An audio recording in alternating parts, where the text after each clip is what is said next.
Test, test. Thank you.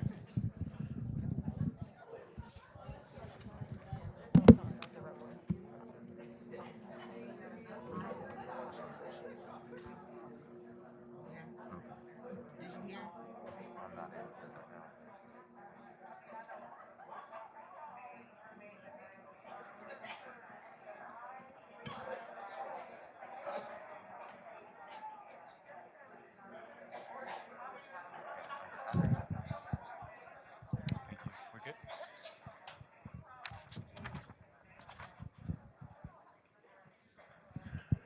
Good morning.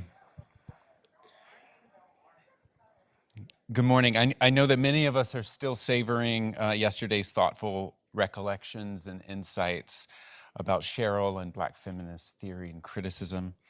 And we have another very stimulating day ahead. My name is Stefan Robelin. I'm a member of the Symposium Planning Committee, and I have the honor of calling up today's first panel, Black Feminist Futures and Gender and Sexuality.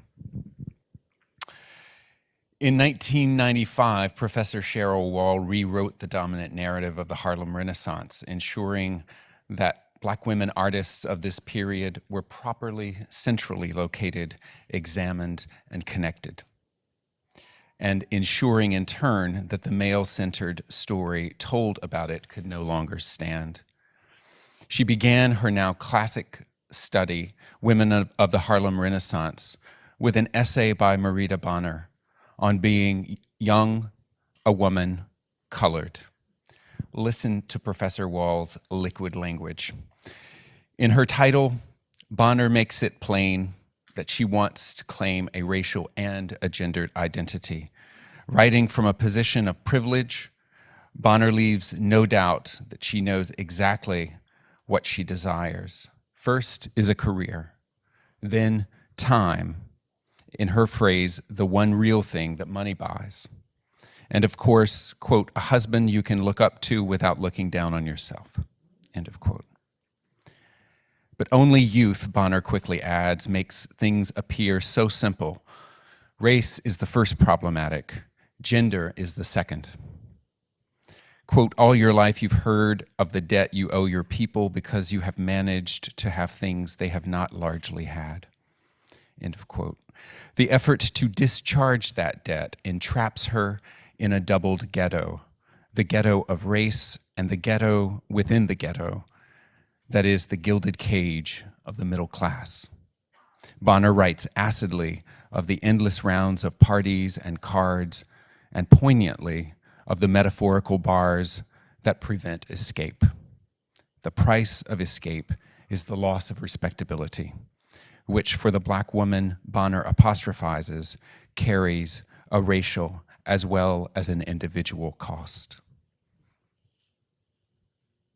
Published in 1925, the same year, Wall poignantly reminds us, as Locke's The New Negro, and a year before Hughes's classic essay, The Negro Artist and the Racial Mountain, Bonner's essay, In Cheryl's Hands, is a counterpoint to both. Quote, what a sharp contrast Bonner presents, never referring to herself as an artist, but more and more often toward the end of her essay, referring to women.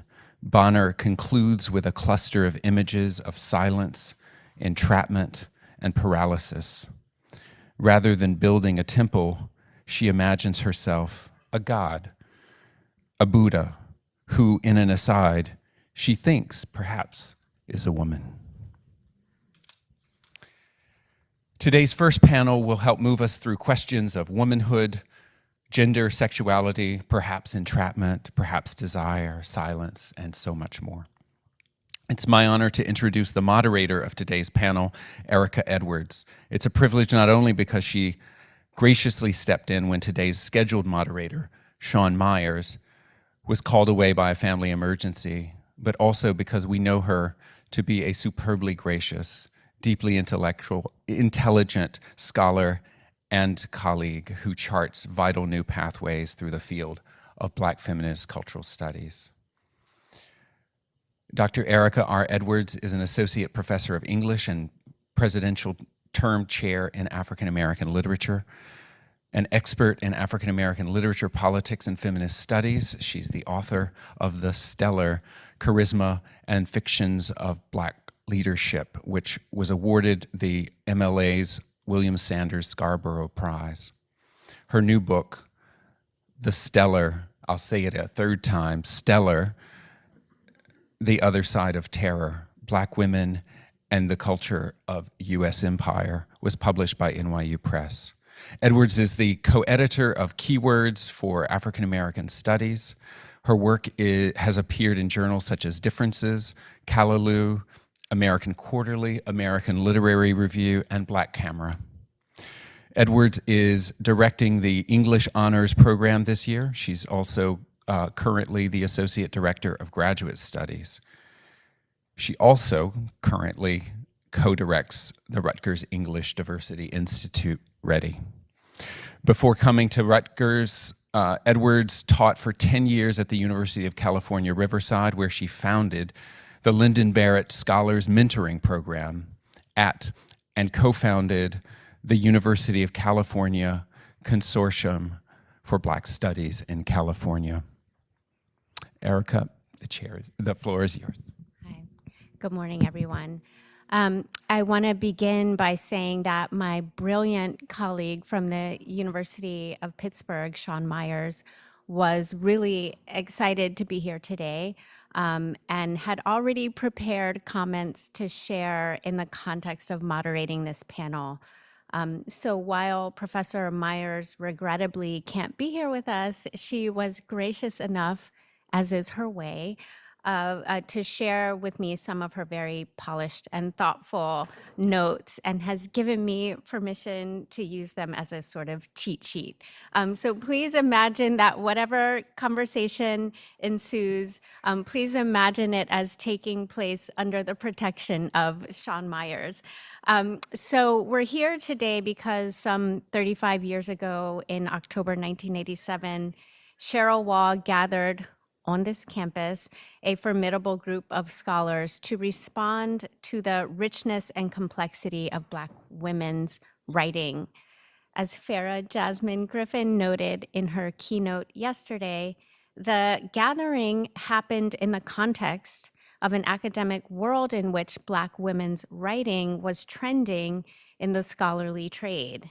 Everybody and their proverbial mama had something to say about Black women writers: airing dirty laundry, destroying the canon, being snubbed, about to be being snubbed for the National Book Award.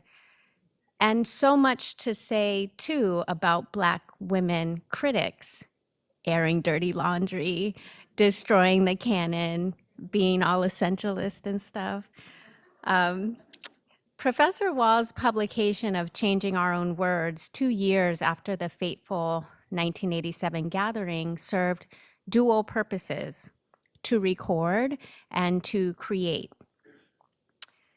In Cheryl's words, she recorded one moment in the history of Black women's writing, even as she created another moment, by furthering what she called an intense and extended conversation among Black women writers and their readers.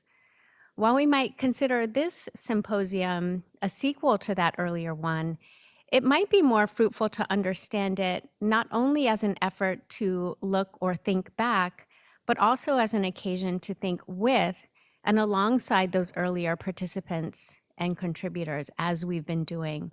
This is to say, the Black feminist work of changing, of transforming, but also exchanging our own words is neither finished nor exhausted.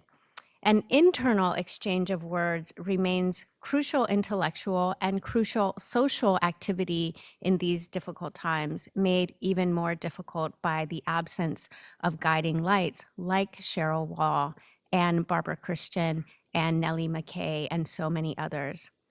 The questions guiding those scholars in 1987 and in 1989, when the book was published, still resonate today. And I'm happy to be here to think through some of those questions with two of my most treasured interlocutors. I might even say superheroes. So allow me to introduce them. Cheryl Aviles is professor of English, director of graduate studies, and affiliate faculty in the Harriet Tubman Department of Women, Gender, and Sexuality Studies at the University of Maryland, College Park. An award-winning teacher and writer, he's a cultural studies scholar who specializes in contemporary African American and Black diasporic literatures and visual cultures. Much of his scholarship explores how questions of gender and sexuality inform artistic production. He's the author of Radical Aesthetics and Modern Black Nationalism, published in 2016, which was awarded the MLA William Sanders Scarborough Prize and was rightly recognized by reviewers for its rhetorical brilliance and its sweeping reading of contemporary African American literature through the lens of queer of color critique. And he is the author of Black Queer Freedom, Spaces of Injury and Paths of Desire, published in 2020, which gives us beautiful readings of Big Frida, Alexis Pauline Gumbs, but also trenchant analyses of Gil Scott-Heron, Etheridge Knight, and others. Professor Aviles is the co-editor of the 10th edition of the Norton Anthology of American Literature, 1945 to the present. He's at work on a new book project on race, sexuality, and healthcare. He has written essays on a range of historical and cultural subjects, including the Cold War, segregation narratives, early African American writing, race and terror, social death, queer life, experimental poetry, Black women's writing, the Harlem Renaissance, Black power gender politics, and the Black arts movement. We are fortunate indeed to have his expertise in the room today. And it is my real pleasure to introduce LaMonda Horton-Stallings. Dr. LaMonda Horton-Stallings is professor of African American Studies at Georgetown University. As L.H. Stallings, she is the author of 4 books: The Afterlives of Kathleen Collins, a Black woman filmmaker's search for new life, published recently by Indiana University Press; A Dirty South Manifesto, Sexual Resistance and Imagination in the New South; Funk the Erotic, Trans Aesthetics and Black Sexual Cultures; and Mother is Half a Word, Intersections of Folklore. Yeah, take a minute on that one. Intersections of folklore, vernacular myth, and queerness in Black female culture. Throughout her vast body of work, Professor Stallings rewrites Black cultural history from the assumption that what Black expressive culture does is showcase the importance of both erotic play and sexual labor in undoing dominant Western imperialist uses of the body.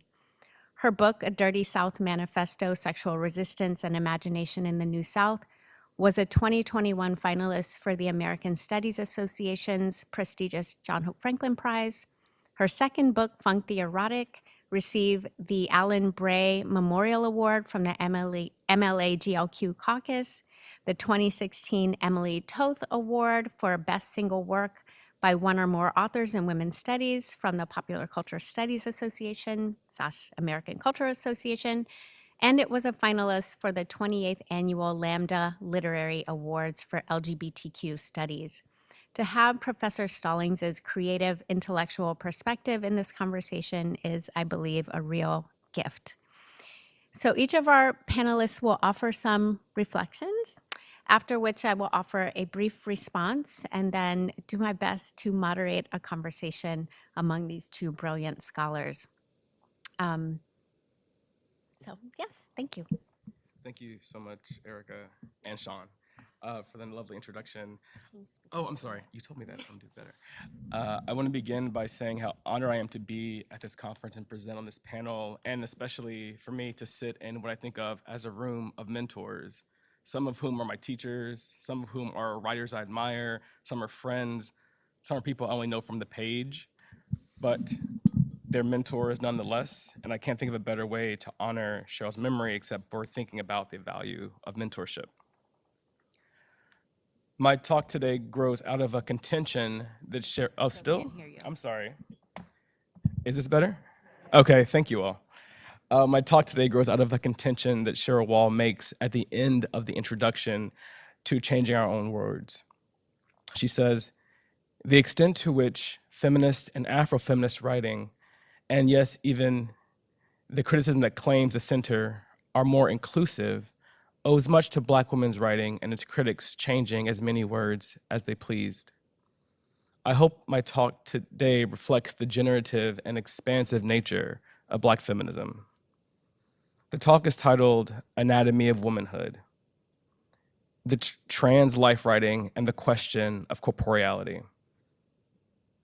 The idea of the transgender tipping point has circulated widely in the public sphere.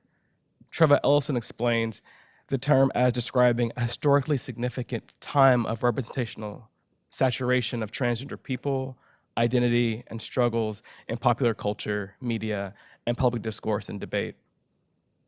Ellison goes on to put pressure on the progress narrative that underlies this idea and directs our attention backwards in time to performative protest strategies that precede this tipping point. In the process, Ellison calls attention to a persistent public interest in gender and sexual nonconformity, and this emphasis opens up an interpretive path that moves away from the emphasis on visibility. Following this cue, I want to approach the question of trans visibility from another angle: rhetorical approaches to the problematic of representation. I want to shed light on the desire to see and scrutinize the trans body. Ellison reminds us that this desire to see the non-gender conforming body is not new. In a conversation with scholar Che Gossett, artist and writer Juliana Huxtable refers to this interest as the pornographic obsession with transgender bodies. This obsession with bodies can be thought of as a fixation with and desire to know anatomy. I'll use my time today to think about how life writing can provide a means to counter this pornographic obsession. Specifically, I will discuss Janet Mock's two memoirs, Redefining Realness from 2014 and Surpassing Certainty from 2017.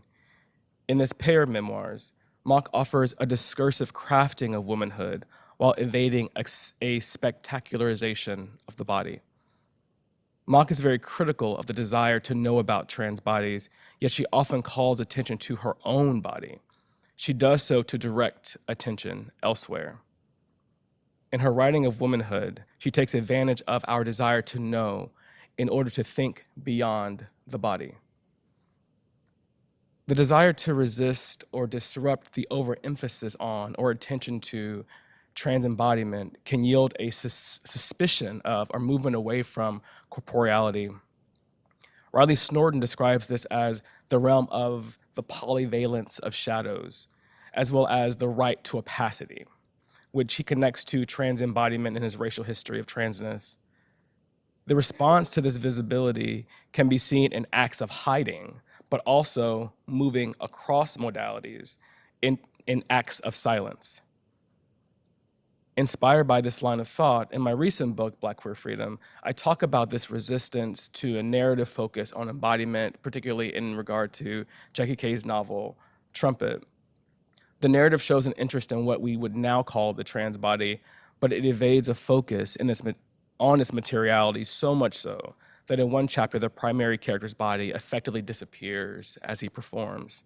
And Matt Richardson has a superb reading of the novel that thinks about questions of presence, absence, and gender embodiment. Moving in a different direction, Mock's life writing shows us something else, another approach to the desire to know. The text highlights her body, but those texts do so through a recurring rhetorical move that redirects such attention to questions of ethics, power relations, and self-critique.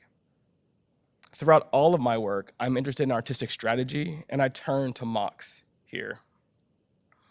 As I said, Mock is wary of an overemphasis on the trans body because of a kind of prurient and invasive attention that follows this body, these individuals, through space. However, Mock simultaneously rejects this interest while focusing on the materiality of her own body, her own relationship to her anatomy. To be fair, though, how could one not write about one's body as one writes about one's developing self? How could the body how could it be evaded, one might ask? And it's a fair question. And part of what I want to point to is that there is a tension in the narrating of her body and her relationship to her body. The necessity of paying attention to embodiment and the need for shifting the public gaze.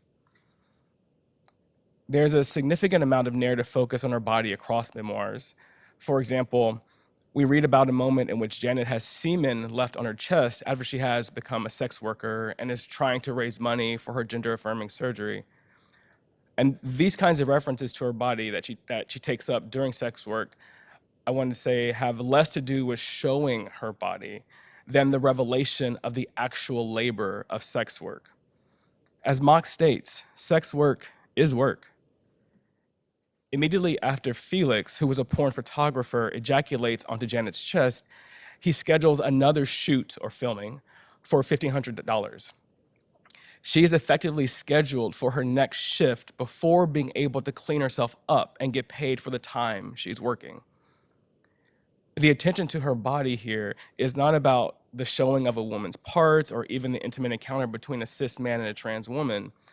Rather, the text displays sexualized power dynamics and mocks gendered vulnerability.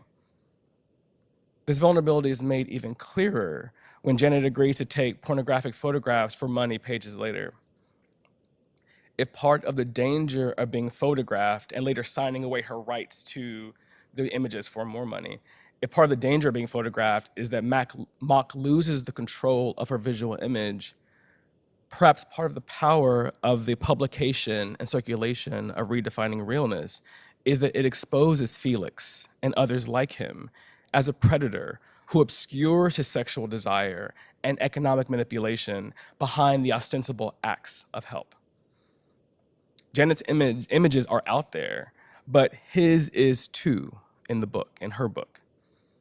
Of course, the latter does not offset or disrupt the power and meaning of the first, but it is significant how, again, the narrative attention to her trans body and sex work photographs here is redirected toward a different kind of showing of power relations. The way he turned her camera on her, she turns her narrative gaze onto him and shares it with us. Another moment in the first memoir when we can see the redirection of attention away from corporeality occurs pages later as the memoir moves to its close. One of the ways that the invasive interest in transcorporeality is legible is through questions of gender affirming or confirmation surgery. The desire to know about the procedure and to envision trans anatomy specifically is the basis of that kind of prurient interest I've been talking about. In chapter 7, the last substantive chapter of the first memoir, Mock describes her very expensive trip to Bangkok to have her surgery. Although she does describe her interactions with supportive medical staff and the challenges of recuperating after a challenging procedure, what is most interesting about the description of the hospital stay is the conversation that she has with another patient, Jenny, who had undergone the surgery a few days before. In many ways, their interaction is a study in contrast. Jenny is white, in her 40s, and with economic resources. Mock is young, Black and indigenous, and poor, in fact, basically cashless after the procedure. The two do grow close in their space of the hospital, but this chapter, which seems to be about anatomy, has at its heart a meditation on race, resources, and access. I quote from the memoir. Jenny looked at me in awe, marveling at how well I could pass, as if I had everything because the world would read me as a desirable woman, young, attractive, and cis. I knew through various experiences that when I was presumed to be a cis woman, I was still operating in the world as a young Black woman, subject to pervasive sexist and racist objectification, as well as invisibility in the US media, which values white women's bodies and experiences over mine. This discussion of surgery gives way to an exploration on racism and sexism. The situational friendship they develop is haunted by Jenny's inability to recognize the privilege that she has, as well as the reality of anti-Blackness that has been and will continue to be part of Mock's life. In the space of the hospital, Mock shifts focus away from her genitalia and toward inequality. That being said, this attention to the body that I'm tracing in the writing does not just redirect an invasive gaze. It also becomes a way that Mock is critical of herself and explores her own sometimes unethical actions. In Redefining Realness, Mock explains that after she begins taking hormones, she blossomed under the doctor's care. Her female secondary sex characteristics became more apparent. She became aware of a new desirability, which she says put her in sharp focus of the male gaze. That being said, these changes also led to a different dynamic with other young women. She says, I began looking in judgment at the girls I hung out with. We were in varying phases of our development as trans girls. Some of us were considered passable, while others were not. I glared at those whose shoulders spanned broadly, who were over 5'10", who twisted their hips when they walked, who laughed a bit too loudly or deeply. Mock admits that she had played into or been seduced by the idea that beauty is currency and that creates hierarchy, here among those who are already marginalized. As much as Mock wants to shed light on this problematic way of thinking about beauty that saturates all sectors of society, she is also pointing out her own complicity in oppression. This focus on the body becomes a way to talk about unethical treatment and to present a figure, the central figure of this narrative, as not outside of the space of moral failing. My larger point is that the narrative as a whole, along with its successor, are both constructed of such scenes that often ironically think through Mock's corporeality in order to move away from an explicit focus on the body. In her unparalleled study of movement memoirs, Angela Ards explains that life writing is about crafting a persona, selecting and shaping incidents of one's life to articulate an ethic about how to move through the world, and then finding narrative strategies to represent that worldview on the page. She goes on, autobiography has thus become a favorite theoretical space to think through issues of self-disclosure, memory, and performance, as well as the relationship between autobiography and its audience and how it intersects with questions of identity and agency in a world in which people feel increasingly powerless. Taking a cue from Ards, I've been trying to trace out how Mock crafts a persona through these two texts. Specifically, the second memoir, Surpassing Certainty, as supplement, is an explicit reminder of the carefully constructed nature of the first book, Redefining Realness, because of she references the elisions, the things she doesn't say in the first book to create a particular kind of persona. In her second book, she writes about what she left out. In Redefining Realness, she says, I omitted her then husband, Troy, out of respect for his privacy, but mostly because of the strength of the narrative. I preferred to present the portrait of a woman who had never had love, who had never been experienced, who was untouched until true love arrived. As a writer, it was the line of a stronger desire, one that offers simplicity for the reader. But love is not simple, it's messy.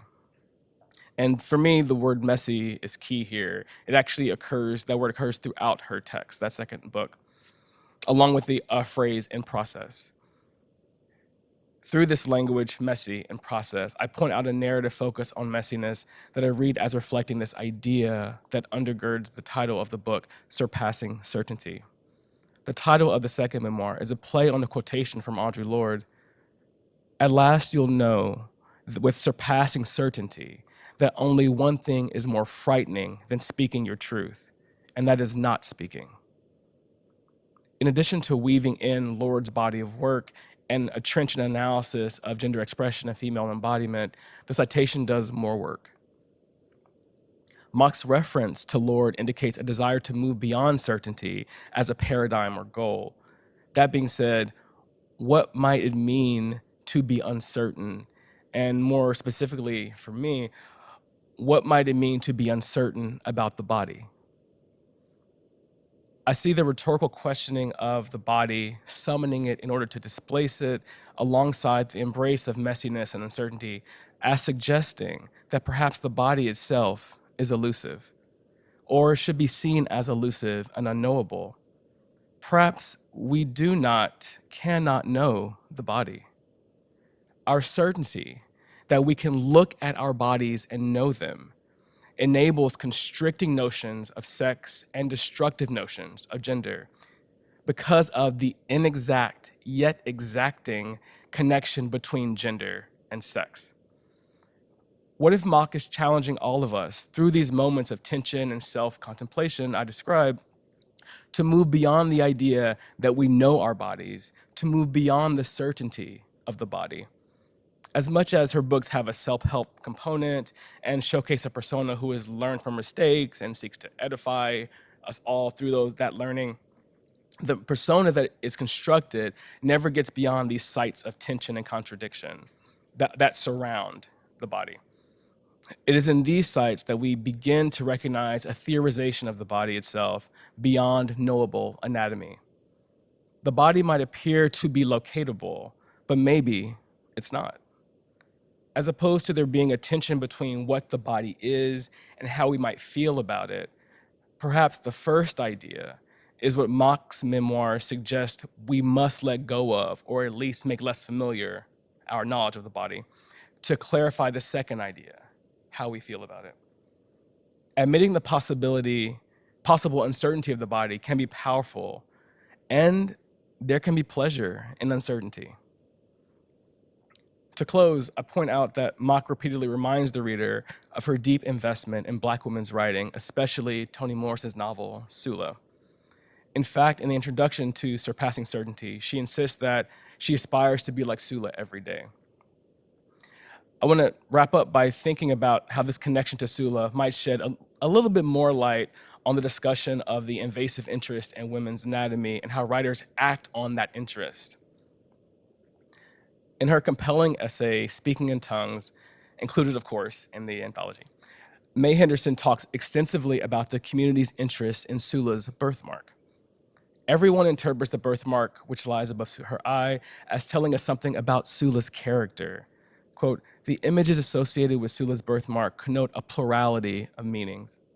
The images become not only symbols of opposition and ambiguity, but they evoke the qualities of permanence and mutability, nature and culture, inherent in the signs of the birthmark, the meaning and valence of which changes with the reading and the reader." More than anything else, the birthmark becomes a means for the world interpreting Sula's body. This mark of her biology is associated with her birth and perhaps assigned meaning from the moment of her birth. The interest in the anatomical marks an interest in her person.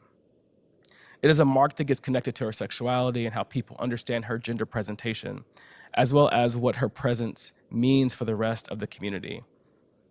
Perhaps this interest in Sula's anatomy is part of what draws Mach to this character and this novel. Henderson insists that through Sula and the birthmark, Morrison launches a counter-discourse by encoding the discursive dilemma of Black women, while also embodying a code of resistance to the discursive and material dominance of Black women. What Henderson sees in Morrison as accomplishing through the crafting of Sula, I offer that Mach attempts to do in the literary crafting of her own life, namely, resist the controlling dominance of the public gaze upon Black womanhood. She redirects our anatomical desires to create space for her sense of self. She shows us her body only to show us much more than her anatomy, her womanhood enmeshed in a network of relations. It is to the anatomy of this set of relations, and not to Mach, that we should, no must, turn our gaze. Thank you.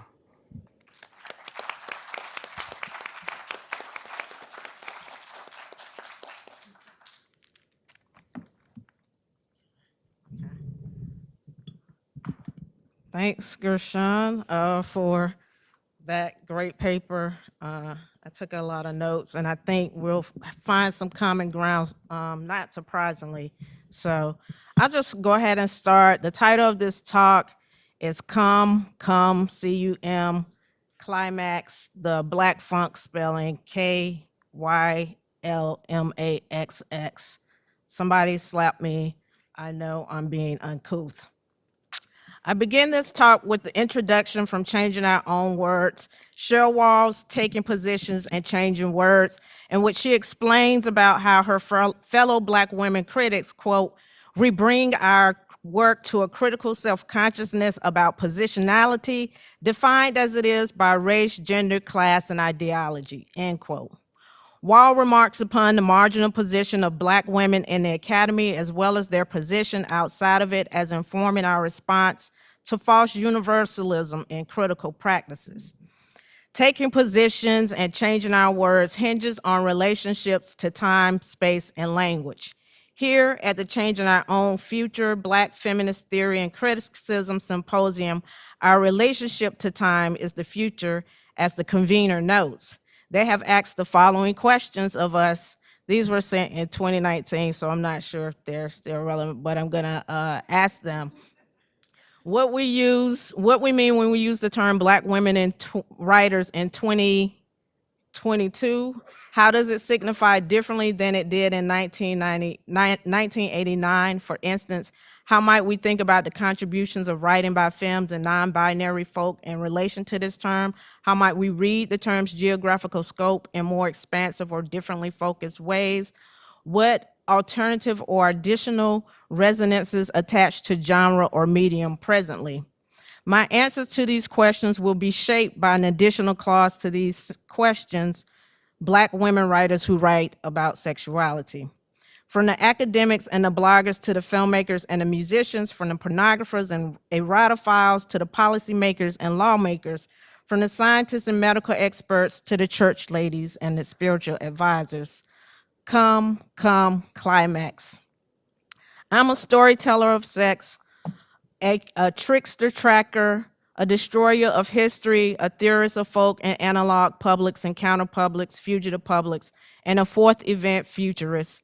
And as my current literary character sensei would say, quote, I do not wish to show you anything of the future yet, end quote. I will instead tell you a story about sex, about temporality, and how changing our own words became an exchange of moods, moments, and more sensual futures. It's an origin story of Blackness and blue talk transforming of a verb, a noun, a preposition. Come, climax. Unlike orgasm, understood as a biological, physiological response, an accomplishment, and achievement, come, climax is more than that. I'm no way saying that Black women writers are responsible for this etymology and varied definitions of come, climax, except for the Black funk spelling of climax. However, what I am suggesting is that Black feminist criticism has provided me a way to theorize it outside of its Latin origins and account for the changing of the words in ways relevant to our futures. Written elsewhere as an epithet of vulgarity, come, climax is a call and an invocation like hallelujah, preach, is there one, amen, and ashe. It can also be an incantation for those who conjure and cast spells, a present and future occurrence, an affect, an ongoing action, a request, a demand, a plea, a negotiation, a jazz scant, funk's use of the wah-wah pedal. Come for me, I'm coming, make me come, I want you to come, did you come? I didn't come, and don't you come too soon. Norman Connors. These outward expressions do not account for a partner's silent will or a vibrator whose low charge, low battery is signaling its will and slow death, each buzz mechanically imploring you to come, climax. Orgasm does not account for the process of undoing and making whole, does not understand the internal shifts and movement that happen in this process. Come, climax is an interval affective space where you've almost finished an essay, a chapter, a book, and you're reading aloud one sentence that won't cohere like it's a praise song, a heartbeat, a dying breath until come, climax. Somebody smack me. Come, climax is composing a piece of music and then playing it and realizing you got the right note or key but the wrong instrument, or vice versa. Come, climax into moods, moments, and more sensual futures, but not just yet. To write about sexuality is still a fraught endeavor, especially if one approaches it as a significant subject beyond arguments about representation, stereotypes, and agency, shaped by moral panics that morph and change over time. For Black women writers who write about sexuality, There will always be simultaneous multiple moral panics that could distract from sexuality, whatever it is we're trying to find out what it is. The very fortune of writing about the subject so expansively and transformatively has been made possible by Black feminist literary criticism and its subjects, Black women writers. Notably, Changing Our Own Words was a foundational collection that established what we could study and theorize under the evolving rubric of Black feminist criticism. Every single essay in the collection has at some point been relevant to African American literary studies, Black sexuality studies, and Black queer studies, with special attention to sexuality and new genres of the human and new forms of life that may be deemed non-human. I will attend to blue talk, obscenity, vulgarity, and sexual explicitness, and the lack of its critical methods in theoretical writing about Black people and their sexuality. There is much to discuss in the way of legislation, sexuality, and gender. Elsewhere, I have discussed these elements and aesthetics as important to sexual literacy and reproductive rights, LGBTQ marriage, transgender rights, and cisgender violence, and sex work. Here and now, I'm interested in freedom of speech, sexuality, and discursive practices outside of policy because I do think they are important to the new genres and life form in which policy has not yet been written. Again, this is why Black feminist criticism and theories of changing our own words remains relevant to changing our own futures. As I have learned from reading Mecca Jamila Sullivan's Blue Talk and Love is important to Black futures. But there have been moments when I have wondered if Blue Talk and Love will survive this era of white cis heteropatriarchy supremacy and its discursive and linguistic imperialism, or our reactionary responses to it using their linguistic imperialism. This is the question that I have had after hearing Maxwell make a comment about his urban hang suites, cops come knocking in the era of Black Lives Matter. In a recent radio interview celebrating the 25th anniversary of Urban Hang Suite and his new tour, in which he briefly implied about the inappropriateness or playing the song at this moment. Before and after Urban Hang Suite, there's Black love and blue talk alongside resistance, abolition, and state violence. To distinguish between carceral imagination and Black imagination is relevant here. Between Afro-pessimism and funk, Black feminist criticism taught me that blue talk and love will and can survive these ongoing finite and quantitative constructions of language that revolves around appropriateness, consent, harassment, and definitions of obscenity and verbal abuse.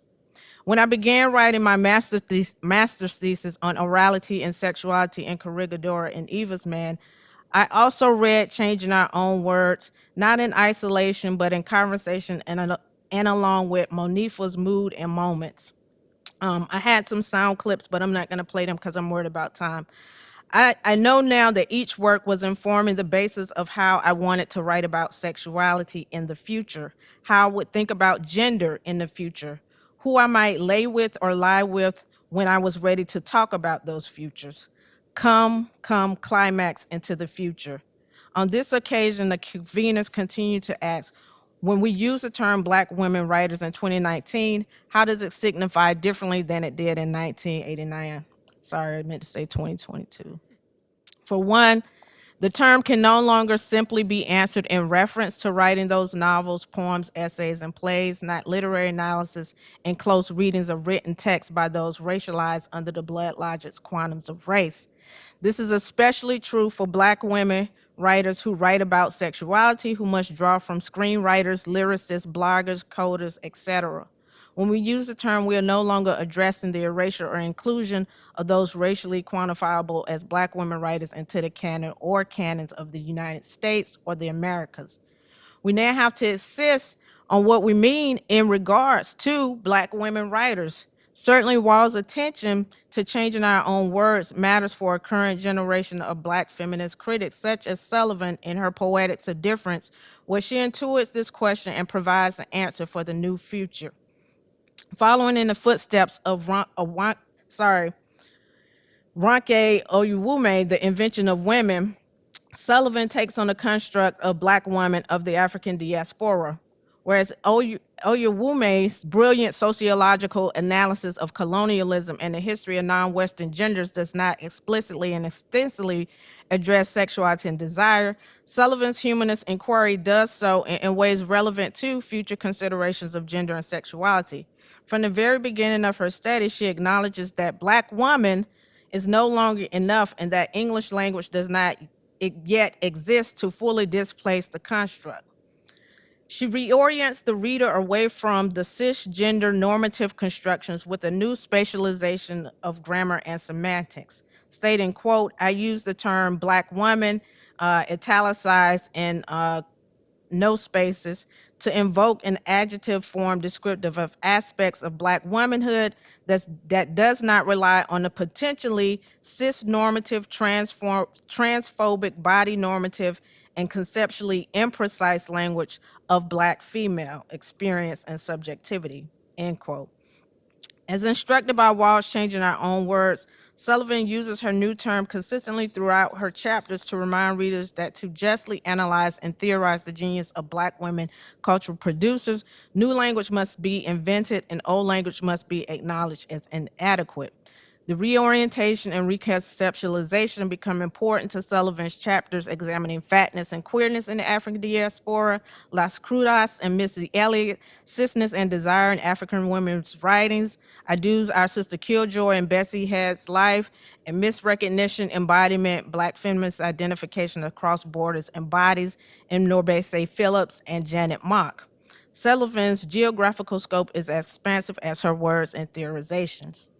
Turning from the convener's questions of what we mean by Black women writers, I also want to address another question posed: what might or should Black women signify in the near and distant future?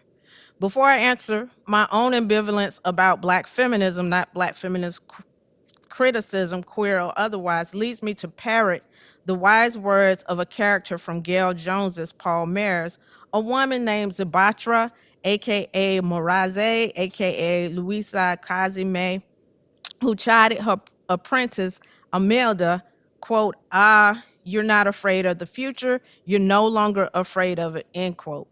Set in the 1600s of Brazil, before, during, and after the Maroon community is established, there's ample evidences of Jones's indigenous African and Portuguese people attempting to answer these questions about gender. They or she never do, but they do change and exchange the words meant to signify woman and signify on those words. I'm not sure I have an answer because unlike Amelda in the text, I know that I still have not learned enough from my literary senseis. So before I can answer the question and my question, what should Black women writers who write about sexuality signify, I have to speak about time. Gail Jones is, of course, one of the writers that Black feminist criticism engaged early on en route to building field and tradition, specifically because she used storytelling of unforgettable characters to distinguish between sex, sexuality, and gender, utilizing African diasporic people's metaphysics and temporality. She would state, quote, in one interview, I'm especially interested in Afro-American, African, and third world folk narratives that contain magic and transformations, metamorphoses, myths that challenge or provide creative alternatives to European ones of that sort of imagination. I'm also interested in studying how time and space are handled and transformed in them. Again, I'm interested particularly in the ways time, space, and transformations of reality are handled in them, and such specific technical things as the narrative viewpoint, abrupt transitions, conflicts, end quote. Jones, an author, Wall engaged on numerous occurrences in book reviews and her criticism, knew this. Time was a conundrum that she faced in every part of her writing, and most specifically, as she outlined in her first two novels, Corregidor and Eva's Man, explaining, quote, the handling of time in the novel is the most improvisational. What I mean by that is the ordering of the events is primarily improvisational. I wanted to get the sense of different times and different personalities coexisting in memory, end quote. I mention all of this to suggest that Black women in the near and distant future should signify a storyteller's relationship to time, universe, and the world, when thinking about how to write about sexuality in any time. Deborah McDowell's Reading Family Matters instructs us on how to do this, and that was one of the essays in Changing Our Own Words, in which McDowell explains, it is not late-breaking news that literary criticism is another form of storytelling or myth-making, end quote. But that is what Black feminists and women of color feminist criticism did, was to establish that storytelling was theory, or more aptly, theory was a form of storytelling. Jones knows the truth of McDowell's words as well. She outlined the role that Black feminist criticism played and did not play in her and her character's possible futures, telling Claudia Tate, quote, it feels strange. I don't know what kind of effect or what possible path my writing might have taken had there not been critics. I think they do make me think of my work in a more self-conscious way. As I write, I imagine how certain critics will respond to various elements of the story, end quote. Jones acknowledges the critic as someone that can alter her world making. Critics who may or may not know something of the real and fantasy, who may or may withhold moral judgment of the world being made. She explains later, I find that I probably take more notes in terms of things I'm doing now than I did when I first started writing. This last quote, one might infer, is about a Black woman, a Black feminist conscience that could be at its best generous and collaborative, and at its worst judgmental. Together, McDowell and Jones demonstrate Black feminist critics as myth makers and storytellers working together, sometimes alone and other times in community. A Black feminist temporality then could be a storyteller's relationship to time. In Corregidora and Eva's Man, Jones is preoccupied with present and history, yet even when she is preoccupied with present and future, as with Palmer's Song for a Niño and Song for Imelda, her handling of time is improvisational. In the storytelling universe of Jones's, Palmer seems to be a history of Corregidora and Eva's Man, while Corregidora, Eva's Man, and the Hearling are surely the future that several perceptive characters in the novel could easily see coming. In Palmer's and Song for Imelda, Jones stresses the importance of temporality to gender, race, and sexuality. In expressing not just preoccupation with class and nation, she shows us how we might understand and make gender and sexual futurity. Jones then simply isn't writing about Black women and men or writing them to being, as her male character, Imelda's husband, Anino, insists at one point, this is the wrong time for a woman and a man. This is not the right time, end quote. Anino acts because of slavery and its designs of gender. But I ask, could this be an answer to the convener's questions? What does the term Black woman signify in the near and distant future? Is this the right time? Is for a woman, a man? Is this the wrong time for a woman, a man? The key here is understanding that the function of the conjunction as relevant to patriarchy or matriarchy. Can there ever be a time for both, not one or the other? Notably for Jones, this is not a question of space and geography alone. For the slave and descendants of slavery and colonization, the changing of country does not help answer it. Has there ever been a right time, and will there ever be a right time for a man and a woman? Anino's statement is also about a different concept of space and time and one's position to the concept.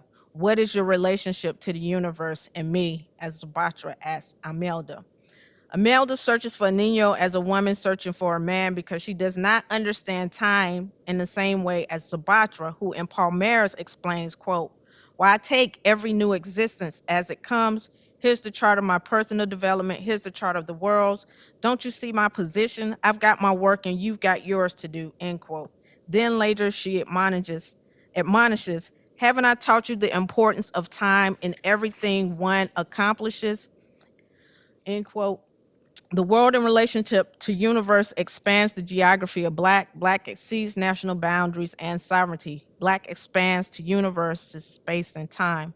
We saw this with the storytelling of Invention of Woman, as well as in the work of Michelle M. Wright, Shonda Prescott Weinstein, and the visual art of Toyin Odutola. What is the Black woman writer who writes about sexual sexuality relationships to music. As Jones once told Rao, for her, sex is a metaphor in her storytelling. She would clarify this position with Claudia Tate, stating, quote, or Tate says to her, when I read your stories, I thought about the manner in which James Baldwin tried to vindicate homosexuality. In your works, however, there is no effort to vindicate lesbianism. That it exists seems to be the only justification needed for artistic attention. Is this assessment accurate? Jones replies, yes, lesbianism exists, and that's the only way that I include it in my work. I'll have characters respond to it positively or negatively, or sometimes the characters may simply acknowledge it as reality, end quote. In her prose and fiction, sexuality and gender provide avenues to underscore metaphysical being, as demonstrated by another conversation Imelda has with her grandmother in Songs for Imelda, Songs for a Nino. Imelda would say to her grandmother, you said that I would be old enough when you told me that one must accept the burdens of one's flesh in this world, that one must accept the burdens of one's spirit. What else? Isn't that enough? Don't mock me, child, her grandmother replies. And aesthetics become a way to process both and lighten the load of being human and carrying one's spirit. Jones has mentioned her tendency to revise and adapt her material to different forms. Having worked on different forms of Paul Mayer's, the story she tells of Anino and Imelda is conveyed in poetry, plays, and novels. In each form, Jones is able to have a different relationship to time, gender, and race. And while sex and sexuality remain metaphors for her, for other Black writers, the intersection of gender and sexuality is not a metaphor. The importance of temporality to sexuality is how Black literature carries us from Gail Jones and gets us to our future past in the work of gender nonconforming writer Akwake Emeze. The same questions about man, woman, flesh, or spirit that Jones focuses on has also been taken up in the publication of Dear Centaurian. The spirit memoir begins with an important statement that establishes position and change in words. Emeze begins, after I wrote Freshwater, I had to reconcile with the fact that I'm not even human. What does this mean about how I see life, or more important, death? Writing himself as an Mbanye, an Igbo spirit, Emeze writes, the possibility that I wasn't came to me years before I wrote Freshwater. Around the time I began calling myself trans, but it took me a while to collide and connect the two worlds. The legacy of colonialism has taught us that such a word isn't real, that it is nothing but juju and superstition. When I finally accepted its validity, I revisited what it could mean for any gender. Do Abanye even have a gender to begin with? Gender is, after all, such a human thing, end quote. They note that their position might be blasphemous, controversial, but in making it, they are able to transform and change the words and words that encapsulated the burden mentioned by Jones's characters. They make evident Black cultural creators' historic and future struggle to be free in art and life from designs and embodiment not of their own making. Further emphasizing, quote, Emeze says, I want to write as if I'm free. I want one book in my career where I didn't have to bend or fold or capitulate because I'm publishing in the United States, because I'm Black or African or non-human, or whatever part of me is considered illegible and inaccessible to whoever this industry thinks buys books more.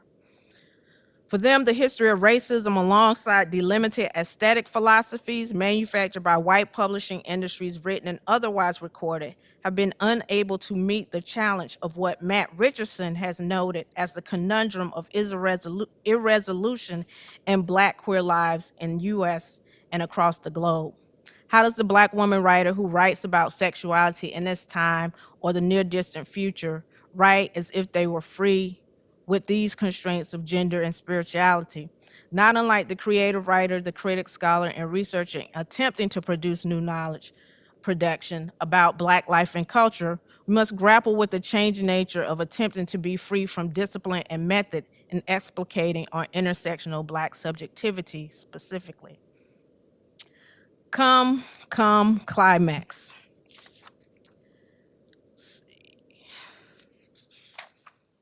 In an interview with Claudia Tate, Jones asks Tate, what does a Black writer do who is not interested in the normal? This is a question important to the future of Black sexuality studies and the present demand to assume the safe discursive practices of biological and sociological discursive modes. To be of use and accessible to policymakers of public health, medical institutions, and judicial systems.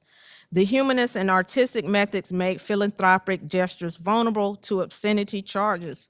Policy is only interested in the normative. It has no use for blue talk and love and storytelling, but it should, since, according to Gail Jones, as she notes, when you tell a story, you automatically talk about traditions, but they're never separate from the people, the human implications. You're talking about language. You're talking about politics and morality and economics and culture.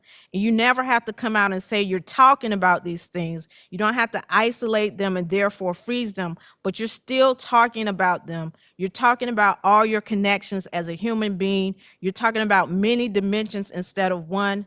You don't start with answers. Starting with answers means trying to address stereotypes, the what already exists and has existed.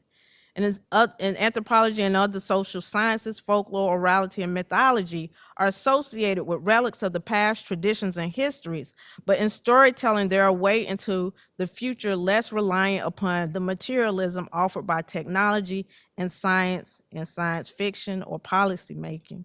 As Jones has stated, storytelling is a dynamic word, a process word. Fiction sounds static. Storytelling for me suggests possibilities, many possibilities.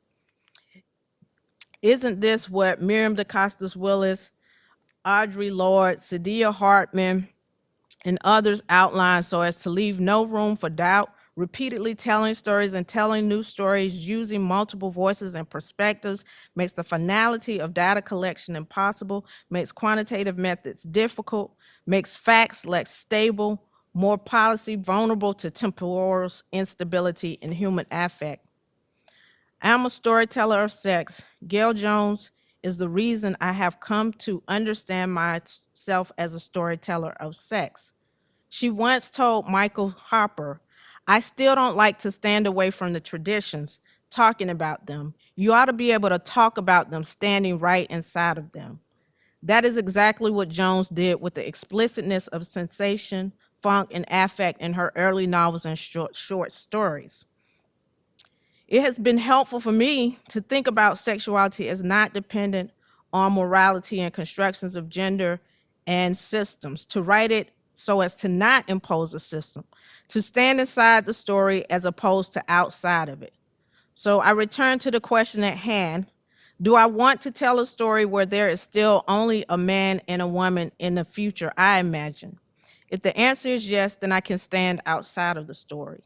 If the answer is no, then I have to do as Jones instructs, to stand inside each and every sex, act, and feeling and write them as organic and analog, intuitively and empathetically, funky and effectively, feeling until I have transferred words and changed futures.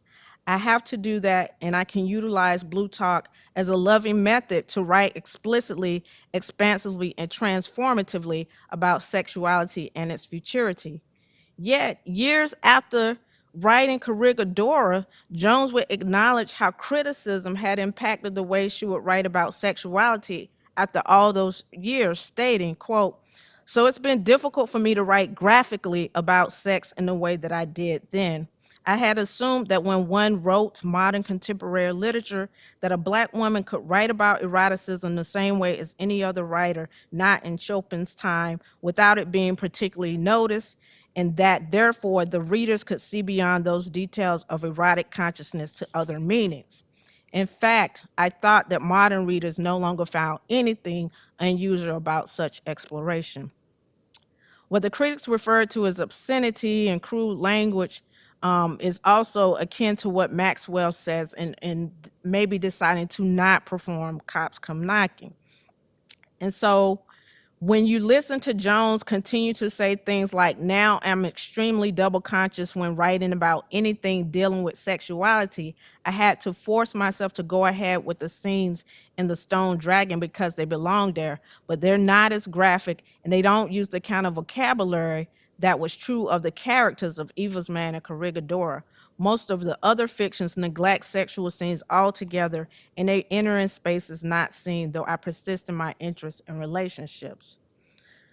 What does it mean that the person who served as a foundation for many of us in Black sexualities to turn away from an aesthetic that shaped a novel or novels that Toni Morrison said changed everything? It means that we have not learned to stand in certain and particular traditions. We do owe it to Gail Jones and Cheryl Wall to be bolder in how we study and write about sexuality.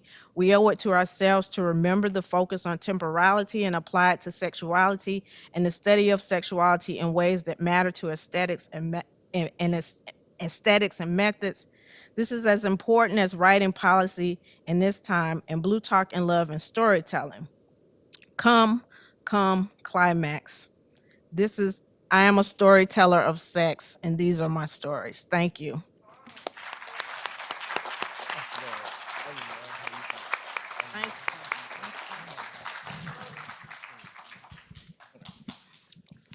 Thank you both so much for those wonderfully generative presentations. What I'd like to do is just briefly recap them and then offer maybe a question or two before opening it up to the rest of the gathering. So in his paper, Anatomy of Womanhood, Joshana Vilas thoughtfully analyzed rhetorical approaches to trans visibility in a time of saturation of trans representation. In the face of the desire to know trans anatomy, life writing counters the pornographic obsession with seeing, with visually checking the trans body.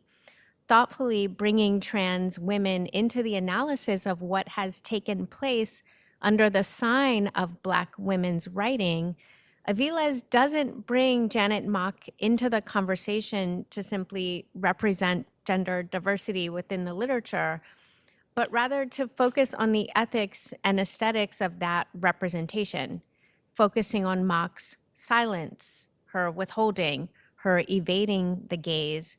Aviles attends to the memoir's shifting the ground of trans life writing from visibility or exposing the body to critique or exposing the workings of power that desire to make the Black trans femme body an object of prurient study. He leaves us with the question, can the body be known? Can the body, or what is the body beyond anatomy, right? And then there was come, climax, somebody slap me, I know I'm being uncouth. Focusing, as she often does, on Black women who write about sex and sexuality, Lamanda Horton Stallings theorized Black feminist temporality as it relates to Black women's writing, beginning with the distinction between the orgasm, a clinical term, and the come, climax, an interval, affective space punctuated by rhythm and repetition and the suspension of the subject in time. Lamanda unveiled how, while, say, moral panics around sexuality keep us from training our eyes on Black women writers' work with sex, Black feminist studies has also provided a vocabulary for elaborating the new genres of the human that become available through the ungrounding, we could say, desubjectifying work of sex.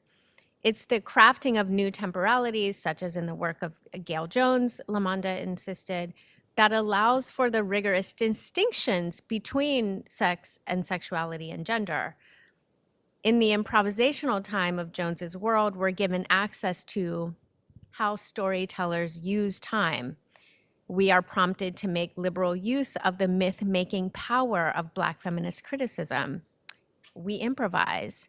And as we improvise, we might recognize the now, or even the near future, or even the futures in changing our own futures, as times for the suspension of the conjunction between a man and a woman. That's what I heard, right? So um, one of the things there are a couple of things on my mind that I'll just toss to you both. One of the things that's on my mind is how you both work with archives. In Sean's notes, she wanted me to sort of put this on the table for us to think about, and it's something I've been thinking about too. You both work with archives in the way that we have traditionally thought of archival research, handling documents, visiting physical places that house those documents. But I'm also moved by how thoroughly your work challenges and explodes those traditional notions of what an archive is. How we might follow Lamonda in thinking, how you funk the archive, right?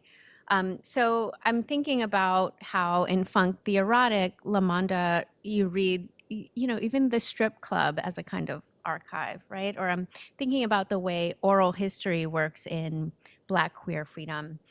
And so I want you to think about how you assemble what you assemble, and what are, how you might describe your archival practices, and whether you might call those archival practices queer, right? The other thing that's on my mind is that one of the things that's been kind of sitting with me over this past 24 hours is a quote that Cheryl Clark reminded me of in Cheryl's work. And it's that it is crucial that Black feminist criticism remain oppositional. How are we doing with that? Um, how do you understand Black feminist criticism's oppositionality? And how do we understand that oppositionality given the kind of development of Black gender and sexuality studies that you've been kind of mapping out on this panel? So wherever you want to jump in. You wanna start? Okay, I'll start. Thank you, Erica, for those kind of great comments, and Sean too, because Sean also sent me comments too. So I appreciate both of you. So I'll start with the archive question because I feel like I'm somewhat scared to do the last one you just asked. But so what I'll say is for me, I think it's teaching methods classes, or graduate students that made me maybe start thinking I had an archiving method for some of the stuff that I was doing, because I do think, as somebody trained to do literary studies, that there's a very particular way you're taught to think about archives. And so I wasn't initially thinking of the strip club as a place that I could archive stuff, but I do think this kind of, the part I said in the paper about standing in a tradition where I'm trying to capture something, and for this future project that I'm doing called Sex Acts, trying to think about where I'm gonna get my archives for is hard, because I know as a child prodigy of sexuality writing that there's a bunch of stuff I don't have because I got in trouble for writing it, or it's been thrown away, or any of those things that could show us some of the stuff that's important to these futures with sexuality don't exist. It may not exist. And so I do think it's important to try to keep finding new archives and to go where the sex acts may take us, so to speak, and try to assemble from there. And I guess that's queer. And so I will say that. But I also think it's difficult trying to say that in a grant proposal and things like that. And so when I guess this will be my last kind of follow up to your oppositional question. So I guess the oppositional part of this is to still do that, knowing it's not gonna, I don't know how else to say that it may seem somewhat oppositional to what people want to use the work for and things like that. So Yeah, no, that's helpful. So maybe I'll start with the second question and go back to the first, because we're talking about opposition. And I guess I'll start by saying, I think I'm a little, with all due respect, I'm a little less invested in the framework of opposition and oppositionality because it has a kind of reactionary quality that makes me a little uncomfortable. That being said, I like the sentiment behind it, and I think of Black feminism more as a space of inquiry and a space that encourages a constant series of questions. I find that to be productive, and maybe part of the opposition, kind of maintain that oppositionality, is in recognizing the ability of the field to always be generative, so much so that it can create ways of thinking that exceed the original realm of feminism itself, right? That thinking about the relationship between Black feminism and Black sexuality studies, that they don't have to align, but it doesn't mean they don't belong in the room together. I'll put it that way. So I think that's how I would frame that, as more about being an incredibly productive space that's about questioning and always asking better and better questions that move beyond the original question. The piece about the archive, it's funny. I always find myself, I never find that my research projects have like a smart or sensible start. Like, I'm gonna start with X thing. I really always begin with a text that I like, and I follow where the text leads me. So my work around kind of oral histories, ethnography, just came from really attending to like Makeda Silvera's writings, like her fiction writing, which led me to think about her as a sociologist, right? So there's a way in which if I kind of, maybe I end up in some archives, but I don't know if I can think of myself as like a kind of a really careful archive thinker. And the other piece about that, which kind of gets this point for me in thinking about, is there a queerness to the archive? I think there's probably a queerness to my method in that I'm always interested in understanding the boundaries of a text, or the boundaries of genres, how we understand what a novel is, what poetry does, because I'm interested in how artists are aware of those boundaries, and they always break them. We insist on kind of maintaining things like generic boundaries, but I'm interested in how artists understand those to transgress them. So, and I think there's something to me I'll use the language of queer, because that was your question, that's queer about that recognition of where the boundary is, but seeing yourself as always being to stand inside or outside of those boundaries. I hope that kind of speaks to what you're talking about. We have a few minutes for questions, so I'm happy to take questions from the room. I saw Lauren's hand first, but I also see Sawika, and then I can't see your face, so I can't call you by name, but maybe we could start with Lauren. There.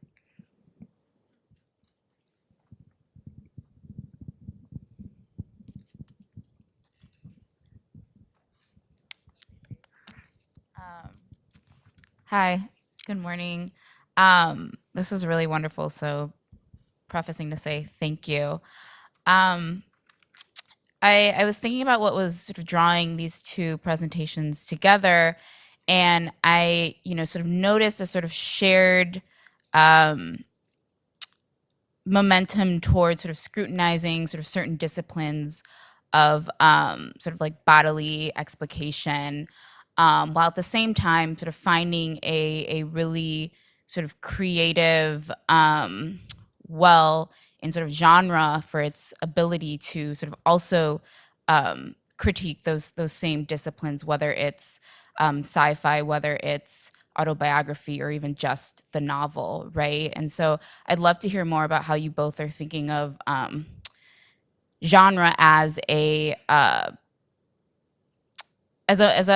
mode of critique, or as a sort of creatively generative space, or sort of participant in this sort of larger project of thinking the body differently, or not, or unthinking it, right?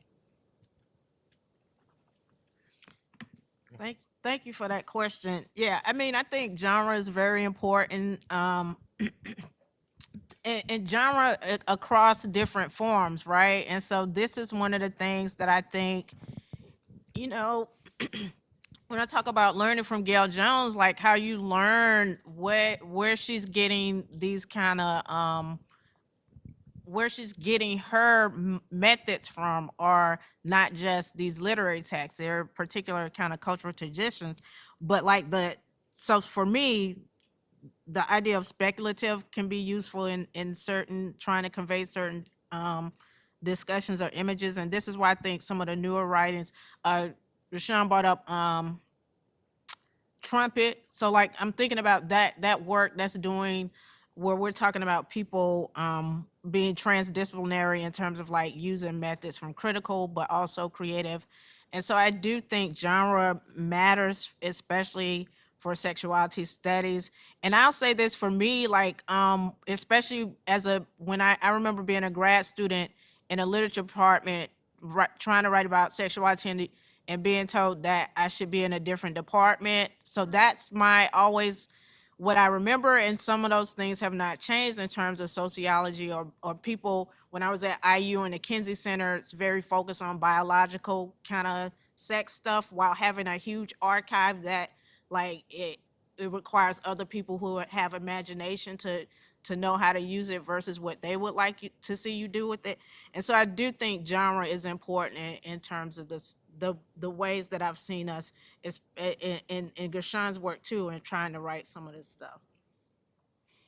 I would just add that I think I'm always interested in questions of genre and formal questions, but I'm only ever interested in those kind of super Englishy questions as if they help me understand the social world, right? So to me, experimentations in genre and why the question of why artists choose particular genres is important to ask, but it's never just about the aesthetic question for me. It's always leads us to social questions. And so what actually underlies your question for me is this larger question of how, going back to some things you said and have written about, how do we write about the body and how do we write about sexuality? Like that question leads us to genre, right? Leads us to particular kind of choices people make to write the poem, to write the essay. And I think that's, once we understand or think really hard about how to connect those kinds of formal questions to the sociological questions or social questions or just the idea of life, I think I get excited as a reader. And that's when I'm interested in those kinds of questions. But I don't care about art for art's sake. Like I don't care about just experimentation.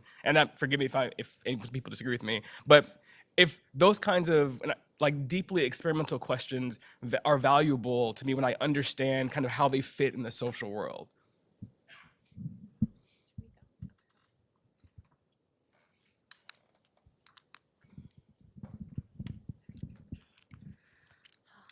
Hello. Oh, can we hear me? Hello. Thank you for just sharing the insight that you have already and sharing your two particular. All good? Can't hear you. Yeah. Oh, I'm so sorry. Is that better? Yeah. Okay, great. Thank you guys so much for sharing the insight that you have from your two very personal essays and digestions. And so I was kind of got stuck at a point of, I believe you said beauty is currency or beauty as currency. And so thinking about this battle of closing the wealth gap, of embodying that generational wealth that is already present but may not be accessed in the Black female community. That I'm thinking about that like abundance of Black femininity, the kind of autonomy to insert and remove one's genitality within their sexuality and intimacy with other people, while recognizing that it is their own will to do so unapologetically, as well as relieving those moral panics that you talked about that accompany the indulgence or rejection of common human sexual behavior. Do you believe this, like, I wouldn't say, I don't even want to say battle, but this uphill climb to closing that wealth gap of beauty as currency, being that it's already there, it's just not recognized and digested? Do you see it as equally internal as external as a writer that's rooted in Black feminist theory, or individual more than collective, or do you see this balance, this ebb and flow in your writing? So I think I would answer your question by saying, then I think when Mock is talking about that idea notion that beauty is currency, it has everything to do with a kind of a beauty being a racialized idea, right? So there's a way in which it is, I would say, it's not so much about kind of like recognizing one's own beauty, rather recognizing how one moves through the world that has certain ideas about what constitutes beauty. And that movement through that network of relations, that creates the notion of currency. I'm hoping I'm not being too meta about this, but I think it's so I think I can only answer the question by kind of moving in a different direction and saying part of what Mock is pointing out is that fact that we all move through this world of that creates notions of beauty, and then we try to negotiate it, and and that negotiation creates these kinds of sense of hierarchies, as opposed to, I'm not sure here or in the text, or what I'm trying to argue is this sense of how to come to terms with that, or rather how to create something different. It's really about trying to make us more aware of how that active negotiation informs how we move through the world. Does that make sense? I think I'd like to end it there. So please join me in thanking our panelists. Yeah, seriously. That was so best part is being done. So there's a 15-minute break, and then we will reconvene for the next panel. Your comments were amazing. How'd you do that? That's what It's I was incredible. I was like, yeah, did you 'cause have a it's copy of my of the paper? papers, yeah. How'd you do that? That's pretty I was cool. gonna start with that, but I didn't want to seem childish. Very clear writers. Okay. I get, well, you're a fast typer and you can like 'cause I was regurgitate like, back. wow, that I was was like, I good. did say Yeah. that. How'd you, Yeah. no, that was incredible. That was incredible. beautiful. Thank you. Goodness. Evie. So much. No, this was so Thank fun. you. Yeah.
Okay. But it is kind of especially I just did not once you connected me the fact that we had met and then about that.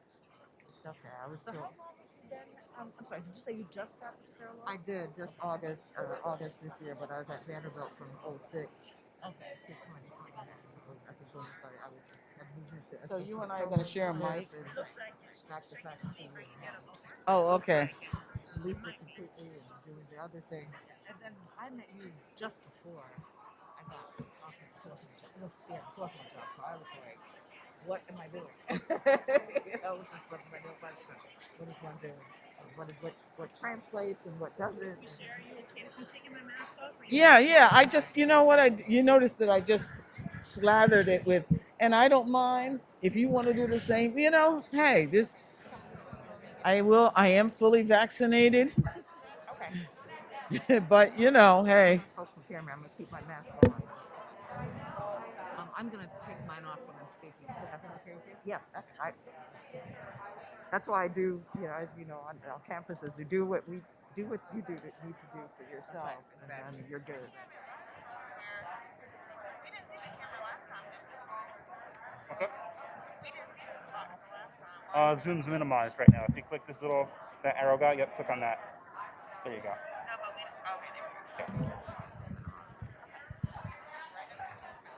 Here, I'll just do this. Good people. If we could come to order.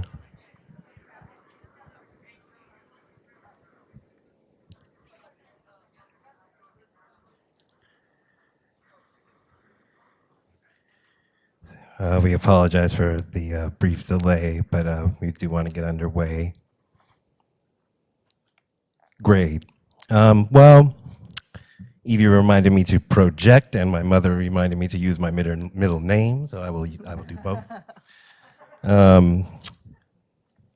Good morning. My name is Ryan James Kernan, and on behalf of the Changing Our Own Futures Symposium Planning Committee, it's my great honor to queue up our next panel, which carries the title Black Feminist Futures and the University. The quote I chose to share today does not come from one of Dr. Cheryl A. Wall's books. Rather, it was taken from an interview that June Cross conducted with Cheryl in 2015 as part of the series Women, Education, and Leadership at Rutgers. To frame it, Cheryl was asked, given the university's growing focus on STEM education, where does that leave those of you who want to study women writers of the Harlem Renaissance? Cheryl responded, in order to understand what it means to be human, in order to even enter STEM disciplines with the sense that there is always a human component to the work that we do, it seems to me that the humanities really remain central to any liberal arts education. I'm a believer. I am a believer in liberal arts education. I think that the whole idea of, the etymology of liberal and liberty and liberation and all those important values, that they can't really be disentangled, and that it is crucial that people, students, young people, have a sense of who they are and how they are related to other people in the world, end quote. I suppose this panel was envisioned as one way, and I suppose the Ready panel was another, to pay homage to Dr. Cheryl A. Wall, the institution builder. Now, there are sort of countless ways that Cheryl enriched the lives of people around her, but one of those ways certainly manifested in her devotion to academic service. And it's no exaggeration to say that in her role as professor, chair, member of countless committees, advisory panels, boards, that Cheryl served as a champion for women and minorities inside and outside the university. The scholars and academic leaders on this panel were invited to reflect on a series of questions relating to Black feminist criticism and their service to the university. These questions include: how have their intellectual and political commitments to Black feminist criticism enabled their extra academic or administrative work in the university? On the flip side, how might their leadership work today serve the future of Black feminist criticism and theory? And lastly, how would they characterize the future of Black feminist inquiry and action in the academy? I know I can't wait to hear either. So the panel will be moderated by Dr. Michelle Stevens, and I'd like to take a quick moment to introduce her. Michelle Stevens is the founding executive director of the Institute for the Study of Global Racial Justice at Rutgers. She joined the Department of English and the Department of Latino and Caribbean Studies at Rutgers University, New Brunswick in spring 2011. She is a psychoanalyst, and I'm sure that helped her prepare for her role as the Dean of the Humanities in the School of Arts and Sciences from 2017 to 2020. Originally from Jamaica, West Indies, she graduated from Yale University with a PhD in American Studies. She is the author of Black Empire, The Masculine Global Imaginary of Caribbean Intellectuals in the United States, 1914 to 1962. That's from Duke University Press, 2005. And Skin X, Race, Psychoanalysis, and the Black Male Performer, Duke University, 2014. She has published numerous articles on the intersection of race and psychoanalysis in journals such as Contemporary Psychoanalysis, Studies in Gender and Sexuality, and Psychoanalysis of Culture and Society. She has also co-edited 3 recent collections in archipelagic studies. Archipelagic American Studies with Brian Russell Roberts, that's Duke 2017. Relational Undercurrents, Contemporary Art of the Caribbean Archipelago with Tatiana Flores, that's Duke 2017 as well. And Contemporary Archipelagic Thinking with Yolanda Martinez San Miguel, that's Roman and Littenfield, 2020. She was a founding series co-editor of Rutgers University Press's Critical Caribbean Studies book series and sits on the editorial board of Rowan and Littlefield's Rethinking the Island book series. I'm happy to sort of pass the microphone over to Michelle and this absolutely fierce panel.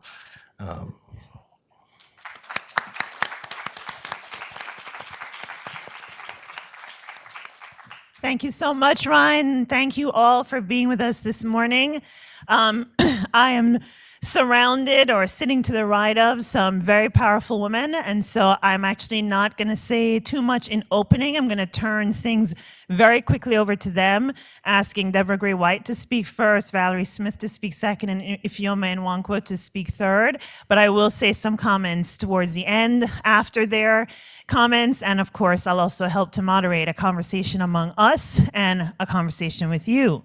But of course, I have a feeling I don't need to necessarily introduce these women, but I'm going to remind you of maybe one thing that I will say about this panel is that we, I imagine, are about to complicate the question of service as a question of activism. And I want you to be able to think about that, the way we think about academic service and what it means, and the model that Cheryl set for thinking about service as a certain form of activism, even feminist activism, right? So hold that thought in mind. But let me say a little bit, remind us all a little bit of who's here. So first of all, Deborah Gray White, who is Board of Governors, Distinguished Professor of History at Rutgers University in New Brunswick.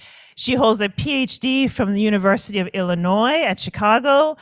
She is author of a number, as are all of the women here, author of a number of texts and works, but I'll mention a few. Aren't I a Woman? Female Slaves in the Plantation South. Too Heavy a Load, Black Women in Defense of Themselves, 1894 to 1994. Several K-12 textbooks on United States history. Let My People Go, African Americans, 1804 to 1860. In 2008, in particular, she published an edited work entitled Telling Histories, Black Women in the Ivory Tower, a collection of personal narratives written by African-American women historians that chronicle the entry of Black women into the historical profession and the development of the field of Black women's history.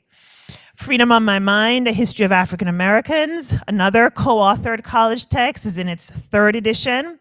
I'll mention a couple of her honors. She's been a fellow at the Woodrow Wilson International Center for Scholars in Washington, D.C., a John Simon Guggenheim Fellow. She's been in that capacity, she conducted research on her newest book, Lost in the USA, American Identity from the Promise Keepers to the Million Mom March. She holds the Carter G. Woodson Medallion and the Frederick Douglass Medal for Excellence in African American History, and was also awarded, now I'm going to go through them all, a doctorate in humane letters from her undergraduate alma mater, Binghamton University, and then specific to Rutgers from 2016 to 21, she co-directed the Scarlet and Black Project, which investigates Native Americans and African Americans in the history of Rutgers University. She's the co-editor of the 3-part Scarlet and Black series that covers this history, and is also a distinguished fellow at the Institute for the Study of Global Racial Justice. She will be followed, just get to the next page of accomplishments, Professor Valerie Smith from Swarthmore College, who is a distinguished scholar of African American literature, but as I think many of you know, is also the 15th president of Swarthmore College, where her priorities have included attracting more low-income and first-generation students, supporting curricular innovation, increasing the diversity of the student body, and strengthening relationships between the college and the region. Her efforts during the largest campaign in the college's history generated unprecedented support for students and for transformative facilities projects that provide new opportunities for collaboration and community building. Fundraising, service, activism. Again, we're going to have to think a little bit here about the complex relationship between these categories. President Smith is a member of the American Academy of Arts and Sciences and the Council on Foreign Relations, serves on the boards of the American Council on Education, the Consortium on Financing Higher Education, and the National Museum of the American Indian. A Phi Beta Kappa graduate of Bates College, she earned her MA and PhD degrees at the University of Virginia. Prior to her arrival at Swarthmore, she was a professor of English and African American Studies at UCLA. She was the Woodrow Wilson Professor of Literature and also the founding director of the Center for African American Studies, and then the dean of the college at Princeton University. She is also the author of a number of scholarly works on African American literature and culture, and editor or co-editor of a number of those also. That's Valerie Smith. And then our third speaker is a Caribbeanist buddy of mine. We were just sharing notes on when our first meeting, something like 30 decades, whatever, a really long time ago. Ifeoma Nwankwo from Sarah Lawrence College. Dr. Ifeoma Kiddo Nwankwo is a Rutgers English alum. Vice President of Diversity, Equity, and Inclusion at Sarah Lawrence College in Bronxville, New York. Her distinguished leadership and scholarly career spans over 20 years of service to renowned institutions of higher education. Prior to her role at Sarah Lawrence, she was an associate professor in the Department of English and a faculty affiliate in the Center for Medicine, Health, and Society, the program in Latinx Studies, the Center for Latin American Studies, and the Department of Teaching and Learning at Vanderbilt University. Her extensive administrative experience includes serving as director of the program in American Studies, as associate provost for strategic initiatives and partnerships at Vanderbilt, where she focused on creating and implementing initiatives related to issues of diversity, equity, and inclusion.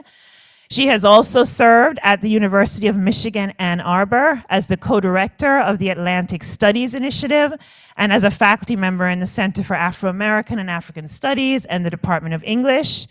Also the author and editor of numerous publications, book chapters, journal articles, journal special issues, including the monograph, Black Cosmopolitanism, Racial Consciousness and Transnational Identity in the 19th Century Americas, and also Rhythms of the Afro-Atlantic World, co-edited with Mamadou Diouf. She's also done work as founding director of Voices from Our America, an international academic research, K through 12, curriculum development, and community engagement project. So my goal here in these introductions was to give you the sense of an array and a spread of movement from pedagogy, administration, service, academics, scholarship, and this, of course, very much is parallel to Cheryl Wall's trajectory, and I think they're all going to have very interesting things to say about how they've lived their movement across these spaces. So first and foremost, Professor Deborah Gray-White.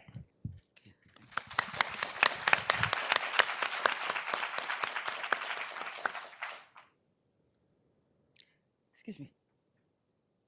How do I do this?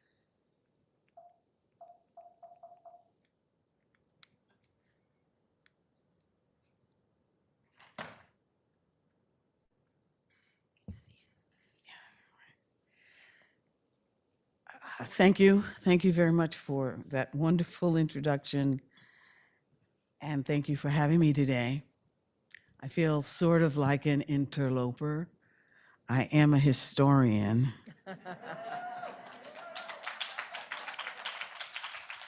Among many lit crits. And I know this is about the future. But if we accept the idea that the past is prologue, or even the idea that the past is not dead, it's not even past, then I'm in the right place. So I just want to give my tribute to my dear friend, Cheryl Wall, who is my buddy here for the last almost 40 years at Rutgers. And so this is hard. But I'd like to start my short introductory remarks with a quotation from Fanny Barrier Williams, a turn of the 20th century Black feminist, although they didn't use the term feminist then. She says this: I know of more than a score of girls who are holding positions of high responsibility, which were at first denied to them as beyond their reach. These positions so won and held were never intended for them. To seek them was considered an impertinence, and to hope for them was an absurdity. Nothing daunted these young women, though. Conscious of their own deserving, they would not admit or act upon the presumption that they were not as good and capable as other girls who were not really superior to them. I thought this quotation from Fanny Barrier Williams appropriate for this panel because even though she wrote this in 1905, it is still very relevant 117 years later. Take that in for a minute. Here we are talking about future feminisms and changing our own futures, doing the precise same thing that women like Williams did over 100 years ago. Today, I sit with the president of Swarthmore College.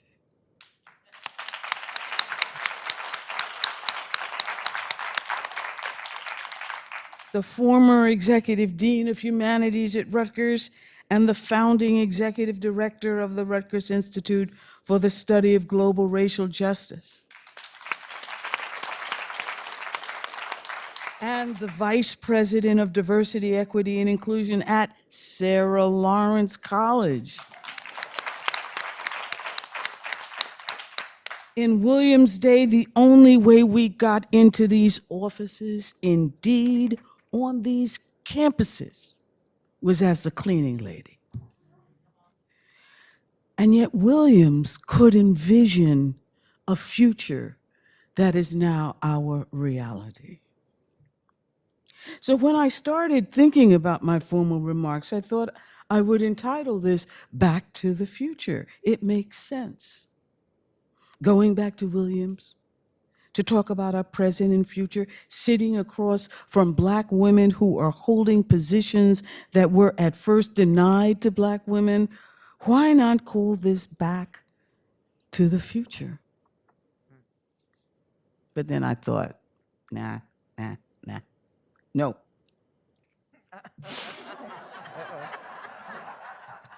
I want to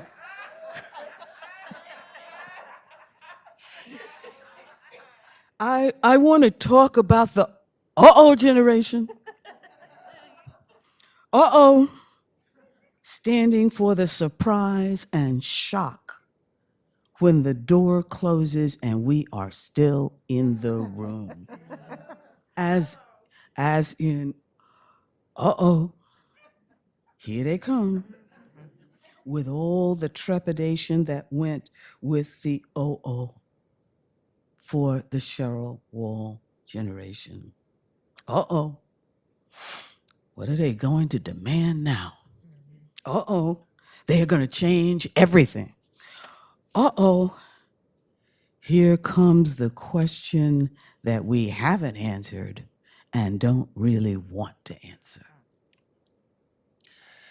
The other reason that the generation makes sense for my short remarks this morning is because Cheryl and myself were part of the only one generation. More often than myself, Cheryl Wall was that person at Rutgers. From the day she got to Rutgers and served on the faculty council of Douglas College, the search committee for the dean of University College, the Faculty of Arts and Science Curriculum Committee, to the search committee for the dean of the School of Communication, Information, and Library Studies, to the Presidential Search Committee, to 2 terms as chair of the English department, to the founder and co-director of the Rutgers English Diversity Institute, to the co-chair of the Committee on Envisioning Tomorrow's University Strategic Plan Committee. I could go on. Anybody who has seen Cheryl's CV knows that I have only scratched the surface.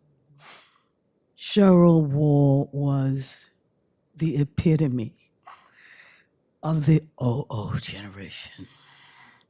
I'm the only one in the room. I have to ask the hard questions. And when they ask me to do more, I can't say no, because I am the the only one. Fannie Barrier Williams understood this. So I could still call this little introduction Back to the Future. For Fannie Williams understood the dilemmas that Black women faced. In 1904, she wrote that Black women of her generation couldn't just be at the university for the sake of scholarship and scholarship alone. Quote, "The ideal of scholarly leisure and the life of the student recluse is very attractive," she said in 1904. But then she added, "But in the days to come, The true education will not be that which is devoted to pure academic work, but rather that which prepares for service, unquote. How prescient. She knew the OO generation's dilemma because it was hers. Cheryl knew this too. For one cannot look at Cheryl's, all of her publications, her presentations, and other scholarly work without wondering, how did you do it all? How do you do it all? Do we still have to do it all? Williams also knew that Black women had to take care of themselves, especially financially. She writes, quote, "Parents of a girl in college know that even if they are not compelled to, their children should be able to take care of themselves," unquote. In other words, putting it all together, Black women went to college not just to better themselves, but to be able to take care of themselves financially and also to prepare themselves to take care of the race, to do it all. If you read the biography of Fanny Barrier Williams, you will see that she was a Black feminist extraordinaire, for she did all of these things magnificently. So did my departed sister, Cheryl Ann Wall. I will conclude with this thought, which is really a question. Do we still have to do it all? My answer would be only if we want to. But let us understand that this choice was made possible by the OO generation, by people like Cheryl Ann Wall. Thank you.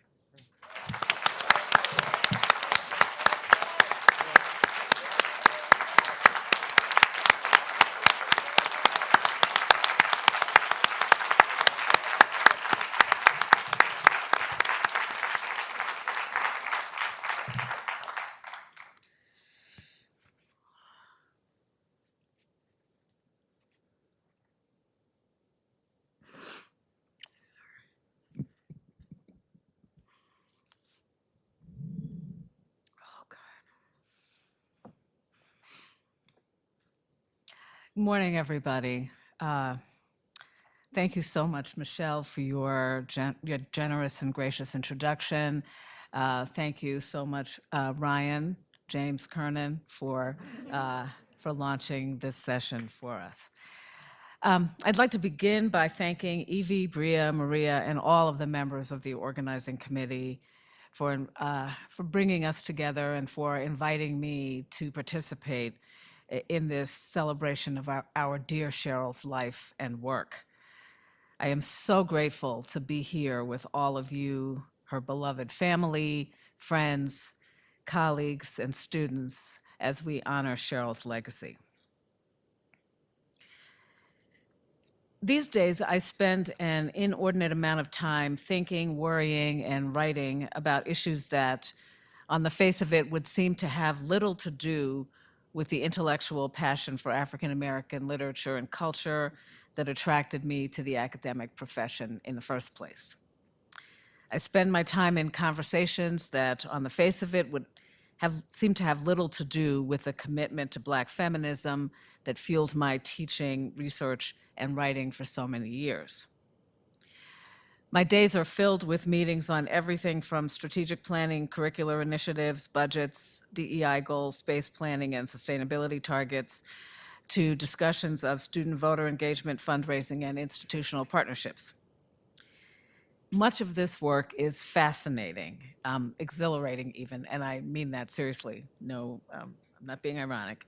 I have the pleasure of working with extraordinarily dedicated and talented people, and it can be truly rewarding to work together to address issues that at first blush can seem intractable. But when I'm in a room like this one, surrounded by old friends, longtime colleagues, new friends, graduate students, current undergraduates, I feel that I have returned to my home ground. I am reminded what a gift, a blessing, a joy it has been to have found a profession that allows us to immerse ourselves in literature, the arts, ideas, archives, to feed our intellectual curiosity, to build upon and develop our ideas, and to hone our craft of writing, to teach energetic, creative, adventurous students to come of age with other scholars, writers, artists, and activists. Over and over again, yesterday's speakers took us back to conferences, conversations, visits, memorial services, meals, drinks parties, the moments that shaped and built our relationships, and in many ways shaped and built our field. This symposium is the latest chapter in that narrative, the latest addition to that archive. Or drawing on the architectural metaphor Farah used so brilliantly yesterday, this is the newest wing in that building. It is fitting that this wing is dedicated to Cheryl, since her contributions as scholar, teacher, mentor, administrator, and friend are incalculable. And yet, how we all wish she could be here so we could celebrate this moment with her, as she has celebrated so many occasions with all of us. Yesterday's presentations were so moving, but as each person spoke, I found myself wondering what would be left to say on day 2 that hadn't already been mentioned with such extraordinary eloquence. Speaking on the second day of this conference, I can't help but feel that almost anything I say is bound to be redundant.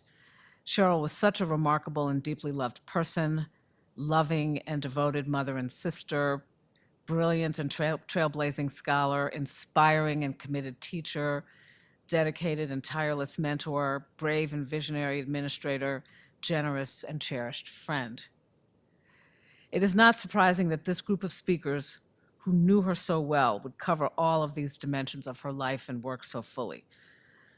So I'm glad actually to be on this panel where I get to touch for a moment on the dimension of Cheryl as administrator, Cheryl as institution builder, an area where she made such a profound difference for so many of us. Now, my greatest fear about moving into administration was that my life would be consumed with bureaucratic details and that I would lose the intellectual engagement that had enlivened my teaching and scholarship for so many years.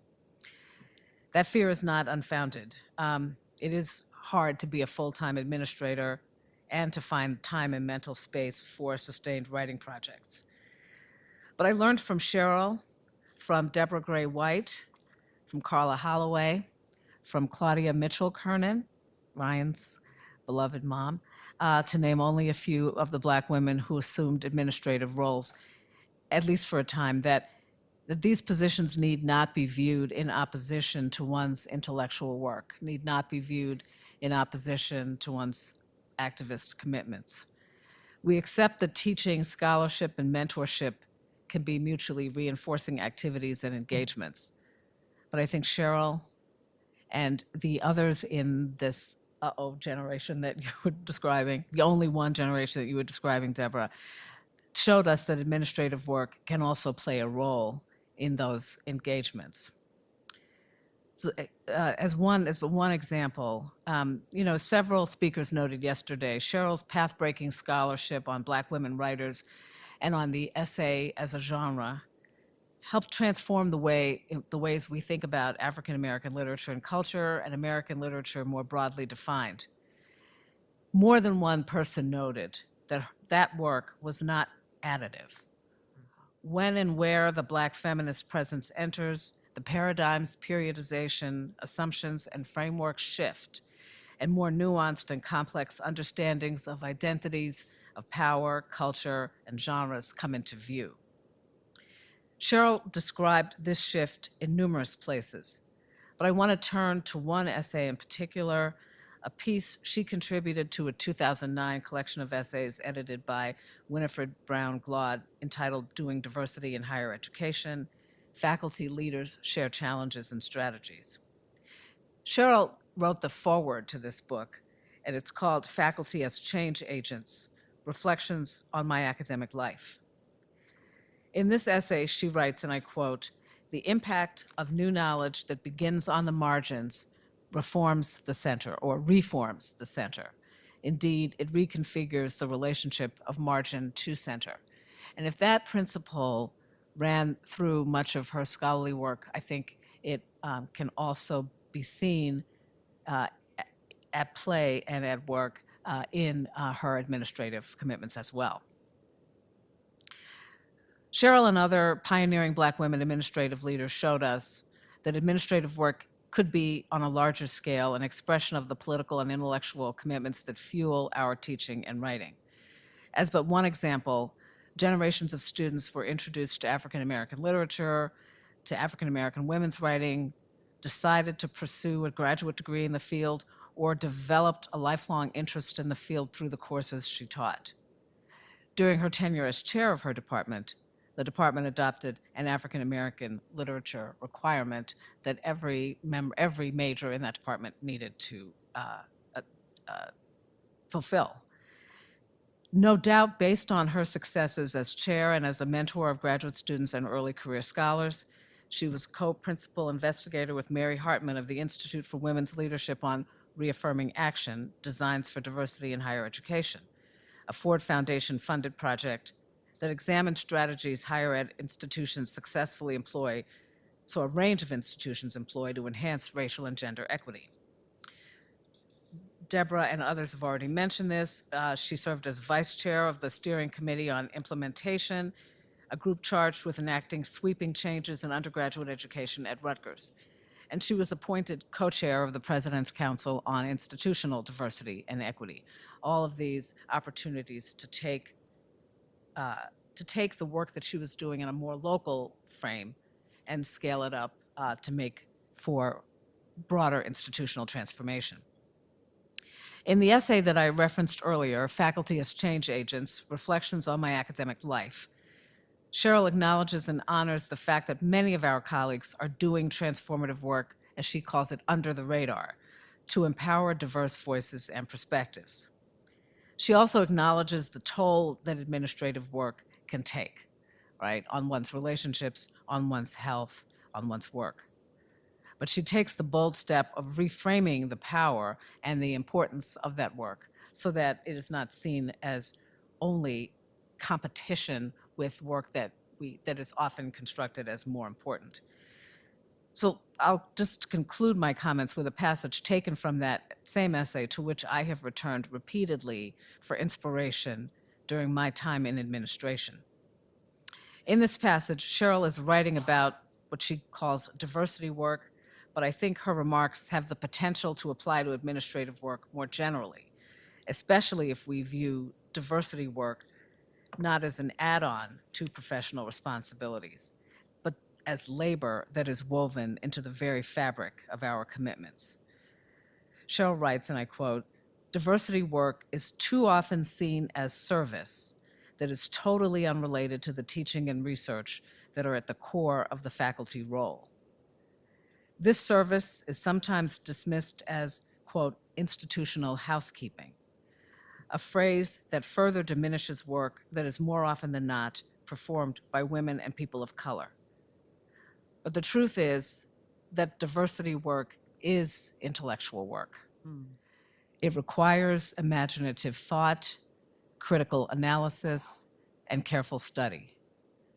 It has the potential to transform not only the institutions of higher learning in which we work, but the society that these institutions serve." Thank you.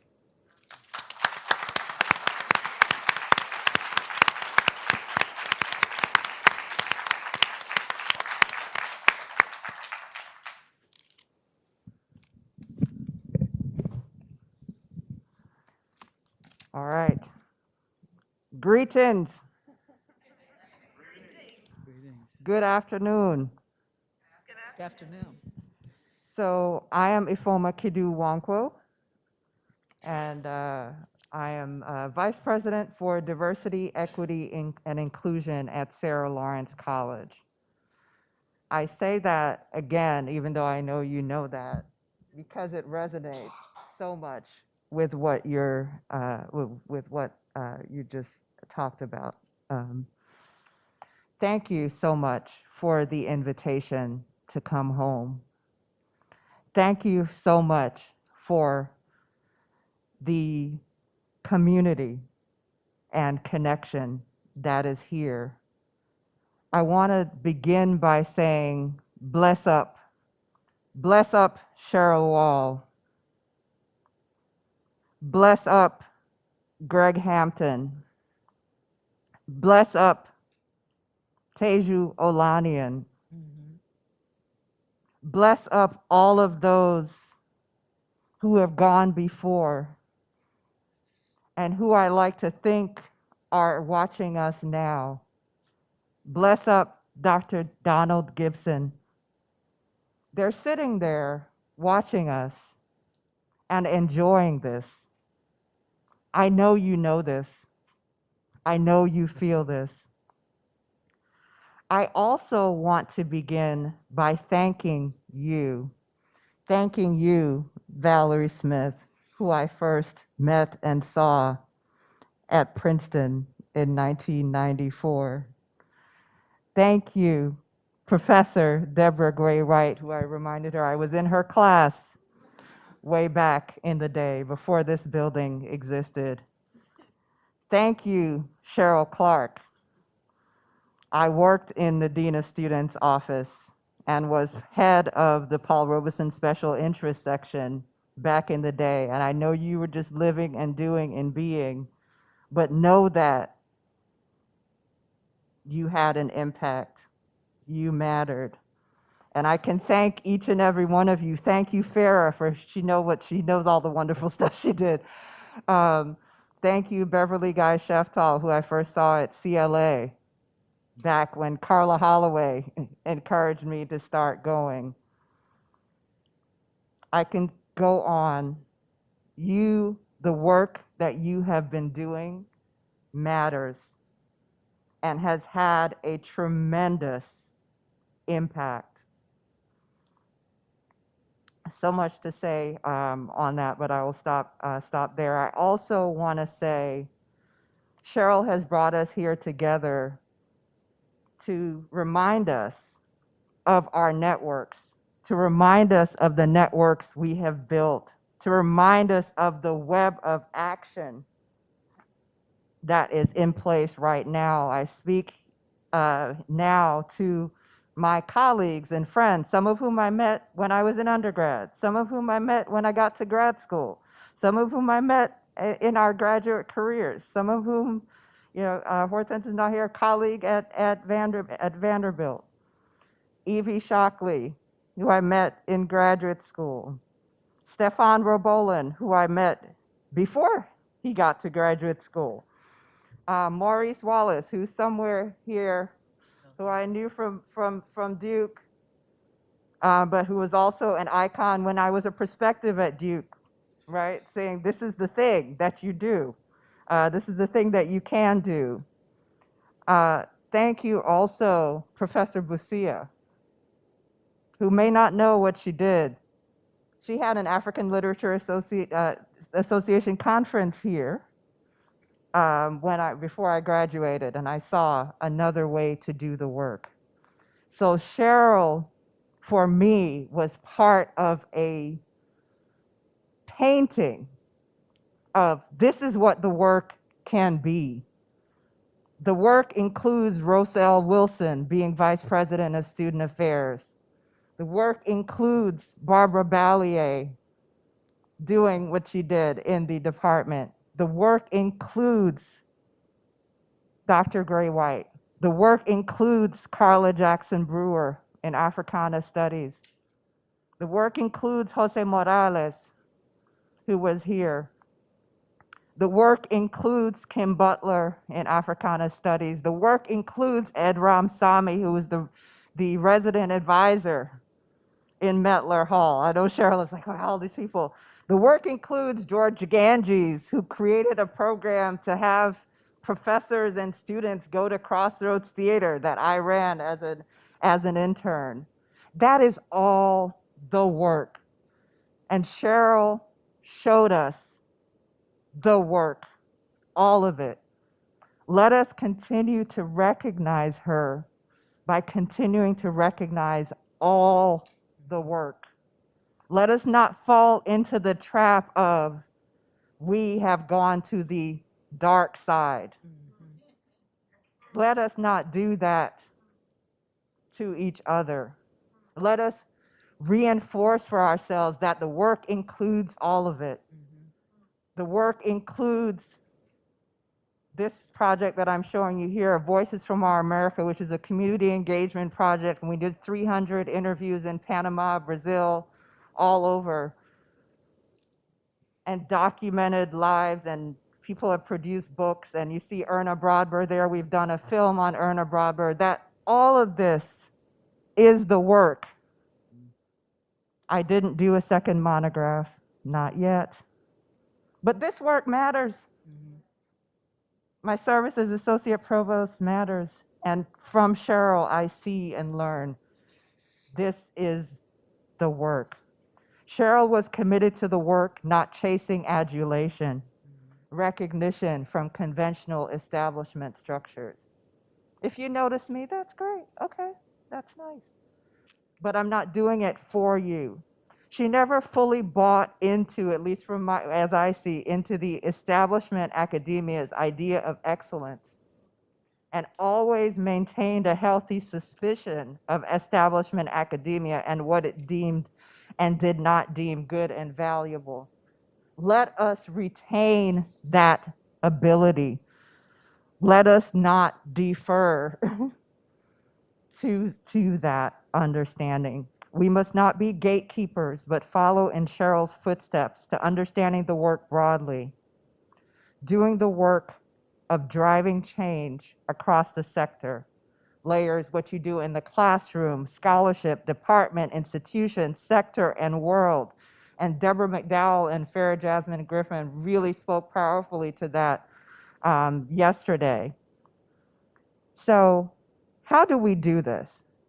Valuing, doing, facilitating, teaching, inspiring the work of ensuring that everyone is free to be. My title for these comments was, "My mother sent me to our Rutgers and resolved that I should be a leader." And for those of you who may not know, the Rutgers song has historically been, "My father sent me to old Rutgers and resolved that I should be a man." So that's not what's happening here. So just a couple quotations. One is from Zora Neale Hurston, where she talks about the cosmic Zora. "I belong to no race nor time. I am the eternal feminine with its string of beads." And then from Grace Nichols, "The power to be what I am, a woman charting my own futures, a woman holding my beads in my hand." So we do this work by valuing, doing, facilitating, teaching, inspiring the work of ensuring that everyone has the freedom to be. We do it by being deliberate and intentional about sharing materials and learnings that we shared within our own circles, and embed that knowledge in all circles of influence, driving change. So Cheryl Wall, I taught a course at Vanderbilt in, I think it was 2015, that was on, it was a graduate course, and the goal of it was really to connect the graduate students with pioneering scholars in the field and have them do projects on and with those scholars. So as part of that, we interviewed Cheryl. The students got the chance to interview Cheryl. So let me share a quote from that interview. Cheryl said, "My father was a minister, and I think about that story, and it's really emotional all of a sudden, because I grew up in this church that put there was a lot of investment in youth. So there was constant programs. We all learned recitations, and I was always so shy. And I loved books. I've said once that I grew up loving story and song, but I also loved writing and literature. And in the 1950s, I spent a lot of time in the local library, and I would go and read as much as I could." I call attention to this because the second item I want to remind us of is that to recognize and remember that education takes place within and outside of formal educational institutions. And part of our work is elevating what's going on and adding in, making what goes on within the institution more inclusive. But part of our work is also calling attention to the knowledge and the education that people are bringing from other venues, that our students are coming with already, and to bring people from a variety of venues and settings into the educational institution so that our students gain an understanding of that knowledge exists within and without.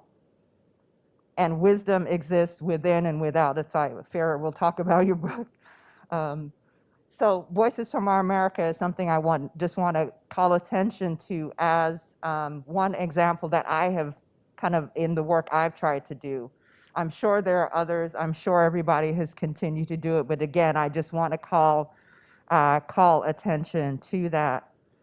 The other thing is, do not depend only, of course, on formal structures, establishment, validating bodies, or evaluative frameworks to determine what is or is not valuable as academic excellence.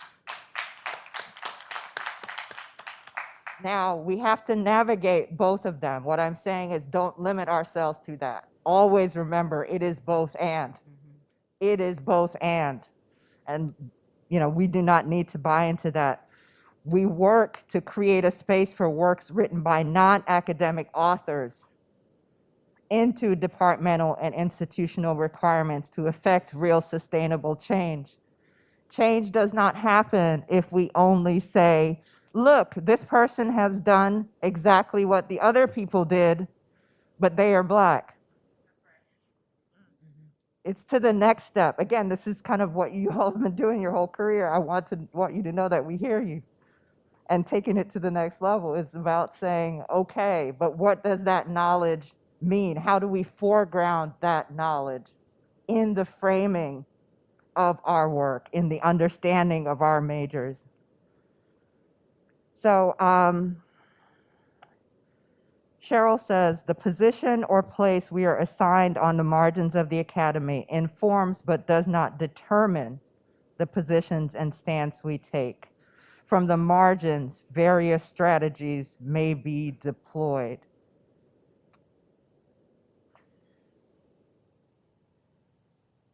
Cheryl goes on, and in this interview, she says, I'm not interested in cloning myself. I'm interested in helping my students achieve their potential. I'm interested in asking them or letting them, giving them the space to pursue the topics that they want to pursue. And I just think that's the difference between good pedagogy and bad pedagogy. I mean, the whole idea of doing this kind of work is to experience a kind of intellectual freedom that most people who are working in other areas, they don't have the freedom we have. And so why wouldn't we encourage our students and each other to enjoy it? That includes all of the dimensions of the work. And remember, as we're thinking about PhD programs, as we're thinking about education, let us keep Cheryl Wall's words in mind. Thank you very much. I will stop there.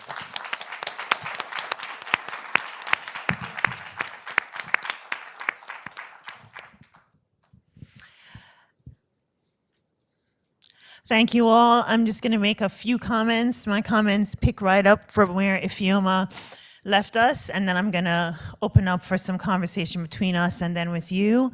So when I first got to Rutgers, Cheryl Wall was the central person who recruited me. And early in my arrival, I told her that I wanted to train as a psychoanalyst, which was a very strange thing to do as a person applying for a job in the English department as a Caribbeanist at Rutgers University. And I'm starting there because it's very much, it picks up right where Ifeoma left off, which was Cheryl's ability to encourage you as a Black female intellectual to do what felt like you needed to do. Not only did Cheryl encourage me, not only did she present me to the department with that in mind, so my desire to train as an analyst was right up front when I was interviewing, which was very, very helpful to me, for me not feeling like I had to pretend to be something or less maybe than what I was. But she also wrote for me for the Psychoanalytic Institute that I trained in. So I share that, meaning that she used her own mind to express something about who I was to a very different audience, right? And in a very different genre, right? I'm sharing that. I'm going to share 3 stories, and I'm sharing that one first because I thought of it again when I was looking back at my notes. I had the pleasure a few years before Cheryl's retirement, Cheryl's passing, to speak about her work that she had published right at that time, that she published a few years before. I want to make sure that I get the full title right. On freedom and the will to adorn, the art of the African American essay. And one of the things that stood out to me when I read through that to make comments about that work was the way that Cheryl encouraged wondering. And I think that's my first answer for how do you bring a Black feminist practice to the role of being an administrator, is that Cheryl always held first the Black female intellectual's ability to wonder in her own mind. The Black intellectual, period, but the Black woman in particular. And so I wanted to read one of the things that how she describes essaying, because it was one of the things that stood out to me. She says, so this is from On Freedom and the Will to Adorn. What is an essay? It is much easier to say what an essay is not. It is not a philosophical treatise, although it may be the site of philosophical reflection. It is not a systematic argument, although it may make a case. It is not reportage nor autobiography. An essay is not a letter, though some essays assume the guise. Rather than exhausting a subject, the essayist works around and through a specific aspect of it. The essay offers its creator intellectual freedom, the freedom to work around, with, and through an idea. It is, as its name denotes, a trial or an attempt. And then from that starting point, Cheryl goes into her own series of reflections on the importance of that freedom, an essay, a try, an attempt. And that's what she brought to her role as an administrator too, right? A kind of liveness, a vitality about how you enter into institutional spaces and begin from the place of, I am going to ask that question, right? As a it's not a deadness, right? She says that she reflected on the importance of a freedom of mind and a freedom in language. In this book, specifically in shaping and defining the field of African American literature, I added that, the thing that Cheryl made me think about in reading that was the way that the essay provides the Black writer with the space to travel across his and her minds and draw the reader into an engagement with his or her mind as the writer moves back and forth between thought, feeling, and language. But I'm dragging that across into what it meant for me as an academic, struggling with this strange career shift for Cheryl to encourage that and see it as totally integrative with who I was as a scholar. So that's the first story. The second thing I want to say about my experience of what was the Black feminism in Cheryl Wall's administrative and leadership role, is that Cheryl understood that even if it slows down your own path on the traditional, conventional academic track, you have to build leaders. You have to build other people, right? And so She started ready. She started postdoc programs. She mentored junior faculty. She mentored junior faculty in other departments. She sat in committees, had hired faculty. This woman was building pipelines and ladders, right?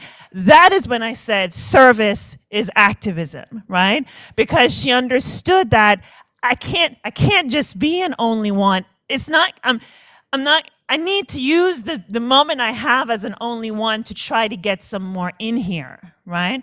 At multiple levels, scholarly levels, administrative levels. You know, there's a term that's used now in the best practices around mentorship called sponsorship. And sponsorship is different from mentorship because sponsorship is where you actually advocate for other scholars. You connect them to your publishers. You connect them to your colleagues, right? Cheryl was doing that work before there was a name for it. And that is not work that I, as a previous dean, think every single faculty member has the time to do. But Cheryl was doing it. Many of us in this room know that she did some version of that for us, right? So that's the second thing that I wanted, because there's something about the sense that you have to build that is a part of her Black feminism, right? That she brought as an academic leader. The third is a little bit the psychoanalyst in me coming in, and it's a little bit more personal / interpersonal. So there is a Jamaican proverb that's taken from the book of Matthew that says, you have to be wise as a serpent and harmless as a dove. And that was Cheryl Wall as a leader, right? How I interpret that, wise as a serpent, know the structure that you are in. And know how structure shapes people, even your allies and your antagonists, and understand how motivations and positionality can be inflected by structure, right? So be shrewd, understand that, right? Don't be naive. On the other hand, don't judge people for it. Be harmless as a dove. Meet every person in the next engagement, even if they dissed you in the previous battle. In a sense, start again with them, right? How many department battles, whatever, but I know my colleagues in the room experienced Cheryl as someone, when she came back to you, she met you at, you didn't have this sense that she was carrying a grudge. You didn't have this, right? There was just a way that she had of like, again, as the best way I can put it, meeting you again at a new starting point. We were at odds on that battle, now we start again, right? To me, and it was really sincere. I feel like she just had an ability not to, that harmless as a dove part. That's something I really try to carry with me. Her integrity about what she needed to do did not require her to judge other people when they failed, when they underperformed their own humanity, right? And so, that's one way of putting it. Cheryl could call it, but she would hold space that you might be able to do better the next time, right? All right, so that said, I wanted to bring a little bit more of her into the room, but I'm also emphasizing that because I know that these women here with me have reflections that bounce off of what I'm saying about Cheryl. And so I thought maybe one place to start us was I'd set up this very big contradiction at the beginning, linking service and activism on purpose, just to kind of provoke us a little bit. But I wondered if maybe each of you could just say a little bit about how you put, without needing to fall into such a sharp dichotomy, how you put that together in your own minds and in your own work. I know you've spoken to some of your paper, but maybe in just a little bit of a looser way, how you think about the activism of what you're doing as an administrator. I'll go first. I mean, for me, the work is fundamentally, and I learned that here, it's epistemic work fundamentally, right? It's about knowledges and ways of knowing. So the work is epistemic activism, if you will. It is about recognizing that various forms of knowledges, ways of knowing, philosophies, approaches are to kind of foreground those, that is the battle. So for me, keeping that front and center is crucial.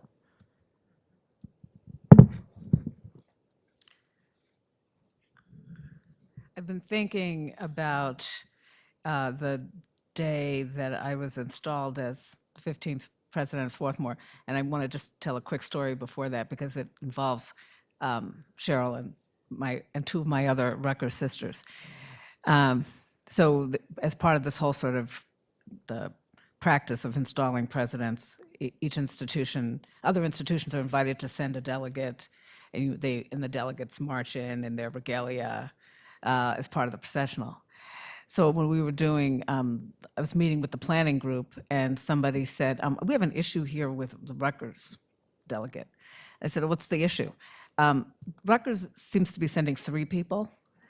And I said, okay, so who are the 3? And they said, Deborah Gray White and Abena Busia and Cheryl Wall. I said, okay, they are all coming, okay?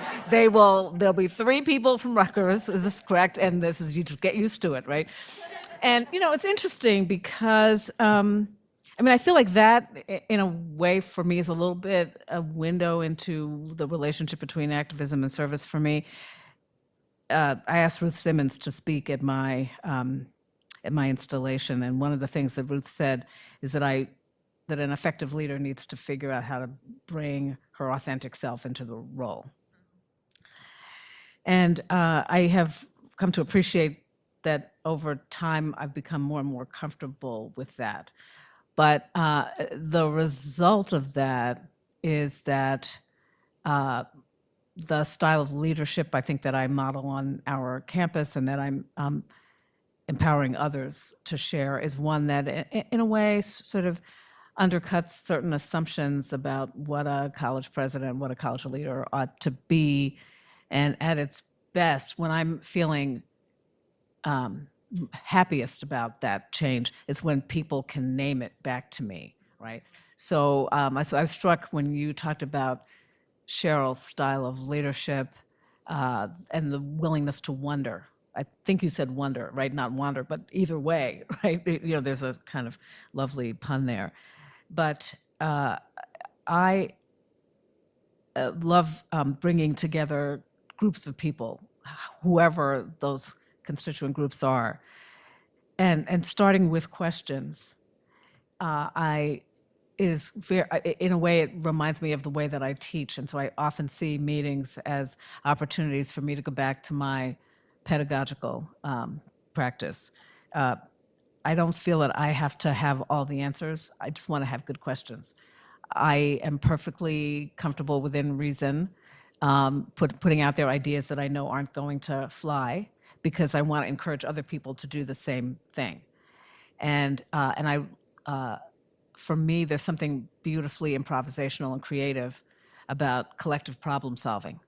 And I think, knock on wood, one of the reasons that Swarthmore's COVID response has been as effective as it was is because none of us knew what we were doing.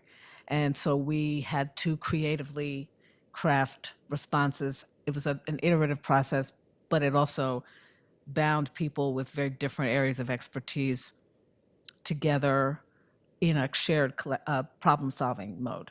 And there was something about that process, right? The result was one thing, the process was almost as important as the result itself. So I think, I'm going to stop there because I know you have other questions, but I think this is such a generative set of questions, and it's just interesting to be able to think about what it means to bring one's authentic self into these roles and redefine them. I think I've been doing this kind of work from the day that I integrated my 8th grade classroom, that it has become just all of a piece that I don't separate necessarily service from activism. When I first got to Binghamton University, I was one of like 6 Black people on campus, and it is the southern tier of New York. And what's the first thing that me and those 6 other people did? Get more people in. There's something about being lonely that says, I want to get rid of this feeling. And so the next year and the next year, by the time I left, they were bringing 200 and 300 Black people to, because we organized. And, then the next thing we did, I didn't like the courses. So, I waited 4 years for the guy who taught Civil War, because he was a Southerner who said slavery didn't have anything to do with the Civil War. And, you know, but it's like, okay, so we need other courses. We need African American history. So what do? We organize, and then there is now a African American History Department at, or African American Studies Department at Binghamton University. So the thing about being the only one is hell. You're compelled to bring more people. And it just turns out that in terms of that compulsion, it was always, okay, how do we get more Black people here? At Rutgers University. I mean, look at what Cheryl did. One of the things that she really pushed when she was co-chair with the President's Diversity Committee, or whatever that committee's name was, what did she do? She's like, okay, we're going to have cluster hiring. And this is one of the things we're going to really, really push because, you know, nobody wants to be lonely. And if you just bring one person in, you're setting them up for failure. So you bring 3 people in, or you bring 4 people in. It has always been to me there's never been really service than their scholarship. I mean, trust me, nobody would have written the history of, well, I'll just tell you, writing Aren't I a Woman? Female slaves in the plantation South. Look, you know, that wasn't just because I wanted to to be the only one, or, you know, it was just like, it's just not there. So somehow it led to Aren't I a Woman?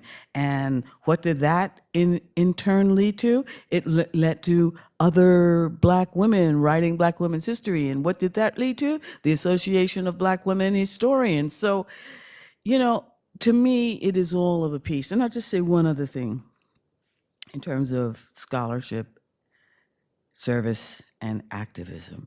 I think that the kind of work that we all do is the best answer to the far right's position on quote unquote CRT. We are going to keep doing this, and we are going to keep putting out books. We are going to keep doing podcasts. We are going to keep doing documentary films. We are going to keep this knowledge out there in front of everybody. So when they try to shut down a library, so, okay, just turn on your TV.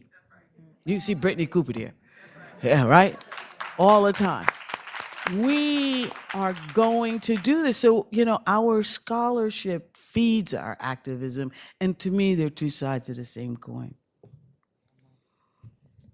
I'm watching the time, and I want to make sure, I could keep just talking, but I want to make sure that we bring other people into the conversation. So let me pause here and ask us for questions from the audience. So I see Abby Basia. I don't know if we're going to be using mics, or if you guys feel you, why don't you see if you can project, oh.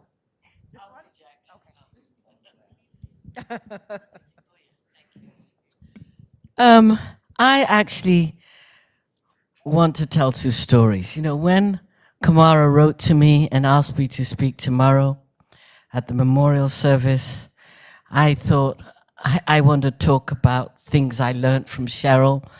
The only thing is all of them have stories, and so it's too long. By tomorrow, I promise I'd have whittled it down. But I want to tell 2 stories that were profound for me about how to do leadership. One, Val Smith has already mentioned, and that is the day Rutgers became the first state university in the country to have an African-American requirement for English majors. Can you imagine how long it took? Anyway, those of us who taught Black Lit had met, strategized, et cetera, and we were coming to the faculty meeting, and I think Cheryl was chair, so the case was made by Donald Gibson, and we were all like ready to fight, right? I had made my points in the evening and so on. And I think Barry will remember this, we had the discussion started, and Cheryl didn't call on most of us. You know, she didn't call on me. I don't even remember her calling on Wesley, but she might have called on Wesley. I mean, but there was no argument. I mean, we came prepared for battle. And it was like smooth sailing. All kinds of weird and wonderful people stood up and supported the motion. And I remember walking out, and I think I walked out with Ellen Diamond, and she looked at me and said, "What just happened?" You know? Anyway, I wanted to answer that question. And I discovered that Cheryl Wall had spent the night before calling folks up. And when I mentioned this to her, she looked at me, smiled wryly, and said, "I did not grow up at the feet of the motherboard of Mount Calvary Baptist for nothing."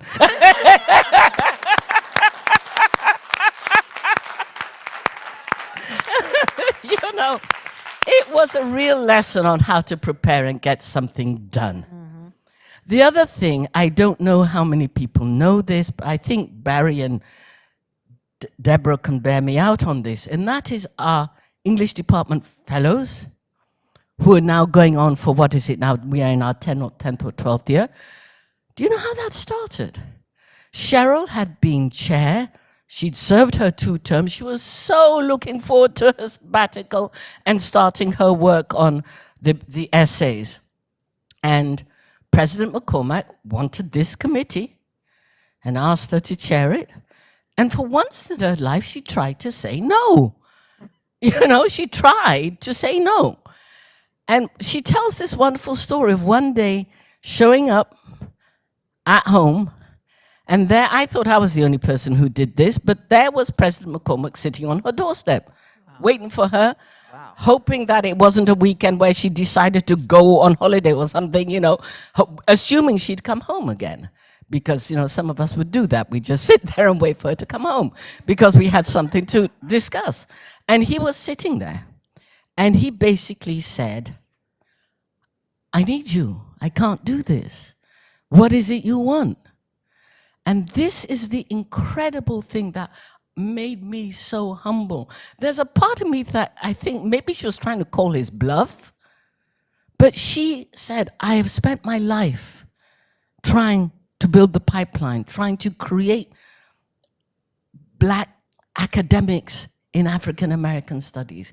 I want those fellowships. I want fellowships." Can you imagine the president of the university, his son, he's sitting on your doorstep, offering you anything you want. You don't ask for anything for yourself. You say, "I want those fellowships." And she thought it would last the duration of the committee. 10 years later, we can name the people who have been Cheryl Wall Fellows. That is such a humbling story.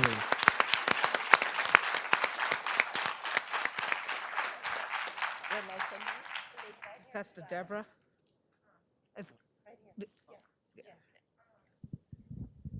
Thank you, everybody. I'm just full to overflowing because of this panel.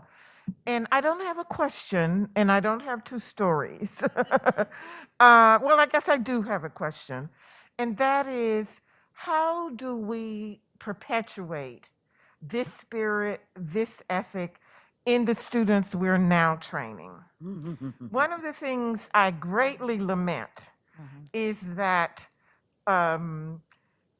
the capacity to say no spills from all directions and megaphones as something virtuous, that you must say no. Just say no. Take care of yourself. What is self-care? The idea that Cheryl exemplified, this importance to which Deborah Gray White alluded in the quote from Fannie Barrier Williams, I always like to yoke with a quote from Du Bois's commencement address to students in Tennessee. I'm not going to remember the exact date, but he's advising them, as you go about to choose your life's work, don't just think of what benefits you. Don't just think about what you want for yourselves. He says, and I quote, "Do the work that wants to be done." So that want in Du Bois's formulation is connected to what is needed, what is lacking, what needs to be done. And sometimes what needs to be done in the context in which you're moving is nothing that the academy validates, right? And so I think our challenge as we talk about this aspect of Cheryl's life is really, how do you show up as your authentic self? And what relationship does your authentic self bear to the injunctions and the prerogatives of institutional life? Because they are often on a collision course. And so, how do you find the capacity, and how do we instill within our students the need to perform this separation, right? So that people, for a variety of reasons, but I think one of the reasons we don't find people more willing to see the inextricable marriage between scholarship and service is that they understand what the academy values. And so Cheryl worked toward a transvaluation. And I think all of us, as never more critical do we have this need than now. That's right. To understand how to distinguish between the work that wants to be done, right, whether or not it is validated by the academy and its emissaries. I'm sorry for having gone on so long. Thank you very much. Okay, I know that we have some responses.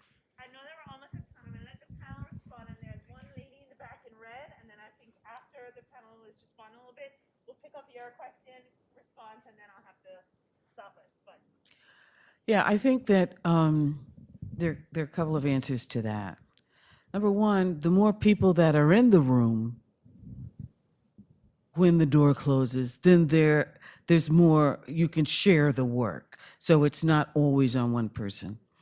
But the other thing, I mean, in very practical terms, just very practical terms, one of the things that I learned when I was chair of my department, the history department, was that we often don't demand some of the things that we need. We just are going to be self-sacrificing and, long-suffering. That I don't think one needs to do. But what you really do have to do, and sometimes it's not that easy, is if you want me to do this, then this is what I need. You have to ask. And I will say that women in particular don't always ask. Black women, white women, etc. I would be sitting as chair of my department, and people come in, and we're hiring. The men, I don't care how much you give them, they will always ask for something more. And so sometimes you have to say to the woman, maybe you want this. Maybe you should ask for this. I will tell you this, Ruth Simmons, when I went to Brown, and I did get an offer from Brown, and I visited with Ruth Simmons, she sat down and said, well, here, maybe you want this, and here's what I think you should insist on. She gave me her list. And I think that sometimes we're diffident, we're shy, we don't want, or we think, oh, they're not going to like me.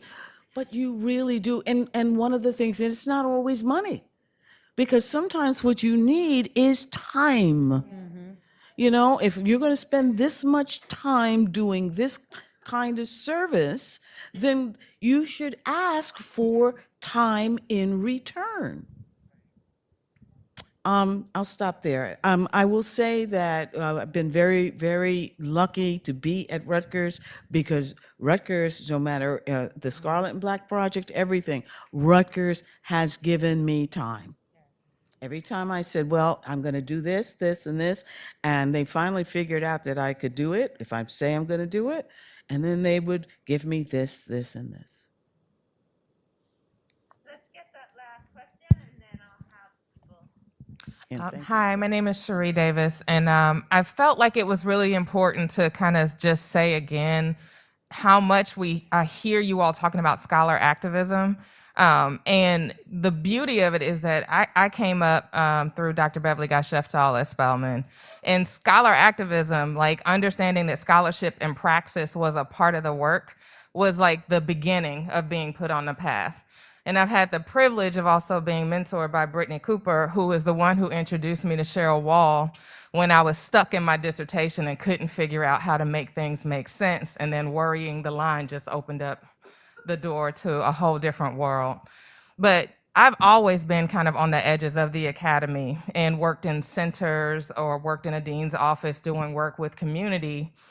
And the thing that I learned very much so working Jacqueline Jones Royster and Dr. Bev and others is that you always have to have your project, right? That when I come into my department at the School of Management and Labor Relations, and there's like a larger thing, I'm like, I understand what you're doing here, but I'm accountable to a different community. And the beauty of being in Black feminist community is there are places to come home to like this, and to be reminded of the work that we're supposed to be doing. And I do leadership development work, and one of the hardest things, particularly with women's leadership development, is saying to them, you may be the first, but you should not be the first and the last, that you have to transform the role, that leadership is about practice, it's not just about a role or a position, and that you actually have to push this open, right? Like it is your responsibility to transform the role in the organizations that you serve. That is a Black feminist project always. And I just feel like it is wonderful to hear you all at the front of the room talking about these things, because we will now cite you and say that these people said that this is the work and this is what we need to be doing, and we need to hear more and more of it. So I'm just deeply thankful for so much of what you all have just laid out, because it gives us the words and what we need to be able to do this work.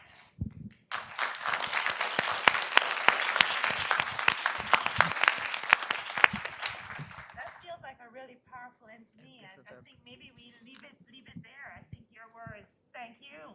And so thank you, everybody.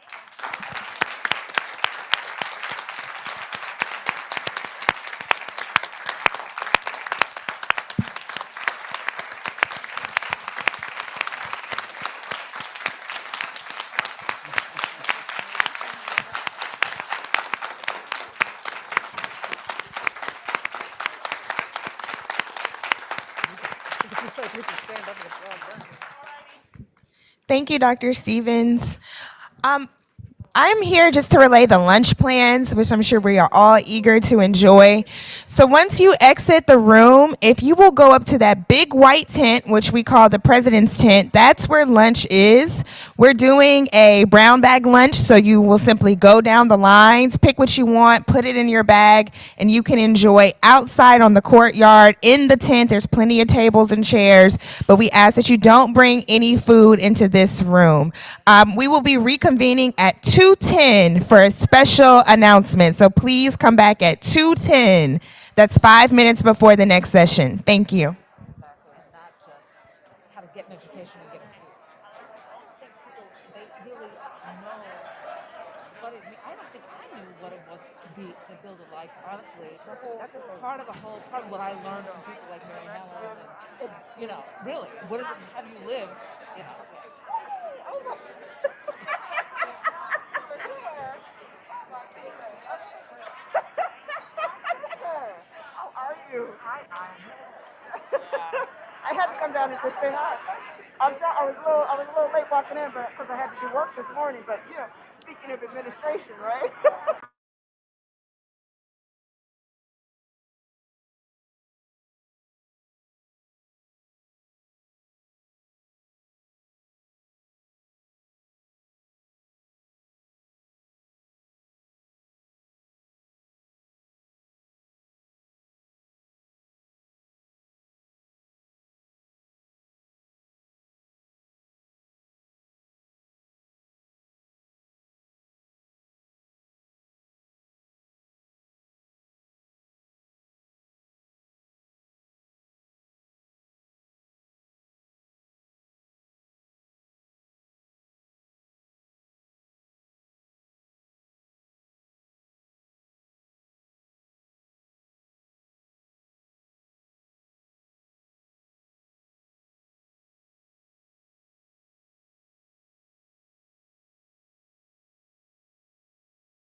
Good afternoon.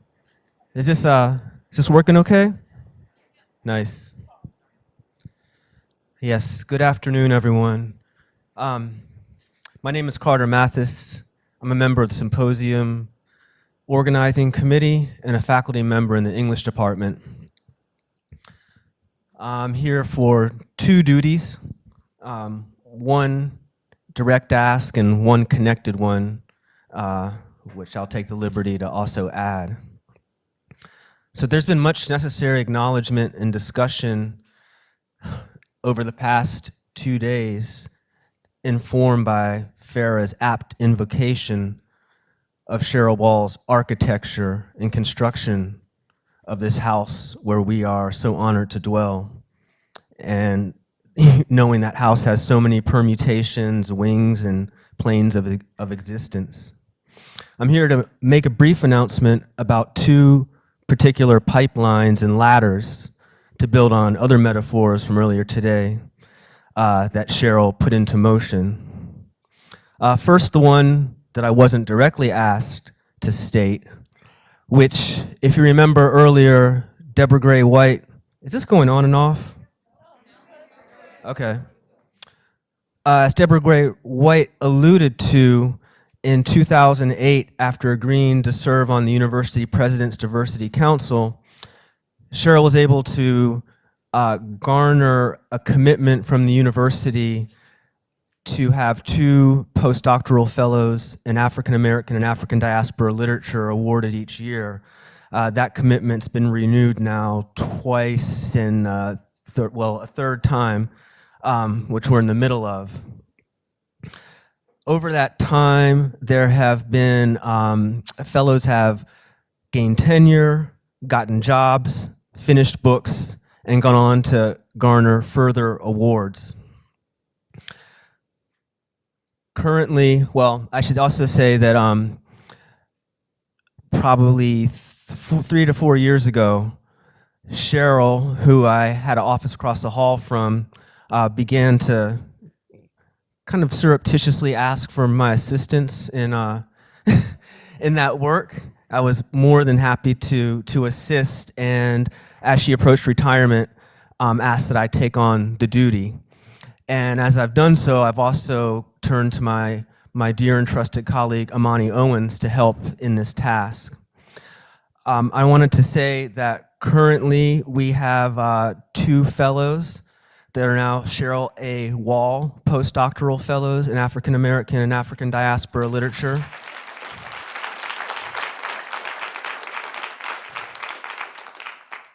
They currently are Haley Harrell, who comes to us from Emory University, and Ashley Clemens from the University of Florida. And I'm happy to report they have both received tenure track offers. They will begin in the fall. I believe Ashley is here with us. I know she was yesterday, and I know she said she was today, so there she, Ashley, Ashley, I'm talking about you. There's Ashley Clemens. Haley could not make it. She had a family business to attend to. And I also will now quickly say our incoming postdocs are Smaran Dayal and Victor Peterson II.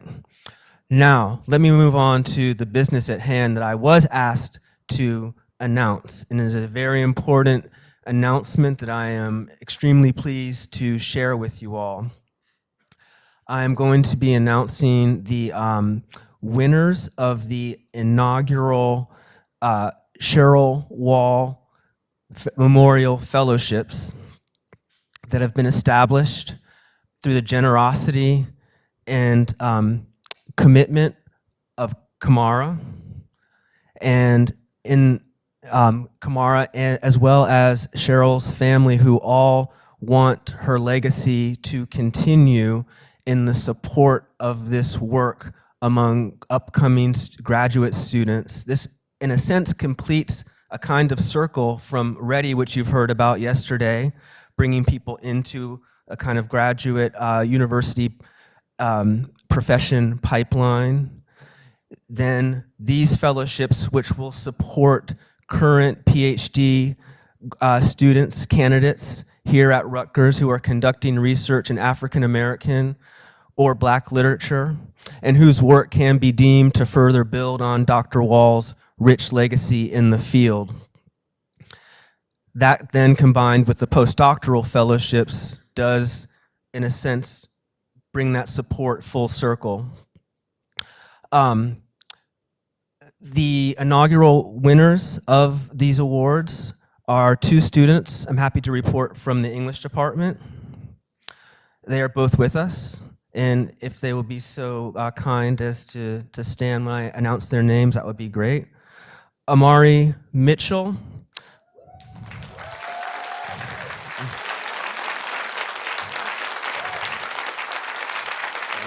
Amari's dissertation project is now entitled "The M/Material Consequences of Race: Black Lifescapes."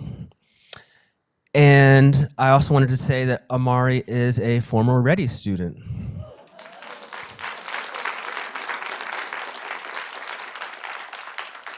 The other awardee, Diana Molina.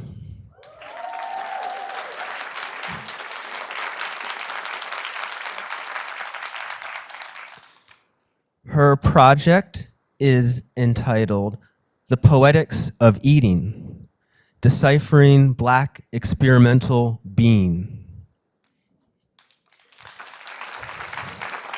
Finally, I would like to just encourage all of you, some of you may have already done this, but to please support this fellowship. We would like to see the fellowship obviously sustained and hopefully grow to support this very necessary work in Cheryl's memory and ongoing legacy. So you will find this sheet on the table outside of the conference auditorium. You'll also find a link to make contributions on the conference website, but that website obviously won't be up much past the conference. So do take a flyer, there's plenty out there, and ask anyone on the symposium organizing committee if you would like further information. Thank you all very much. I would like to now bring up my dear colleague, Erica Edwards, who will be introducing the panel on the future of Black feminist theory.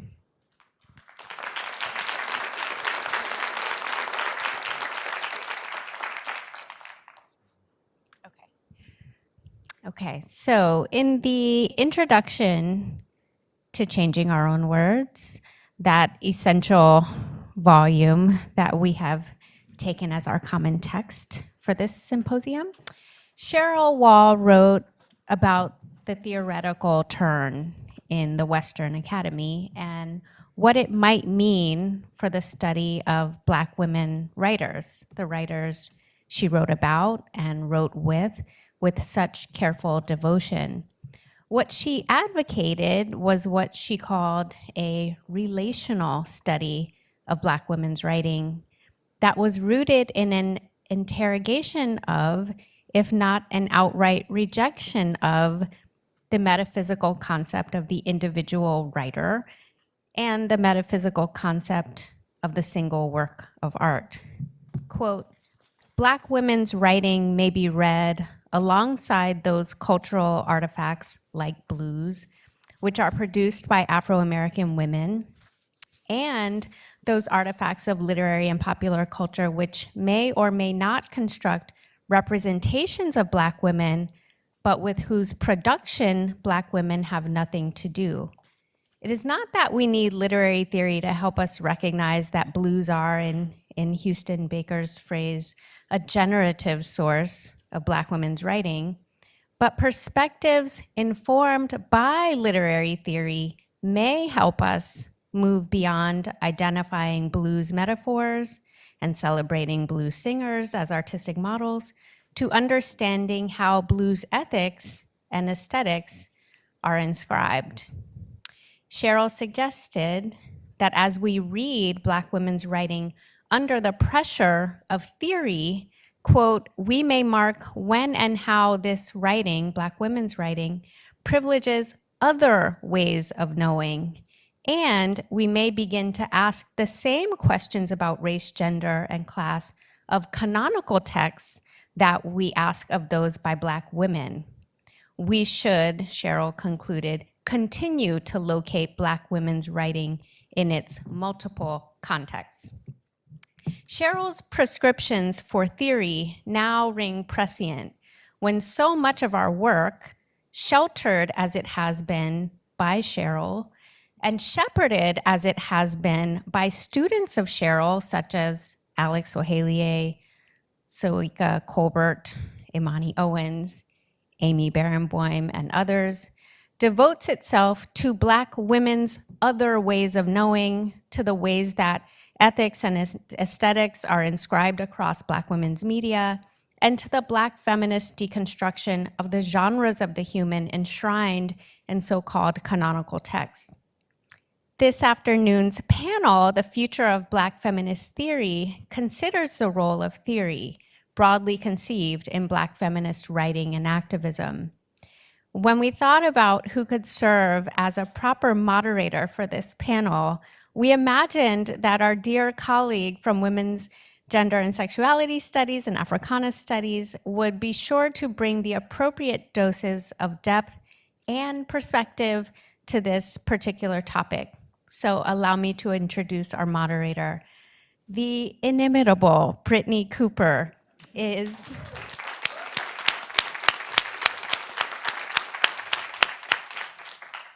professor of Women's Gender and Sexuality Studies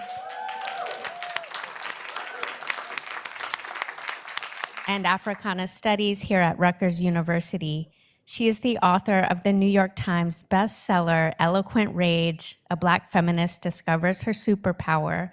She's also the author of Beyond Respectability, The Intellectual Thought of Race Women, which won the Merle Curdy Prize in U.S. Intellectual History from the Organization of American Historians. She's co-author of Feminist AF, A Guide to Crushing Girlhood, which was a Kirkus Best Book of 2021. And she is co-editor of the Crunk Feminist Collection. Professor Cooper is a contributing writer for The Cut, New York Magazine, a contributor for Black News Channel, and a frequent commentator at MSNBC. She's co-founder of the Crunk Feminist Collective. Professor Cooper.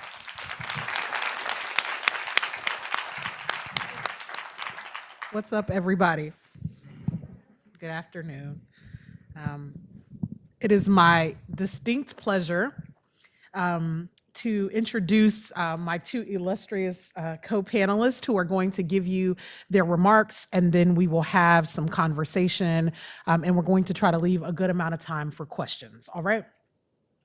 Mecca Jamila Sullivan is the author of the short story collection Blue Talk and Love, winner of the 2018 Judith Markowitz Award for LGBTQ Writers, and The Poetics of Difference, Queer Feminist Forms in the African Diaspora, which explores the politics of experiment in global Black feminist art, literature, and hip hop.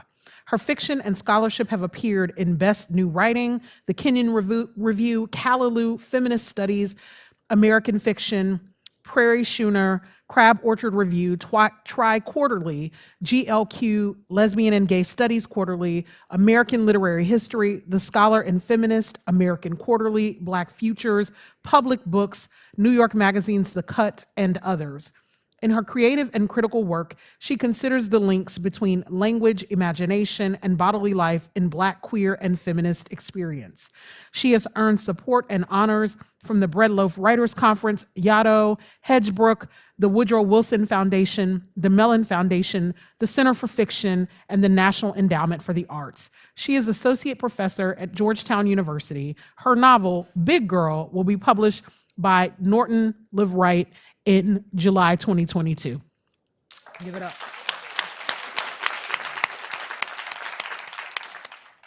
Margot Natalie Crawford is the Edmund J. and Louise W. Kahn Professor of English at the University of Pennsylvania. Crossing boundaries between African American literature, visual arts, and culture. I mean, I'm on top of it. You want to try this? Yeah, let's do that. Okay. All right. Crossing boundaries between African American literature, visual art, and cultural movements, her scholarship opens up new ways of understanding Black radical imaginations. Crawford is the author of Black Post-Blackness, the Black Arts Movement in 21st Century Aesthetics. She is also the author of Dilution Anxiety and the Black Phallus. She is the co-editor of New Thoughts on the Black Arts Movement, as well as Global Black Consciousness. Her latest book, What is African American Literature, was published in 2021. Her essays appear in a wide range of books and journals, including American Literary History, South Atlantic Quarterly, Modern Drama, American Literature, The Psychic Hold of Slavery, The Trouble with Post-Blackness, The Modernist Party, Publishing Blackness, Textual Constructions of Race Since 1850, The Cambridge Companion to American Poetry, Post-1945, Want to Start a Revolution, Radical Women in the Black Freedom Struggle, Callaloo, Black Renaissance Noir, and Black Camera. She is on the editorial board of the Society for Textual Scholarship, the James Baldwin Review, and the Wiley Blackwell Anthology of African American Literature. All right, Mecca, we will begin with you.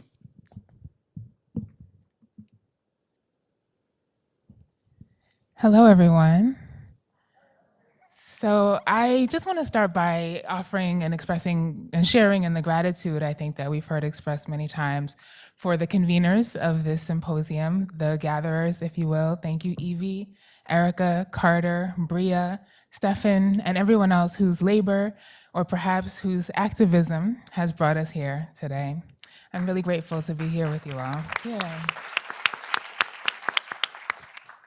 In her 2021 essay, Black Women and the Pleasures of Intellectual Work, Cheryl Wall names what she sees as a key absence in contemporary discussions of Black women's thought life. In the 21st century, she states, Black women, quote, can acknowledge intellectual work as a source of personal fulfillment, indeed a source of joy, in ways that earlier generations of Black women could not. At least that should be true. In fact, it remains difficult for Black women to own the joy that their engagement with ideas produces. It is still safer to identify oneself as a teacher or even a scholar than an intellectual, end quote. So in this essay, Dr. Wall considers what might happen if we imagine Black women's theorizing as an intellectual pursuit, right? If we imagine ourselves as intellectuals rather than some of the other titles that we tend to take up, like scholar, or rather than limiting ourselves to some of those other titles. For Dr. Wall, changing the words of Black feminist work to shift from the scholarly to the intellectual opens the fields of who we are, what we do, and why. It broadens the range of voices included in our conversations to include those who contribute to, quote, intellectual discourse beyond the locations of academic scholarship. It also stretches the language of our labor to include spaces of pleasure, intimacy, and shared joy, even alongside, or perhaps precisely because of, the very real political, structural, and mortal violences that our work addresses, right? That need to constantly sort of be aware of oppositionality, but also to do so from a place that allows for our self-sustaining celebration and joy. In Dr. Wall's Black feminist future, then, the, quote, work of Black feminism may emerge out of a crucial institutional, political, and cultural necessity, but it's also animated explicitly by a focus on pleasure, joy, and shared self-fulfillment, in which multiple voices from various discursive spaces must participate. Importantly, Dr. Wall grounds her reflection on the necessary pleasures of Black women's intellectual lives in the work of Black women writers who span genres, often touching both critical and artistic realms. In this essay, these include Toni Morrison, Audre Lorde, Anna Julia Cooper, Zora Neale Hurston, and Kathleen Collins, all of whom have contributed to Black women's theorizing not only through critical essays and monographs, but also through novels, poems, stories, films, and mixed genre works. Dr. Wall's genre-spanning archive thus invites us to think about how the futures of Black feminist exchange in the 21st century might be guided not only by the, quote, self-sustaining joys that nourish our thought lives as scholars, but also by the feeling of play that undergirds much of our work, the disobedient play with genre, language, and disciplinary boundaries that have never been fully sufficient or expansive for us in the first place. Dr. Wall's provocation to claim the Black feminist intellectual does the work, in fact, of changing our own words. Wall uses this phrase, of course, drawing on Hurston's notion of changing words in the short story Jonas Gourdvine. When commanded to stay silent, Hurston's protagonist insists that she will, quote, change words with whomever she wants and in whatever way she wants. Changing words thus signals to change, as in to alter language, and of course, Dr. Cheryl Clark, Deborah McDowell, and others have illuminated this for us yesterday, as well as Erica earlier in this afternoon, right? In Hurston's story, change also signals an exchange, right? An exchange of words in the service of one's own self-fulfilling vision. Or, as Hurston's protagonist states, I just change just as many words as I darn please, with whomever, whenever. Here, changing words is both active and transitive. It means to take control of and reimagine language on one's own terms, and to enter conversation with another as a Black woman speaker, insisting on one's own, quote, liberated voice, a Black woman voice that speaks according to one's own will and in one's own particular way. As a creative writer and a scholar, I find it generative to think about how this change of wording from scholarship to intellectual, and specifically intellectual exchange, worries the lines of Black feminist lineage and opens space for the word-changing, world-changing futures we need. And I speak of need here as both collective and personal. I first got to know Cheryl in 2013 when I held one of those postdoctoral fellowships in African American and African diaspora literature, which she had created at Rutgers, which Dr. Busia mentioned earlier today, and which Carter just spoke of a few moments ago. I had recently finished my PhD in English literature and had secured a tenure-track job in women's studies at a different university. And I was working on my first academic manuscript about the theoretical interventions of contemporary Black, queer, and feminist poetic practice in the African diaspora. I had also just secured a contract for my first book, a collection of short stories about the intellectual and bodily lives of Black women and girls. The contract was a fact I was not sure how to talk about. I didn't yet have language for myself as a Black queer feminist writer-scholar, though I actively sought out models like the fantastic Evie Shockley, whose example was and still is indispensable for me. When I arrived at Rutgers as a postdoc, I was anxious about how I could make space for myself on both sides of the critical creative divide, a line that never made sense to me. But when I signed the contract for my first short story collection, Cheryl Wall was one of the first people to offer me a hearty congratulations, her smile spreading, her skin brightening with genuine excitement for me. "This is your first book," she told me. "You have to celebrate." It was an affirmation that meant more to me than she could have known. This afternoon, as we're called to think about the shapes, sounds, and feelings of Black feminist theory in the 21st century, I feel compelled to think in terms of that simultaneity, the seeming dualities that Dr. Wall's work reminds us are actually one, the crucial ever-presence of celebration in Black feminist intellectual exchange, the constant play with language, form, and genre that propels our intellectual work forward. In the wonderfully evocative description of this panel, the conference organizers invited Margot, Brittany, and I to reflect on Black feminist theory's reach, quote, beyond discussions of writing by Black women. I found myself musing especially on this beyond, wondering what work it does, what changes this word might make in our understandings of temporality, futurity, and presence. And I've been noticing, over the course of our conversations these past couple of days, how we tend to kind of reflect on specific words, right? To worry them, as Dr. McDowell said yesterday. So, the obligato, right? The capacious meanings of gathering that Farah Jasmine Griffin pointed to yesterday. We can add today Jershun's reading of messiness through Janet Mock, and of course, L.H. Stallings' sort of evocative, provocative reading of Come and Climax, right? And of course, as we reflect on Cheryl Wall's vision in changing our own words, we're also reflecting on the many meanings of the word change itself. Again, change as transformation, change as exchange, each sense nourishing the other. The provocation of this panel invites us to pause on the beyond of Black feminist theory and see where Cheryl's work leads us. Is there a space beyond discussions of writing by Black women? And if so, haven't we, as Black feminist intellectuals, always been there? Haven't we always troubled, changed, worried the defining lines and lineages of Blackness and womanhood and even writing itself? Cheryl's invocation of the Black feminist intellectual invites us to think beyond accepted parameters of scholarly writing toward broader discussions of literary culture that include other realms of cultural production and media exchange that also happen through language. They ask us to see the intellectual worth of creative expression and the art of our critical writing. This expansion from scholarly work to self-sustaining intellectual life brings language to our critical and creative engagements with the literary, poetic, and narrative aspects, right? The critical or kind of writerly aspects of, for example, hip hop, visual art, erotic performance, and several other forms that critique white supremacist, capitalist, heteropatriarchy, to borrow from bell hooks, as Black feminist scholarship does. But it also allows us to think about how these conversations are happening in languages beyond scholarly discourse.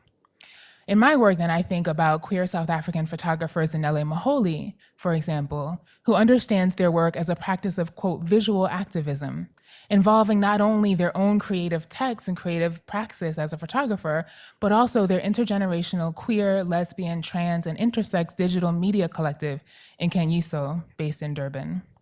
I also think of queer hip-hop group Climax, who calls their work rap activista. For them, hip-hop is an intellectual discourse precisely because it is queer, feminist, transnational, and multilingual.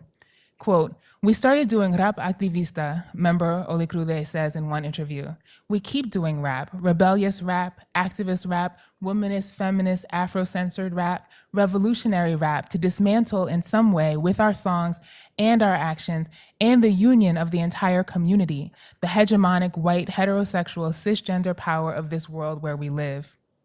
And of course, this picks up on the kind of brilliant attention to the kind of affective sort of resonances of intellectual labor, right? And how all of our intellectual labor can be sort of contributing to an activist vision.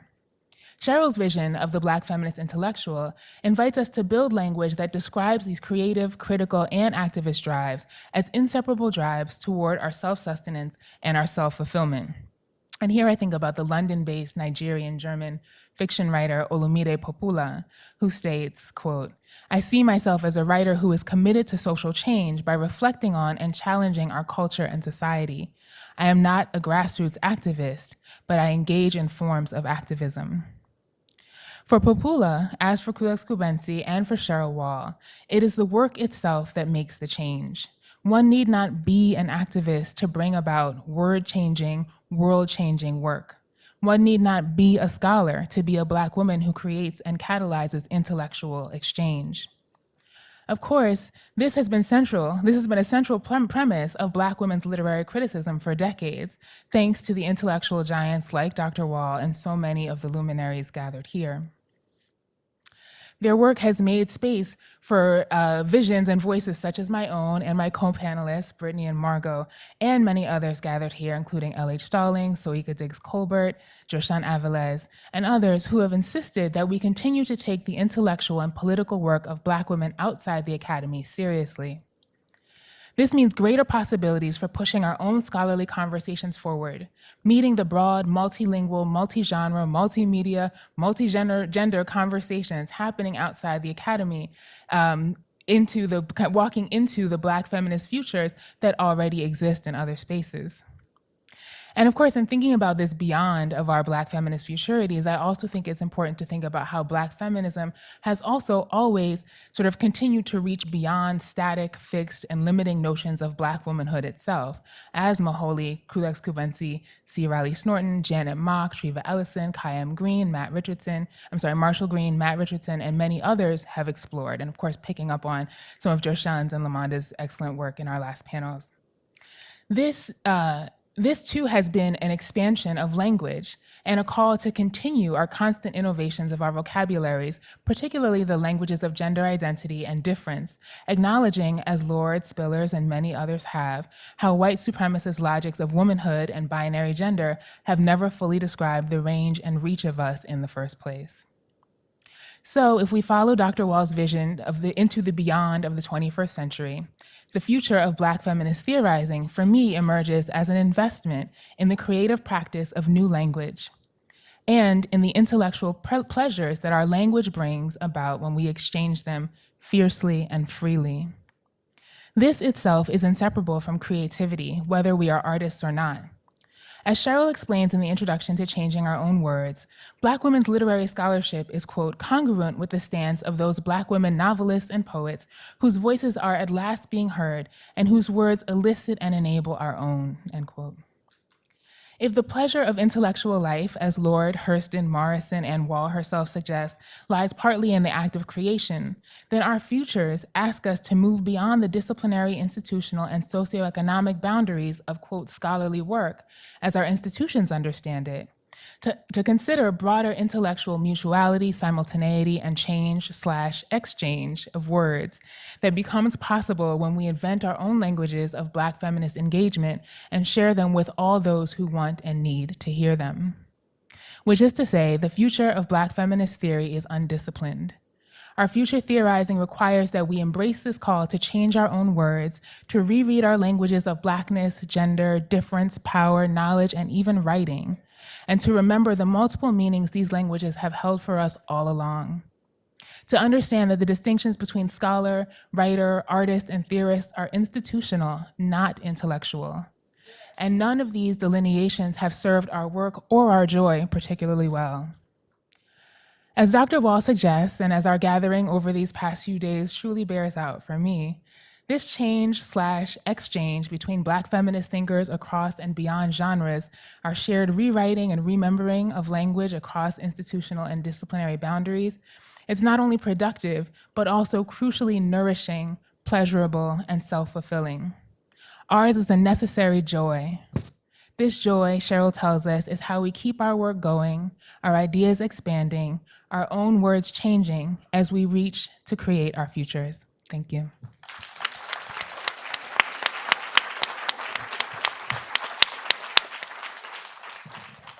Is this mic working? Yes. I feel so blessed, truly blessed to be a part of this gathering, and I just want to begin by saying thank you, Cheryl Wall. Toni Cade Bambara dedicates The Salt Eaters to Mama Helen Brent Henderson Cade Brehan, who in 1948, having come upon me daydreaming in the middle of the kitchen floor, mopped around me. Sometimes one has to be allowed to sit and be in the space of elsewhere as others, quote, mop around one's elsewhere. In the introduction of Changing Our Own Words, Wall emphasizes other ways of knowing. The tradition of Black feminist theory is a tradition of what Deborah McDowell described as worrying the word. Black feminist theorists worry the word by giving ourselves that space in the middle of the kitchen floor to imagine what is not yet here and to create other ways of knowing. McDowell, as we know, asserted yesterday, quote, Cheryl Wall did not simply worry the line, she worried the word. This idea of worrying the word is such an apt description of the practice of Black feminist theory. Worried words might sound like Hortense Spiller's hieroglyphics of the flesh, or what Dion Brand refers to in Another Place Not Here, when she writes, quote, and belonging, they were past it. It was not wide enough, not gap enough, not distance enough, not rip enough, belonging. Black feminist theory, when it is, quote, wide enough, gap enough, rip enough, is a deep mix of critical thought and creative thought. In the early 1970s, when Black women visual artists formed the Where We At collective, they gave themselves a name, Where We At. There was also a question. They held other types of wonder. Where we at? What will Black feminism be? In 1989, when Cheryl Wall edited Changing Our Own Words, she was also thinking about the future of Black feminism. This edited volume was a crucial framing of the state of Black feminist literary analysis in the late 1980s. In Wall's introduction, she explains that the volume is putting, quote, theory, criticism, and Black women's writing in critical conversation. Wall writes, quote, the overarching question was how to bring the terms criticism, theory, and writing by Black women into conjunction. I remember reading Changing Our Own Words for the first time many, many years ago, and assuming that when Wall refers to theory, she means, of course, Black feminist theory. In order to understand the reach of Black feminist theory, we need to think about the fact that the word theory no longer signals what it signaled when Wall edited this volume. Let's remember Barbara Christian's words in The Race for Theory, of course, 1987. Christian asserts people of color have always theorized, but in forms quite different from the Western form of abstract logic. And I am inclined to say that our theorizing, and I intentionally use the verb rather than the noun, is often in narrative forms in the stories we create, in riddles and proverbs, and in the play with language, end quote. I still love those words, the Western form of abstract logic. If Black feminist theory is not, quote, abstract logic, we might, of course, think about some forms of Black feminist theory as the refusal of abstraction, but we might also think about some forms of Black feminist theory as a different approach to abstraction and logic. But some of us are brave, and Changing Our Own Words includes stunning performances of what Cheryl Wall unnames as, once again, those other ways of knowing. Consider the moment in Changing Our Own Words when Hortense Spillers directly calls for a messier form of theory. And I want to pause and just have you rehear that language as we think about, I think, this crucial moment in this text when Hortense Spillers, like Cheryl Wall, really leans into what is at stake in terms of Black feminist theory. She writes, "We situate ourselves then at the center of a mess, altogether convoluted in its crosshatch of historical purposes." And you'll recall this is when Spillers is working with Freud, right? And she's really using Freud in order, I could argue, to decenter Freud, right? Because remember, she's saying we situate ourselves in the center of this mess. The purposeful play with language in 1980s Black feminist theory has enabled Black studies scholars who found their wings during the 21st century, decades after the impact of texts such as Changing Our Own Words, to not, quote, race for theory. We are now fully living with Black feminist theory and realizing that we need to keep on changing and exchanging our own words. As Wall in Worrying the Line teaches us how Black women's literary traditions have been shaped by the worried lines, the not straight lines, of cuts and breaks, she shows how Black feminist literary imaginations are, as we know, such a crucial part of Black feminist theory. Worrying the Line does not include any use of the words Black feminism, but the entire book is a tremendous study of the Black feminist futures imagined in the tradition of Black women's literature. Cheryl Wall teaches us how to feel the Black feminist future work in the literary imaginations of Jones, Morrison, Walker, Shonge, and more. The anthology, Letters to the Future, Black Women / Radical Writing, many of you will know this was published in 2018, signals the recent move to the experimental and abstract poetics of Black feminism. Many of the poet, theorists, and Letters to the Future unveil Black women artists' turn to experimental and abstract language as a means of denaturalizing what Black feminism sounds like. Many poems in this volume perform the unsaid and the difficulty of gesturing to what is not yet here. Akilah Oliver's The Putterer's Notebook is one of the poems included in Letters to the Future. Oliver makes Black feminism sound like a confession of a litany of refusals. She writes, "This is an epistemology of forget. Curiously, I am a system of relations." The speaker in this poem allows herself to be, quote, curious about what it means, quote, to not be born in mid-20th century garb of French feminist theorists. The speaker in this poem is a Black feminist theorist who is looking for what Oliver refers to as, quote, a re/articulation. As the poem progresses, it becomes clear that Akilah Oliver wants to re-articulate feminism, to interrupt the feminist theory that can't forget the familiar, quote, systems of relations and lean into what is created when we feel how strange patriarchy and anti-Blackness are as systems of relation. 21st century Black feminist theory is re-articulating earlier waves of Black feminism. I'm interested in the 1980s Black feminist formations when the radicalness of Black feminism was proclaimed and felt deeply, and 21st century Black feminist theory that keeps these radical edges alive. Let's remember the opening words in But Some of Us Are Brave, once again, of course, published in 1982. Quote, merely to use, this is from the introduction, merely to use the term Black women's studies is an act charged with political significance. The editors, Gloria Hull and Barbara Smith, continue to explain in this introduction that they are using these words, Black Women's Studies, to name a discipline. But the naming was always tied to so much unnaming. Hull and Smith were hailing Black feminist futures, But Some of Us Are Brave is overdetermined by the question of Black feminist futures.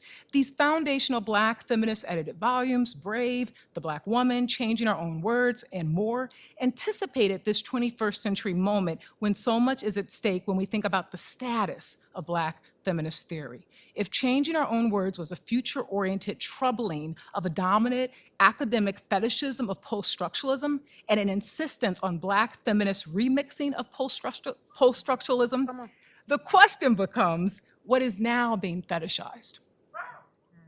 In some 21st century ways, in some 21st century waves of Black feminist theory, the fetishistic move might become the creation of distance between 1970s and 80s Black feminist theory and the Black feminist urgent now. When thinkers resist this space-clearing gesture, and I think we need to keep resisting it, they recognize that on the lowest frequencies, Black feminist theory has always been the electricity of producing more and more space for the knowing and unknowing of this flesh we might call a Black woman. The anthology Surfacing on Being Black and Feminist in South Africa was published 2001, offers one way to understand how 21st century Black feminist theory gains heightened power when it does not reproduce the pattern of the of the space clearing gestures.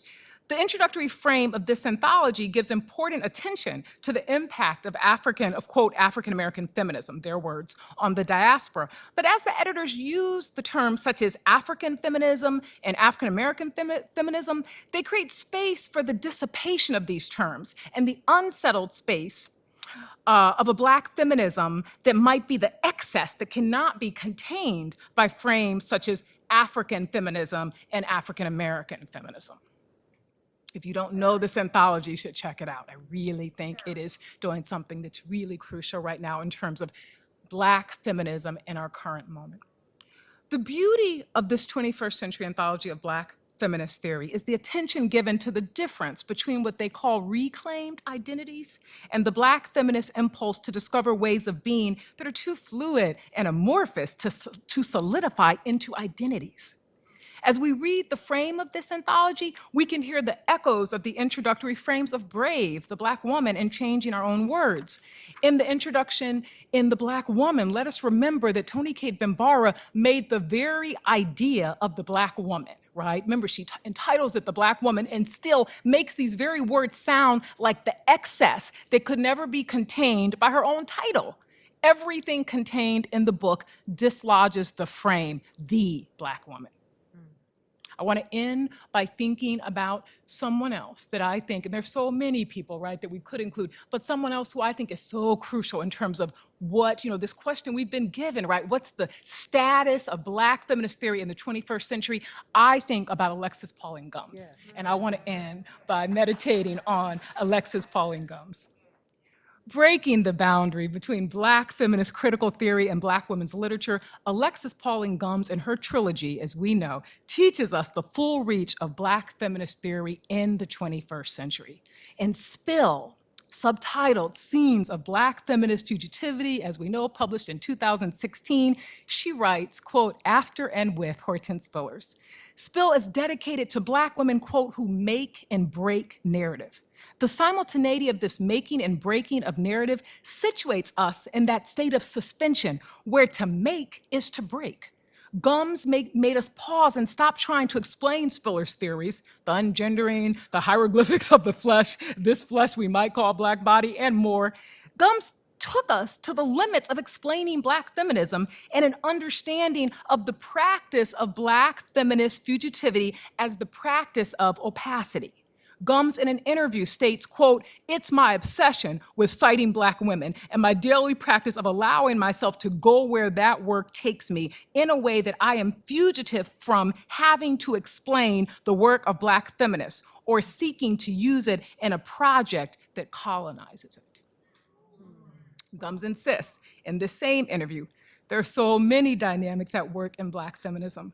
We deserve a depth of engagement that resists ownership, resists slavery, resists capitalism. She is one of the wave makers, space makers in the wave of cultural workers who are re-energizing Black feminism and shaping it into such a fugitive affair. Remember Gwendolyn Brooks, in the wild weed, you are a citizen. As Gums adds the word feminist to the fugitive frame set in motion by Moten and Harney, she makes us understand how Moten can slide so easily in so much of his work where he's centering fugitivity, slightly before Alexis Pauline Gums, how he slides from Black study to Black feminism, as if Black feminism contains, it's capacious enough, it contains whatever Black studies might be.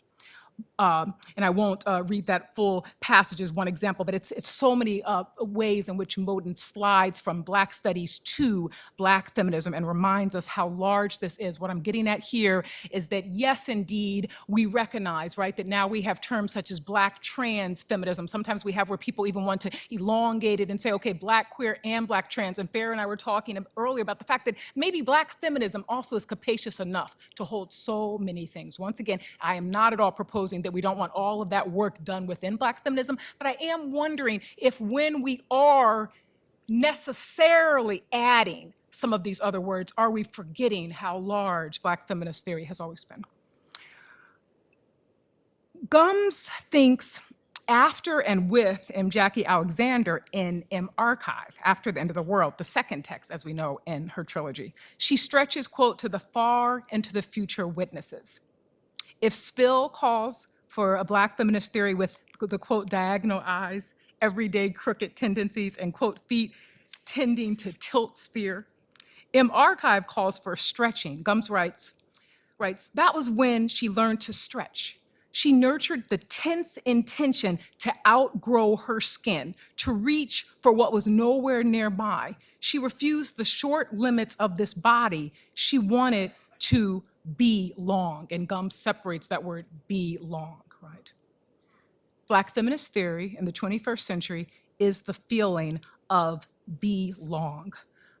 Black feminism theory, as Cheryl Wall showed us when she taught us that the worried line is not a straight line, has always moved past any type of closure or belonging.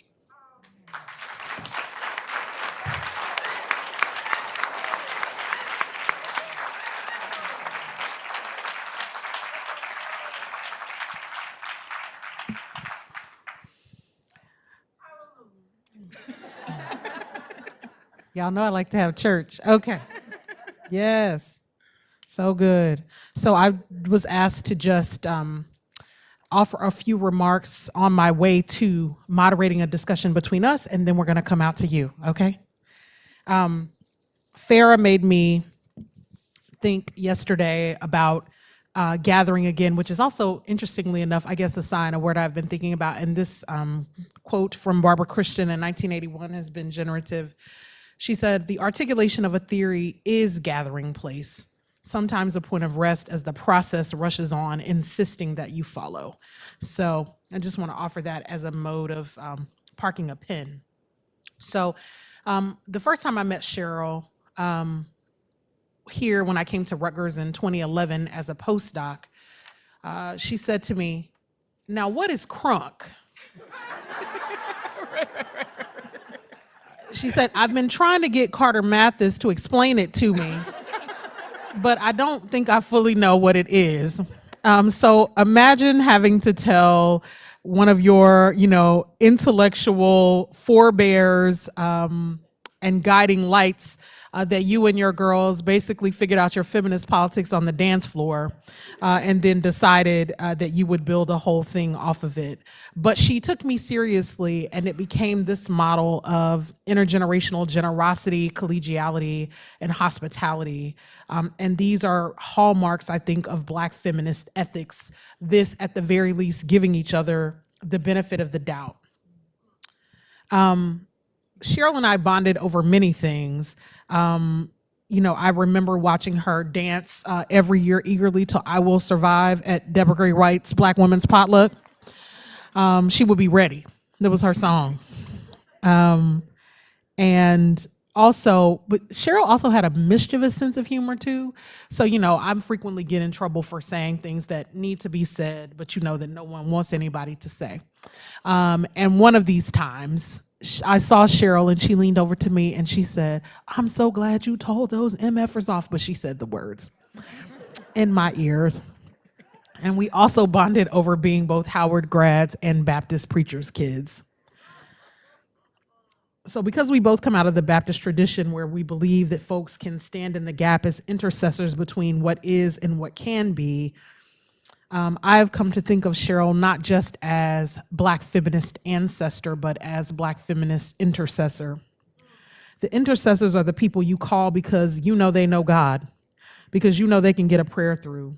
They are people who spiritually prepare the places of your sojourn. I don't know anything about Cheryl's prayer life, although I did go over to First Baptist Lincoln Gardens one Sunday and ran into her, and then I walked on down and ran into Deborah, which is when I realized that part of the way that Black folks deal with being in these institutions, look, Jesus saved a lot of white people from, yeah. Anyway. But I do know that whatever her spiritual orientation might have been, that we can tell what people believe based on what they do, because faith without works, as the Bible says, is dead.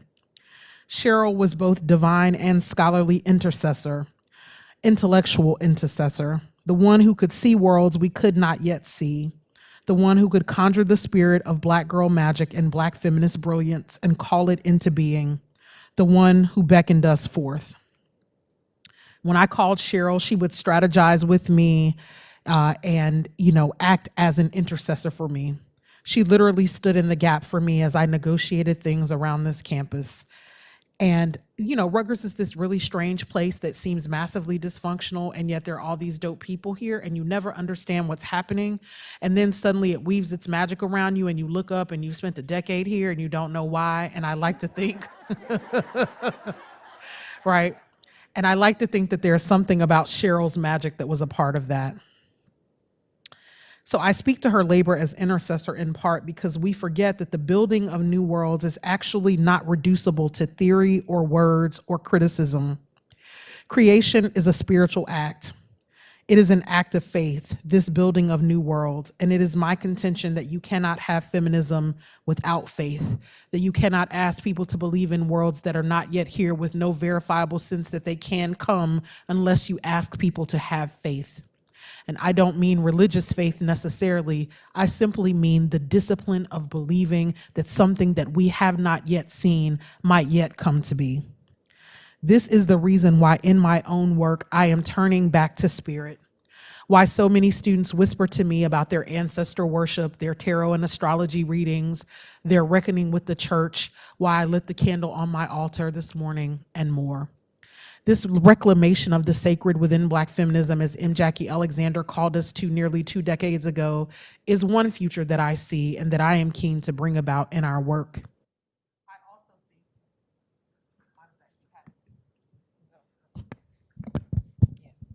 It's the devil. I also think we are now reckoning with the ethics of critique, asking not, as Henry Louis Gates asked 35 years ago, what's love got to do with it, Joyce? But rather what June Jordan asked in 1978 at the National Black Writers Conference at Howard, where is the love? Jordan said, I must look about me as a Black feminist and I must ask myself, where is the love?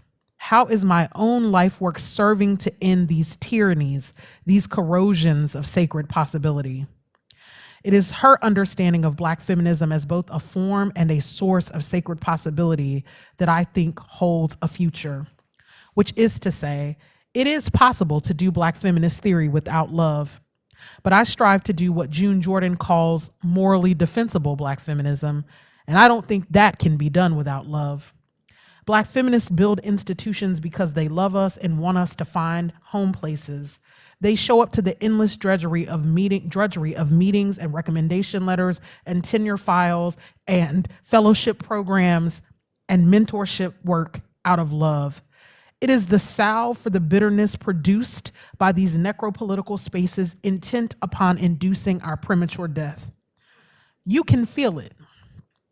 It feels different, this space, doesn't it now? It does not feel like other academic conferences, even the ones that we have been to in tribute.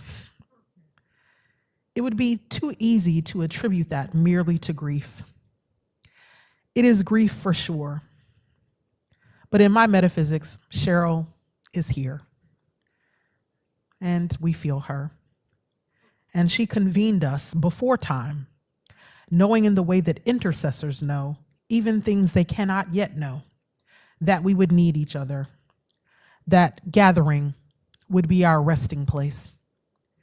If it is true that grief is love with no place to go, then Cheryl offered us a pathway in our grief, and that is to love each other and our students and ourselves and our families, chosen and otherwise, both through the work and beyond the work. Love brought us here. For the love of Cheryl, we are here. For Cheryl's love for us, and because of how Cheryl loved us, we are here. What's love got to do with it? I say to 1987 Skip Gates. Absolutely everything. Where's the love, June Jordan asked? It's here. In SWV's words, right here.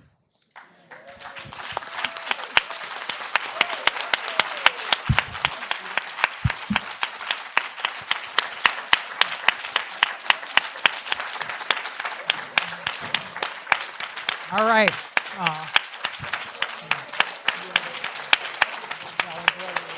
Now, y'all done gave me a lot to talk about. What we gonna talk about? I know. All right. Now, we got a whole lot to talk about. Okay. I got notes I wrote and notes on the back of the page and all kind. Look, that's wonderful. I mean, that's wonderful. Okay. So I actually want to use, Margot, there's a line in your book, a couple of lines that I really like in Black Post-Blackness. Margot has many books. It says, the state of suspense of any pedagogy for the oppressed is, what will the next lesson be? What will the next word be? What is not yet legible? And I think today that you have done some work to help us to imagine what might not yet be legible. What work is there yet left to do? So with regard to what you said today and the work you've both produced, and if y'all haven't read Black Post-Blackness and Mecca's new book, The Poetics, let me tell y'all something. I will be on the street team for The Poetics of Difference. This book is, yes. Okay. I wonder what a Black post-Black feminism might look like. And I wonder that in regards, Mecca, to the fact that you sort of argue, or you do argue in The Poetics of Difference, that you resist claims to a single coherent global Blackness, and you trouble narratives of diaspora that position Blackness as a genderless and heteronormative signifier of transnational connection. So I wonder if this attention to gender as a blackening difference or as a form of Black difference is one way that the future of Black feminism might proceed. Yes, I'll begin. Thank you, Brittany, for that question. I think that for my work, in terms of thinking about the illegible, and for those of you who haven't read Black Post-Blackness, thinking about a certain way, and I want to think even more about the unnaming. If I say something like Black power feminism, I'm actually glad, that that's not a phrase that's entirely legible. And what I mean by that when I say I'm happy about that is because when I think about the kind of Black feminist theorizing that I could choose many examples, but someone like Carolyn Rogers, what she does as she becomes a part of what we could call Black power feminism, it's the way then, and we've talked so much about archive, but we would care, as I tried to do in the book, we would care about the archive as one way of understanding what's actually unknown for the most part, about that larger archive tied to Carolyn Rogers. The letters that she exchanges, that she and Hoyt Fuller exchange with one another. And in those letters, the way in which then we get a sense of what this liminal Black power feminism might be, the way in which even thinking about how so many of us, not only our panel today, but earlier, thinking about a Black feminist theorizing that can surely can't be contained by the academy, right? So then, and this is why I want to say, Brittany, I want to say something like Black power feminism is quite crunk, right? Because what I want to say is that it's the way that it's emerging through the Black arts movement. They're in it, but not of it, right? But they're on the edges. And of course, clearly, I'm using Carolyn Rogers as an example, but I could just continue to say Black woman, the Black woman, the Black woman, everything that Toni Cade Bambara does in 1977. But I chose to signal Carolyn Rogers because so much of what in the letters we see between she and Hoyt Fuller becomes Carolyn Rogers in terms of the Black feminist theorizing embedded in her own poems and in her essays. Many of those essays that we now read and love, you will see in these letters where Hoyt Fuller, who was queer, Hoyt Fuller, this is what I mean in terms of what we need to understand more. Hoyt Fuller then not being out by any means in terms of, when I say out, I mean in terms of allowing his queerness to, at least in a very public-facing way, meaning in terms of the Black arts movement as it's known in a most public sense, that's not out, that's not known. But in these letters, his queerness, his Black queerness becomes quite interesting to me because I think that it's there in a way, it's present in those letters that doesn't then prevent him. And I know we're not surprised by this. We don't always think that queerness and feminism lines up, but it doesn't prevent him from sometimes performing a certain type of patriarchy that means, as Carolyn Rogers is really theorizing in particular in some of those drafts of the essays, she's finding her wings. She's finding that experimental language that becomes these Black feminist theoretical essays. And Hoyt Fuller is her editor. And he's both understanding the play and he's also worried about it. So that's what I would say is one way of understanding what you're getting at in terms of my book, Black Post-Blackness. It would be Black power feminism as one way of understanding the crunkness, the way that it's this continued tradition of how we know Black feminist theory being something that is tied to movement, tied to these, what I want to call, Black, what I call in the book, Black public interiority. That type of shared collective space that also, as we were also hearing earlier, especially with Lamonda's beautiful presentation, the sense that, yes, sometimes you're in the collective and sometimes you're alone. So let me underscore, that's part of the Black power feminism move, that these Black feminist theorists in the Black arts movement, they were choosing sometimes to be fully in the collective and sometimes being what Fred Moten calls the unalone soloist. Is this? Yes, okay. It's a beautiful question. And I'm still just sort of basking in, each of your words, and all the language of this week has just been incredible. So absolutely right. For me, I think very much about what sort of theoretical possibilities emerge when we approach our thinking from those perspectives of Black feminism. And your question makes me think of the point that you made, Margot, about a conversation that you and Farah had about sort of the capaciousness of the term Black feminism, right? And sort of like, what might it signify? And maybe, what might be lost, or what attention to that capaciousness do we sacrifice when we add additional sort of descriptors like queer or trans or power, right? Like, when we make those sort of specifying gestures. And it makes me think about, I think this is absolutely part of the conversation that's happening with Toni Cade and the Black woman. And then we think about, the kind of repleteness of that phrase, right? The Black woman as a phrase that cannot possibly contain all that it signifies.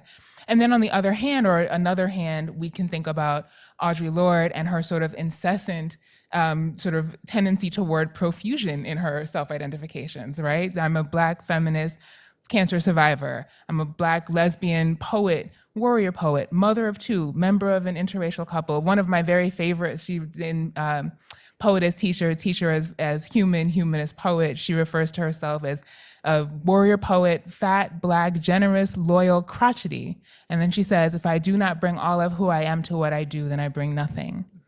For Lorde, sort of the naming of all of the different sort of relationships she holds to power, but also the different, I think of the different sort of aspects of and relationships she has to difference is in fact theorizing, right? And so part of what I'm interested in is sort of what does theory look like if we begin, and specifically what does sort of a theory of Blackness look like if we begin from that perspective of multiplicity and challenge ourselves to develop those new languages, right? Even as they are aesthetically certainly different and non-standard and cumbersome sometimes, laborious, activist maybe, right? Like what action does language sort of take on us or have on us, and what does that language require of us to think about Blackness in that way?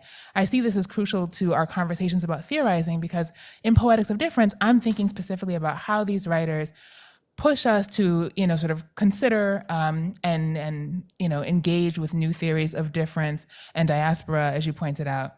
But I think that, the premise of Black feminism, right, with all of its sort of sort of concerns and sub-identifications, is always that our Blackness is always gendered, right? Our Blackness is always, it always comes from various kinds of particular perspectives. And I think Black feminism, and for me, Black queer feminism, is really a push to like find the language, do the work or the play, right, of finding the language to articulate theory, all of our theorizing from that perspective. And, I don't know exactly what that looks like, decades into the future, but that's what's exciting, right? I think that's what theorizing should do, right? Is sort of be a provocation to other conversations about intellectual exchange.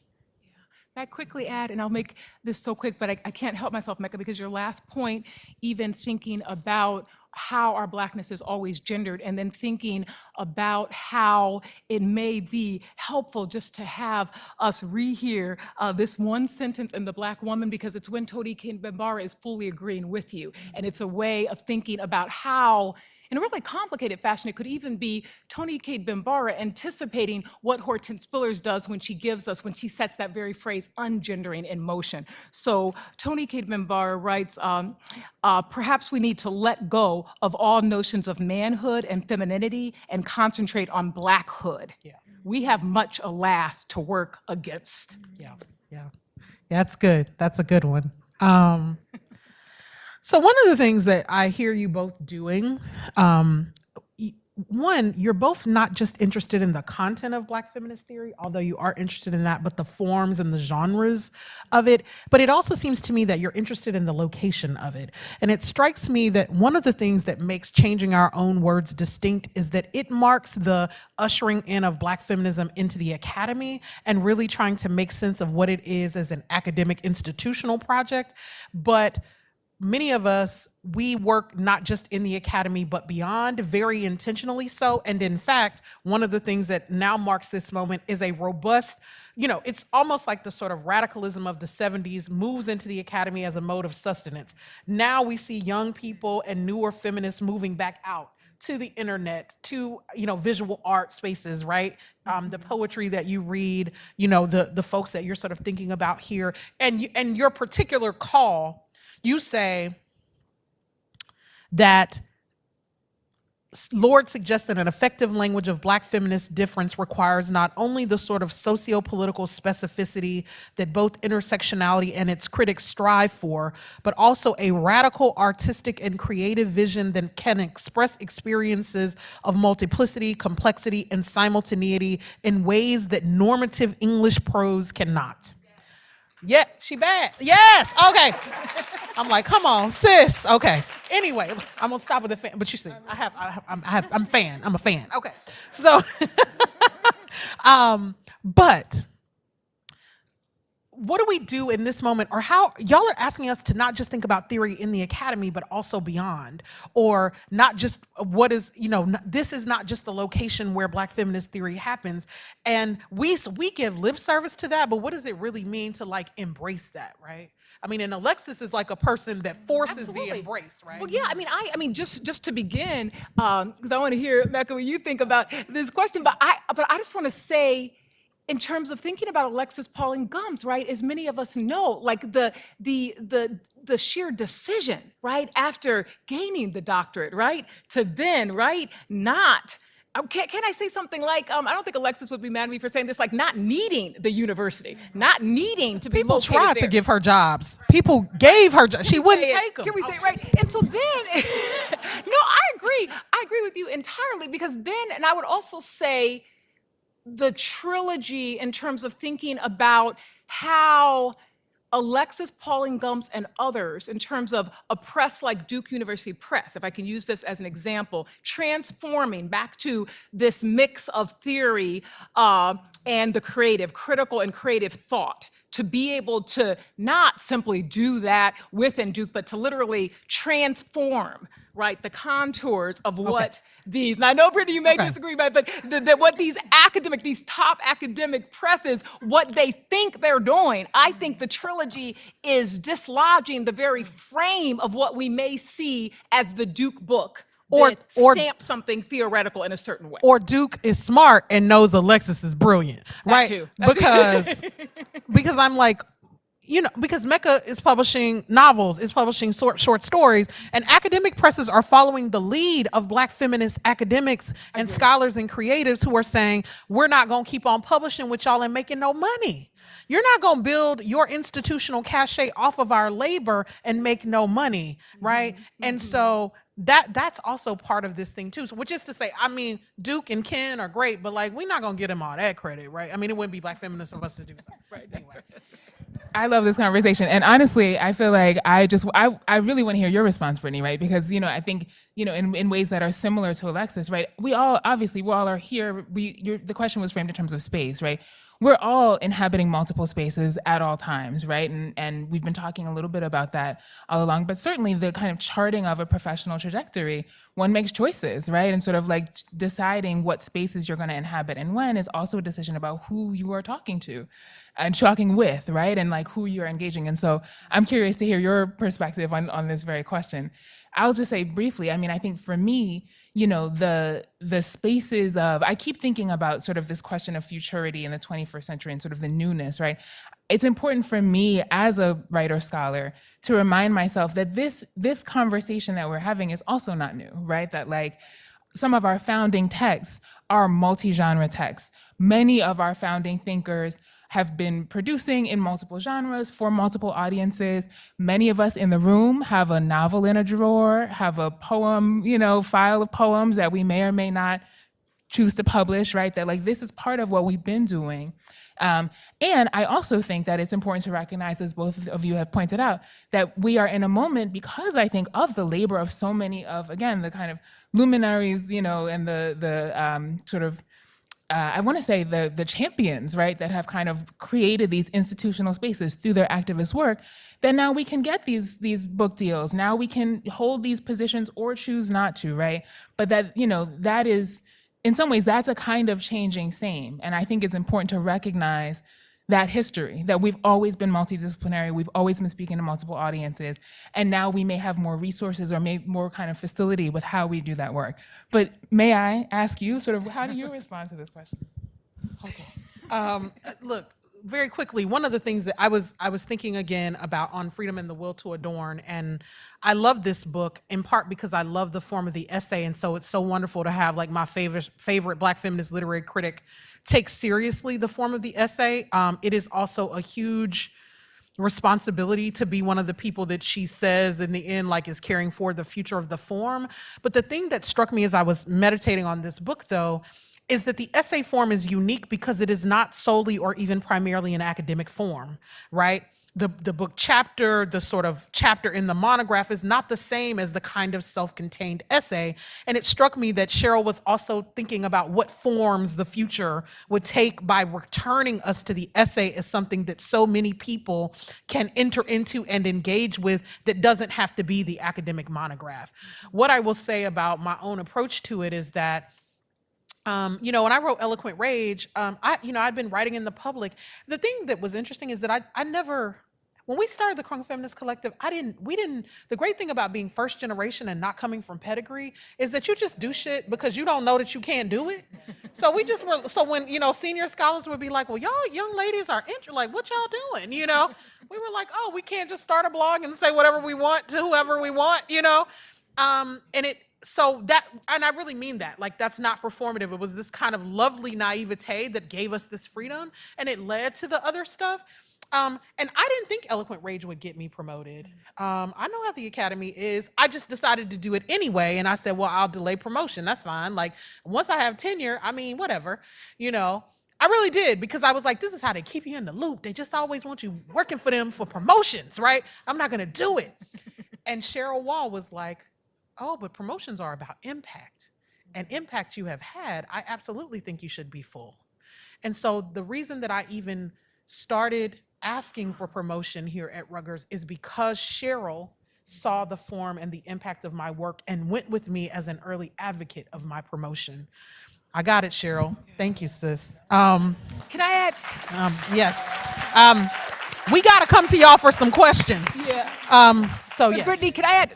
I want just a really quick point, because it's so related to what you're having us remember in terms of Cheryl Wall's, approach and understanding of these very issues of form. So one of the last conversations I had with Cheryl Wall, we were talking about Gwendolyn Brooks's manifesto. I don't know how many of you have read it. Poets Who Are Negroes, it's called, and it's a beautiful, like everything Gwendolyn Brooks wrote, right? It is simply beautiful. And at one point, after Brooks, in the very beginning of this manifesto, says, something to the effect of, sort of repeats in a very poetic way this idea that, hence the title, Poets Who Are Negroes, that all, quote, Negroes are poets. And then she says, after she uses language like, because his mere body is an eloquence. And then as the manifesto progresses, Brooks arrives at this idea that you can't, quote, simply throw, this is the part that is her language, throw raw dough at the masses, that you have to transform it. And so Cheryl and I were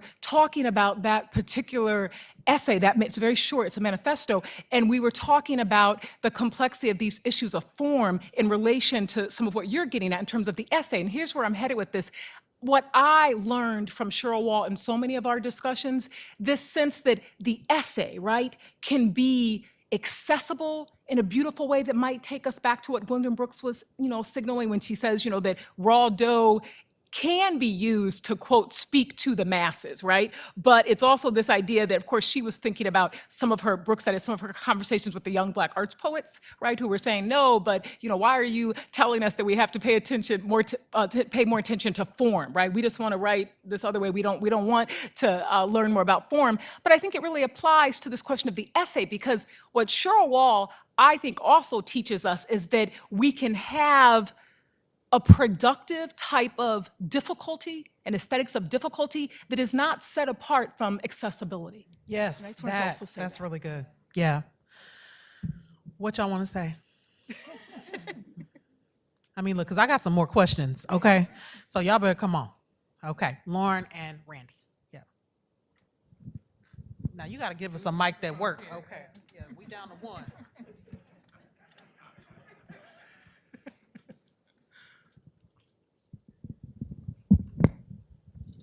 Thank you all so much for your comments and for this wonderful panel.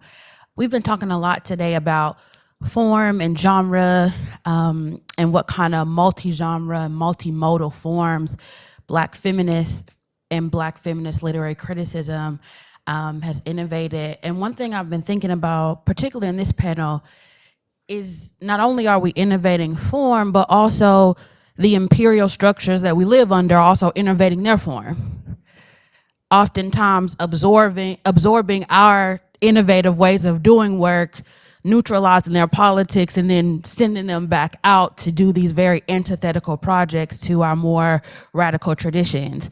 So as we talk about on this panel, the future of Black feminist theory, I'm thinking about how so many imperial figures or people who are participating in the imperial project are using life writing, are using memoirs, are using podcasts, are using television shows to both perpetuate and naturalize the imperial order.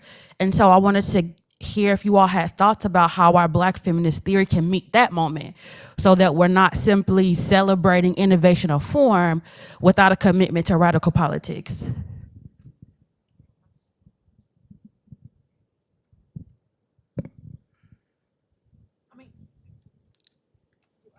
I don't have this mic doesn't work. Yeah. Take it out.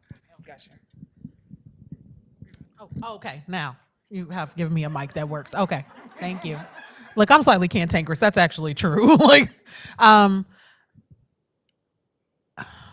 you know, I'm more hopeful because I actually think, I don't know that I would tell the story that way, right? I actually think that what whiteness is doing is being wholly unoriginal. I think capitalism is being unoriginal. This is literally how its logics always work. The innovations I see are Black folks, Black feminists, Black queer folk, Black trans folks. I see us putting new forms in the world, and I could worry about the fact that the thing is that when you have a head start on building the structure, yeah, it's easy for you to come co-opt something. That's true, but if I worried all the time about the fact that whiteness and capitalism and patriarchy were beat biters, I wouldn't make beats. So I hear you, but I don't think that anything on this panel is a celebration of form over content. I think that some of what we're saying is that the forms that the Academy has normalized as the only forms of content that have value are the reasons why so many of our people don't have access to the content. Because one of the things you learn when you really start reading the history of Black feminist thought is that you're really not saying nothing new. Joan Jordan said everything. She really did. Audre Lorde said everything. She really did. Mariah Stewart said, they all said it. Anna Julia Cooper said everything. Really, she did. And you just trying to figure out a new way to say it. You're figuring out new forms. And see, part of what the Academy does is the Academy participates with imperial projects by touting a narrative of originality, I think. And let me say too, because I get that you're not compelled by this, but some of this, no, it's cool. No, it's cool. It's what you call it, Black feminist difference, right? Yeah, I get it. I'm optimistic. I'm not a cynic. I think that white people do what they do. I mean, they're my stand-in for all of the imperial power systems, and I think that. But I think that we're the ones who are the innovators of the form, and I think that we also see them coming. I think the benefit is that we see them coming, and I think that the challenge that we face is, to the point earlier about Black feminism that was asked on the earlier panel about Black feminism being oppositional. I think that what you're pointing to is this sort of sense that we need to remain oppositional, and I think, how do you balance the fact that we're innovating new forms, and they're the ones that are always using that for projects that we don't mean. But I think that we're still the creators who are saying, here is the world that could be if you people wouldn't keep on messing us up. And to me, that is righteous work. And I know that part of the challenge is, but we want to win the battles. And we're also doing this in a moment of retrenchment, right? We're doing this in a moment where it don't look like we're winning anything. And so one of the places of, I don't know if it was disagreement. I was going to give remarks that I didn't then say about how I'm thinking about how Black feminism actually needs discipline. Like, I know it's undisciplined, but it's like Miriam Makab saying hope is a discipline, right?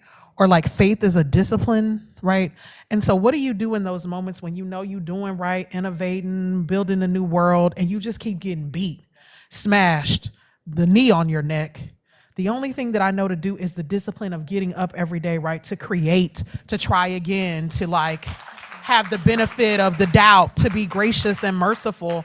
And so how do we balance that ethics of a kind of discipline of like praxis with each other against the kind of boundlessness that I think you're inviting us to in the work? Okay, I love that. And then Lauren. And yes, and I feel like I'm seeing connections, and I hope we all get to chime in. So to this point about discipline, it's really interesting because what you describe as discipline, I understand as practice. Okay. And specifically creative practice. And I was thinking about this when you were talking about faith as well, right? I have complicated relationships to religion and therefore to the kind of language of faith, but creativity does that for me, right? The notion of sort of being able to believe in the unseen, right? That's imagination as much as it is faith, possibly. And so I think this question of discipline for me, and this is just my, interpretation of language, right? Like that, the resonance of that word, discipline feels to me like something that and this is totally freestyling, y'all, so I really haven't thought about this, but it feels to me like something that is, if not externally imposed, sort of speaks to a kind of external standard of, you know, what is right or what is best, or what kind of rhythms or frequencies or temporalities are sort of ideal in some world that is not internally generated. Whereas for me, I think of practice as that. And for me, so to, you know, to this point about like, what do you do when the knee is on your neck, when the foot, when the boot, when, you know, when you cannot get up? For me, I think the practice of creativity, the practice of imagination can do the same work, right? Of sort of like requiring or requesting of myself to nourish that impulse to imagine a future, right? And to imagine and have faith, perhaps, or believe in my ability to create that future, right? I think this connects to your question in the sense that I agree, right? That I think the notion that, you know, whiteness is biting, basically, right? That like we are out here innovating, and whiteness and sort of, you know, dominant power structures of all sorts are biting our innovations to our detriment. And yet I do think, I too have, I guess it is called faith. I believe in our sort of collective, it's faith and it's also history, right? Like we have been out here surviving, right? All the knees on our neck all this time. And I think that that too, for me, is a matter of creative practice in the sense that, you know, we are always going to create a new beat. We never stop creating our beats, right? We are always, and final thought on this, I think the question, I too was thinking about this question of oppositionality. I think that, you know, Cheryl's idea of pleasure is one really important sort of way to think through what might seem like a dissonance or a disagreement, but perhaps is a matter of changing the words, right? That if we think about the pleasure, perhaps the reason why we're constantly innovating is not only to outrun or to combat or to, you know, sort of force the knee off our neck, though of course that happens, right? But perhaps part of why we do what we do is because it feels good, because it puts us in touch with one another. It offers, I mean, this is Lord and Uses of the Erotic, right? Like this is our work, but it's also our pleasure. And for me, focusing on that aspect of the work is what allows me to imagine it as not strictly, solely oppositional, right? And that I think is what makes me believe that we'll keep doing this work into the future. Yeah. All right, Lauren, question, go. Yeah, you may, I'll repeat.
Lauren asked a question about using the points of ellipses and Toni K. Bambar's The Black Woman as these spaces that kind of trail off, and then says, so that's one sort of potentially productive space of Black feminist theorizing. Conversely, since Black feminism is engaged in the language of finding words, changing words, and putting forth a positive conception of what the words may be, can we keep the elasticity of the ellipsis and also keep do the work that the words are trying to do?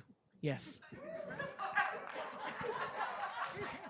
So I adore everything you said. I think that the answer to your question is really embedded in what you've said. I mean, the sense that Toni Cade Bambara may want the ellipsis marks precisely because she doesn't want to name everything, right, that is then a part of this Black feminism, that she's, even at that moment in 1970, right, when she's telling us that we need to name the discipline and name the field and so forth, she's also wanting it to remain so remarkably open. She's wanting those ellipsis marks to maybe even signal that whatever Black feminism is, that ideally it remains actually so uncontained. So I guess I would say that, I think the beauty of everything you've just shared is your emphasis on the simultaneity, Bambara wanting to do both to name and unname at the same time, which is really in line with how I read it as well.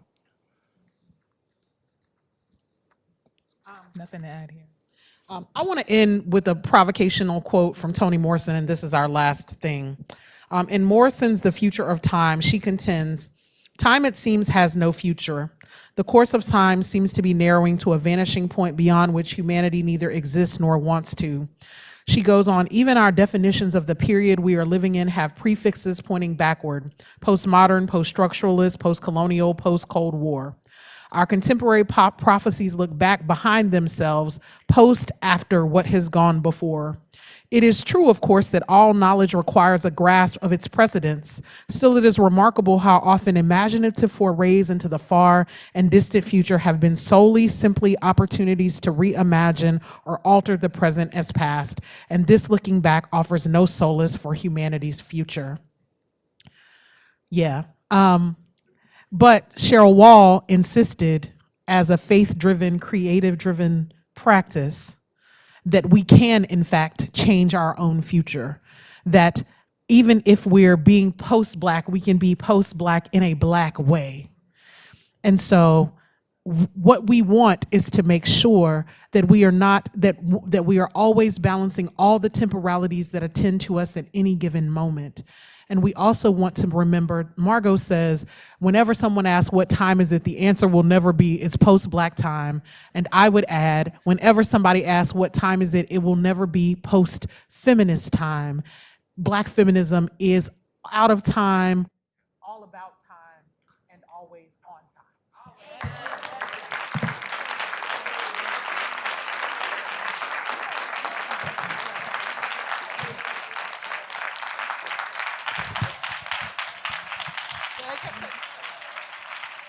So, wow, thank you all so much for this brilliant panel. And while that might have felt like a culmination, there is actually one more panel. So I invite you to take a brief break. There are more refreshments outside, and we'll begin our next panel at 4:05. Okay, thank you. Okay.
Okay, thank you. Good afternoon.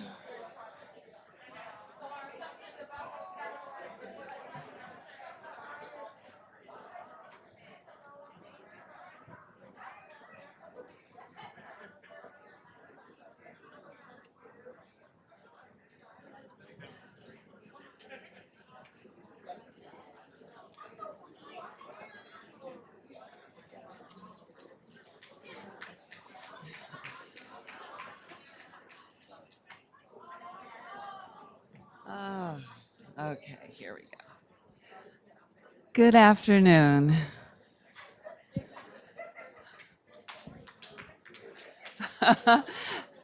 And good afternoon. I love the sound of this.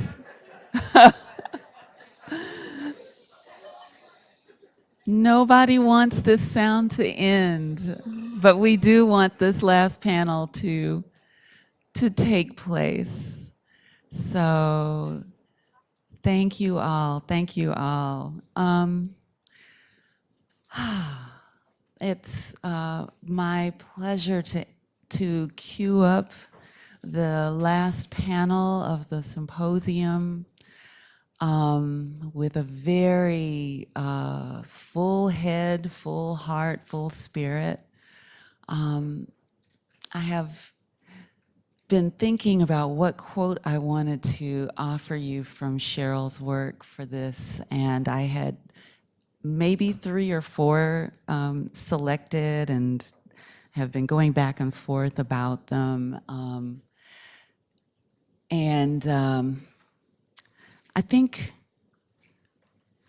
I will offer this passage from the very end of the opening of Worrying the Line, as that is the title of this panel.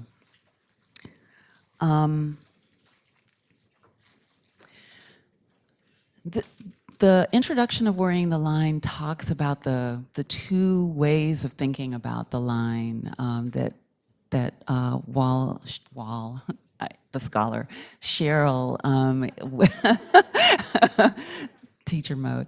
The 2 ways of thinking about the line that Cheryl was interested in. One is sort of within the text that she was taking up, the ways that Black women writers like Lucille Clifton and Paula Marshall, Gail Jones and Gloria Naylor and others are thinking about family lineage in relation to memory and inheritances of various sorts, including cultural inheritances. And the other way she's thinking about it is in terms of a lineage of Black feminist criticism and thought. And that's just to set up this last paragraph, which touches on something that I think has come up a couple of times today, most recently, the possibility, or not the fact of Black feminist difference, right? Cheryl writes, the desire to reclaim and reconnect characterizes the project of Worrying the Line, but it has multiple modalities. As they survey the remains of history, contemporary Black women writers choose differently what to salvage and discard. Even as they reclaim kinship ties, they have distinct investments in the concept of family.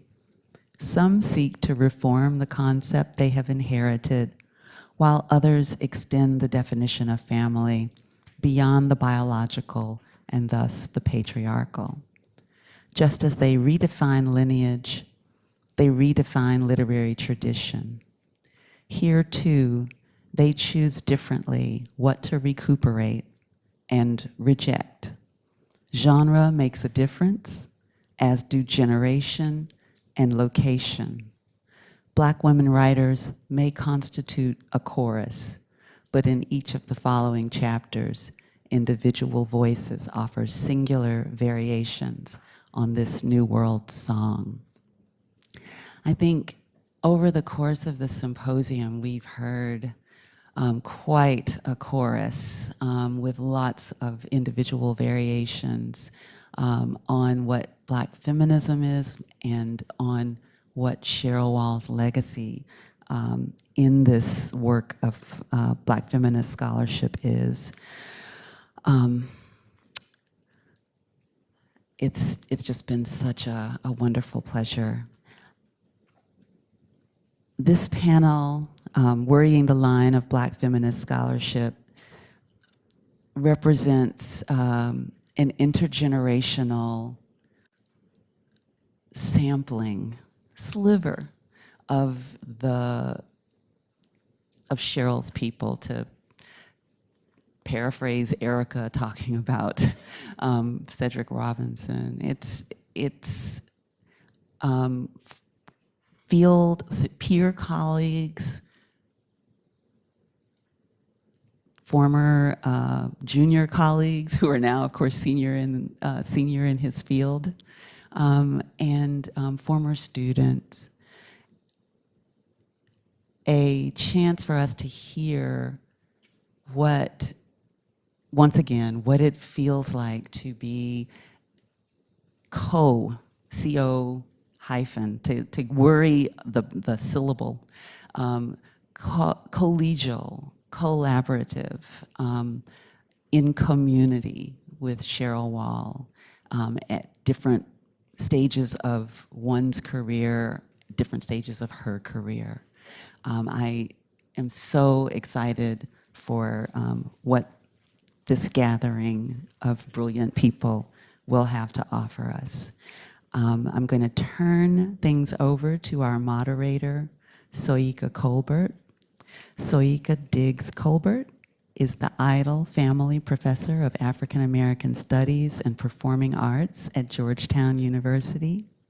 She has had fellowships from the National Endowment for the Humanities, Woodrow Wilson Foundation, Stanford University, the Mellon Foundation, and the Robert W. Woodruff Library.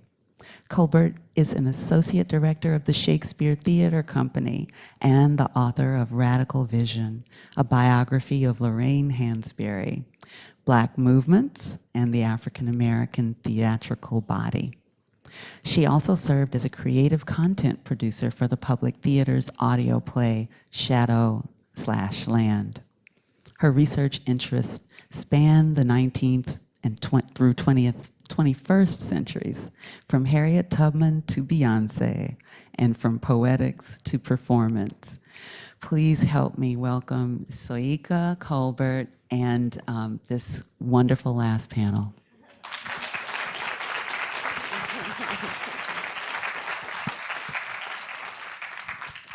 Good evening, everyone. It's such an honor to be with all of you. I'm going to begin with a brief reflection, and then I will introduce our illustrious panelists. After the introductions, they will each offer opening remarks, and then we will have a conversation, which we will then open up to all of you for further discussion. I never felt Blacker than as the interim dean of Georgetown College. Sitting in those rooms, around those tables, listening to my colleagues talk, it made me deeply aware of all of the rooms around the nation with one Black face, and the deep sense of isolation structured into American institutions. It made me ache for my mentor,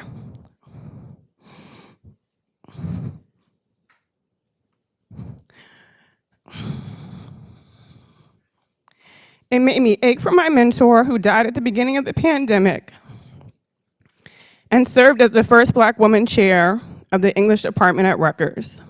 In her day, she did not serve alone. She had the benefit of sitting with the inimitable Deborah Gray White. Together, they formed a sustaining force. When I arrived on the campus of Rutgers in the fall of 2001, I had no idea what lay in store. An eager and naive 22-year-old, I did come equipped with the knowledge shared from my undergraduate mentor, Angela Mitchell. As I weighed my graduate school options, I asked Dr. Mitchell for her advice. She said, go to Rutgers and work with Cheryl Wall. She is brilliant and she is kind. At the time, I did not realize that the academy produces a scarcity of that particular combination. But throughout my career, I have reflected on the wisdom of Dr. Mitchell's advice. During my time at Rutgers, there were so many moments in which Cheryl intervened to create space for Black feminist thought to flourish. As a first-year graduate student, the Hurston scholar Cheryl Wall took time to advise me on a paper that I was writing for another class. She met with me in her home while she was on leave so that I could prepare for my oral exams. And she invited me throughout my career to participate in field-shifting conversations that also demonstrated how to build an intellectual community that we wanted to inhabit, a place to say our own words. I never felt Blacker than the first time I went to the Black Atlantic seminar coordinated by panelist Brent Hayes Edwards. I remember walking into a basement on campus filled with eager faculty and students ready to discuss the pre-circulated reading for the day. A standing room only crowd gathered to discuss Black literature. It was not until I became an assistant professor that I understood the costs of creating those spaces, those communities, those respites from singularity, and how it was Cheryl who always modeled to fight, push, prod, require universities to make room for Black feminist thought. At each stage of my career, I have felt a profound sense of gratitude for the intellectual imprint from my time at Rutgers and that of Cheryl in particular. In her work and her being, she exemplified leadership by creating spaces for so many of us. The last time I saw Cheryl in person was January 2020 at a conference. We passed each other rushing to lunch and I said, "You can't retire, what will we do?" She said, "I'm happy, you'll be fine." There have been many moments in the last 2 years that I reflected on how I squandered the precious gift of being able to go to Cheryl to pick up the phone to ask for her advice. But in preparing for this symposium, I was reminded that I need not only rely on memory, because what Cheryl taught me is carefully chronicled in her rich, vast, and brilliant body of work. Clear, at times understated, and always illuminating, her work continues to light the path forward. Brent said that she was part of the Norton generation, a group of scholars that made space within the canon for Black literature. Cheryl carved out room for women as well. In Women of the Harlem Renaissance, she clarifies that the periodization concerns major themes and geographies of the Harlem Renaissance shift when scholars account for the writing of Black women. With a panoramic understanding of the tradition, she theorized the historic shift of the Black women writers' renaissance of the late 20th century and modeled how critics could and would participate in shaping American culture. With an eye ever towards what it means to do the work, in her last book, she describes the African American essay as an expression of both the determination to be free and the will to adorn. Although for me at least, Cheryl's passing has added a particular sharpness to the grief of living through the pandemic, I am grateful for the opportunity to gather to celebrate her legacy. I am also hopeful that my work will reflect positively on a woman who served as my ethical North Star, intellectual role model, and example of what it means to create institutions and communities that cultivate Black brilliance and expand possibility. And now to our panelists.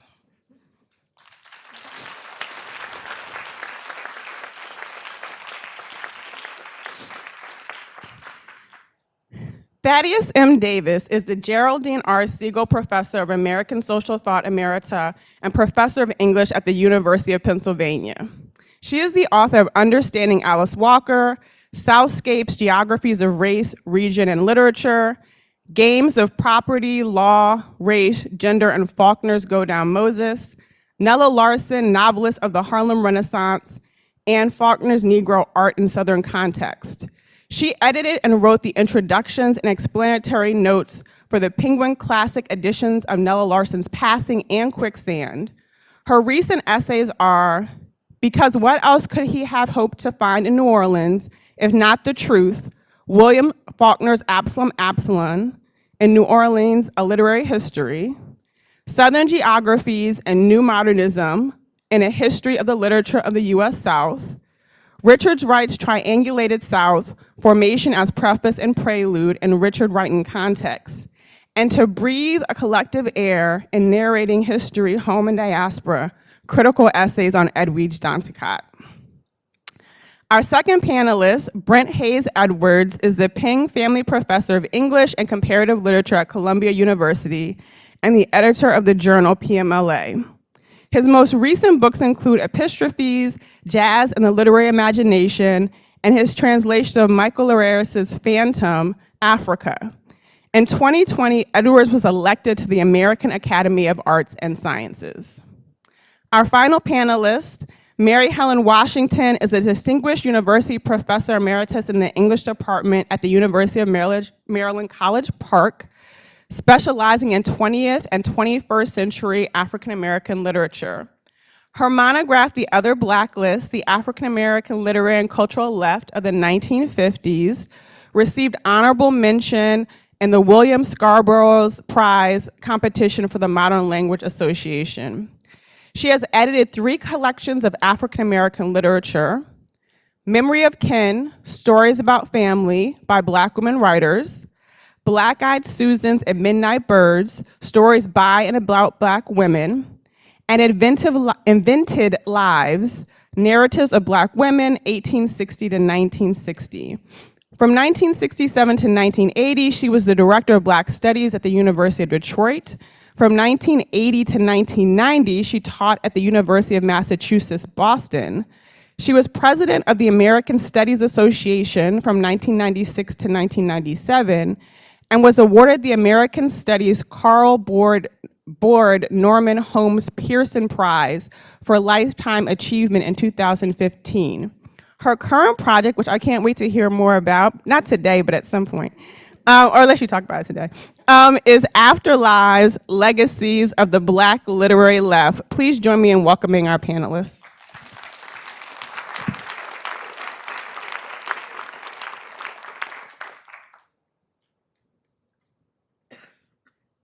Well, I'm more of a background person than a foreground person. Oh, it's up.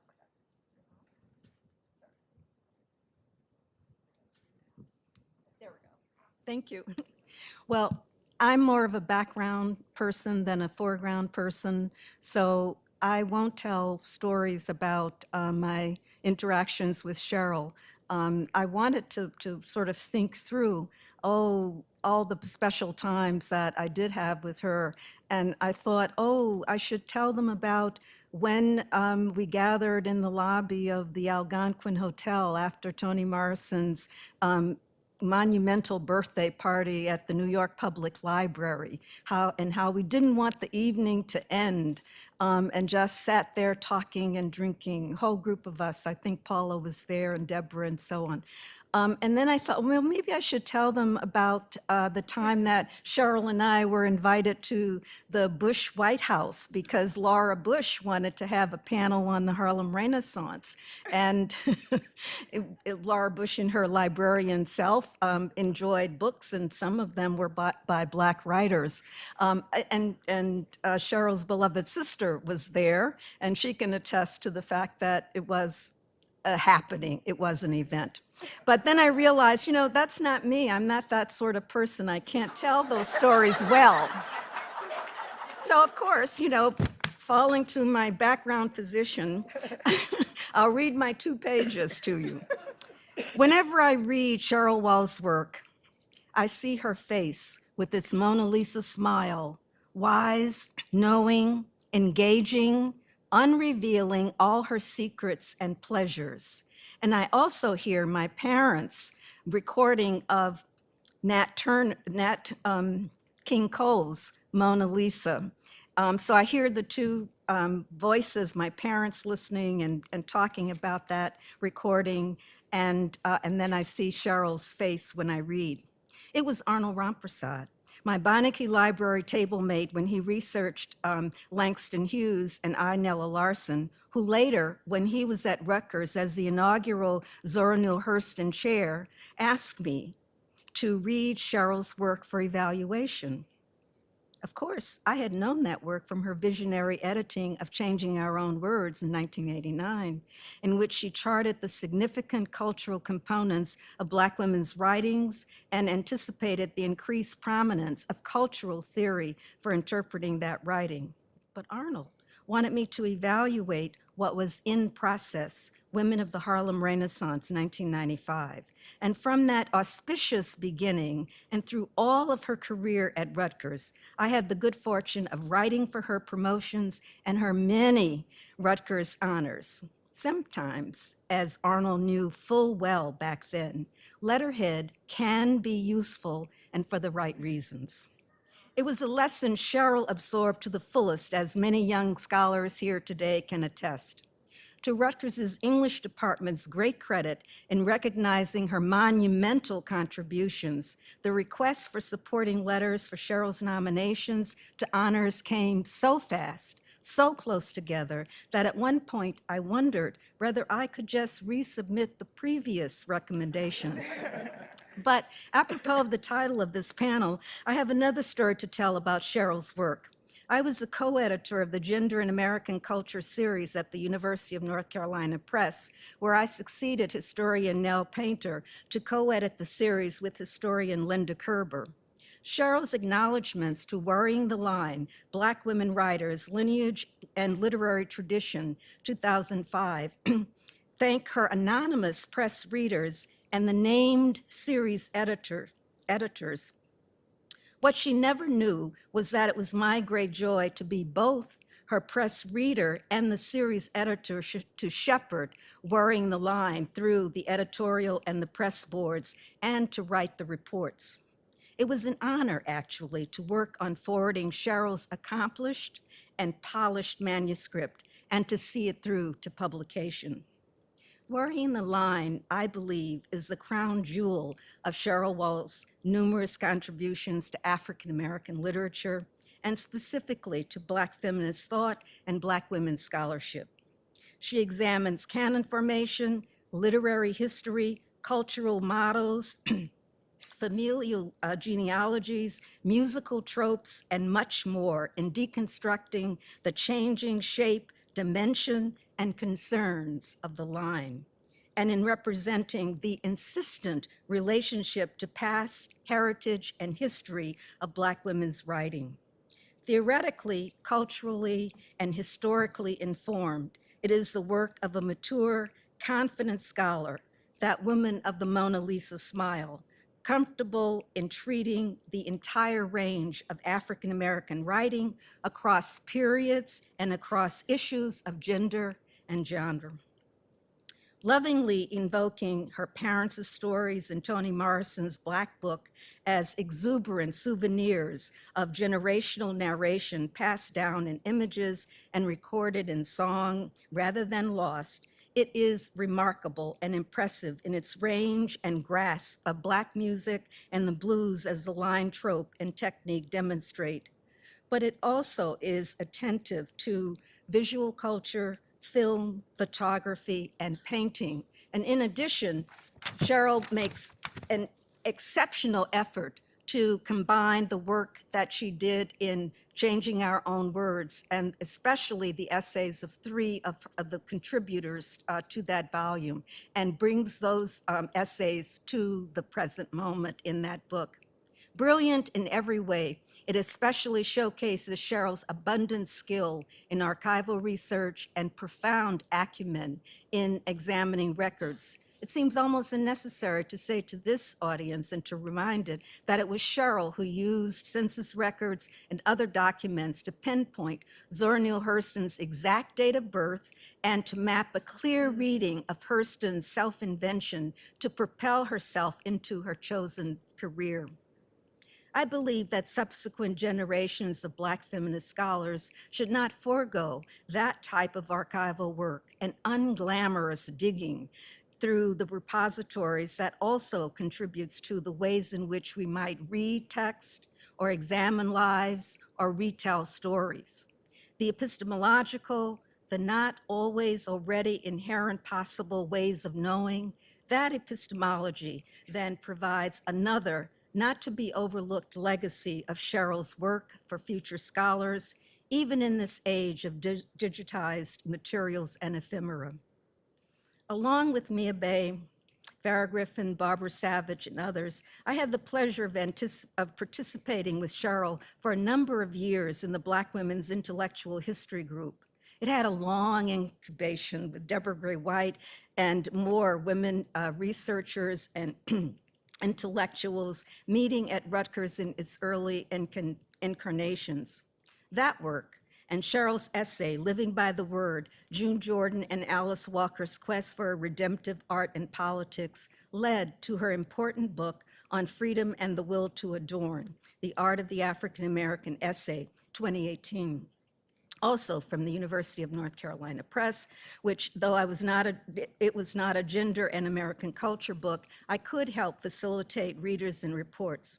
I mention it because that book directly and overtly benefited from Black feminist conversations, research, writing, and thinking over a period of years, even though the subject matter does not initially appear to be the direct result of this aspect of Cheryl's research and preferred field of study.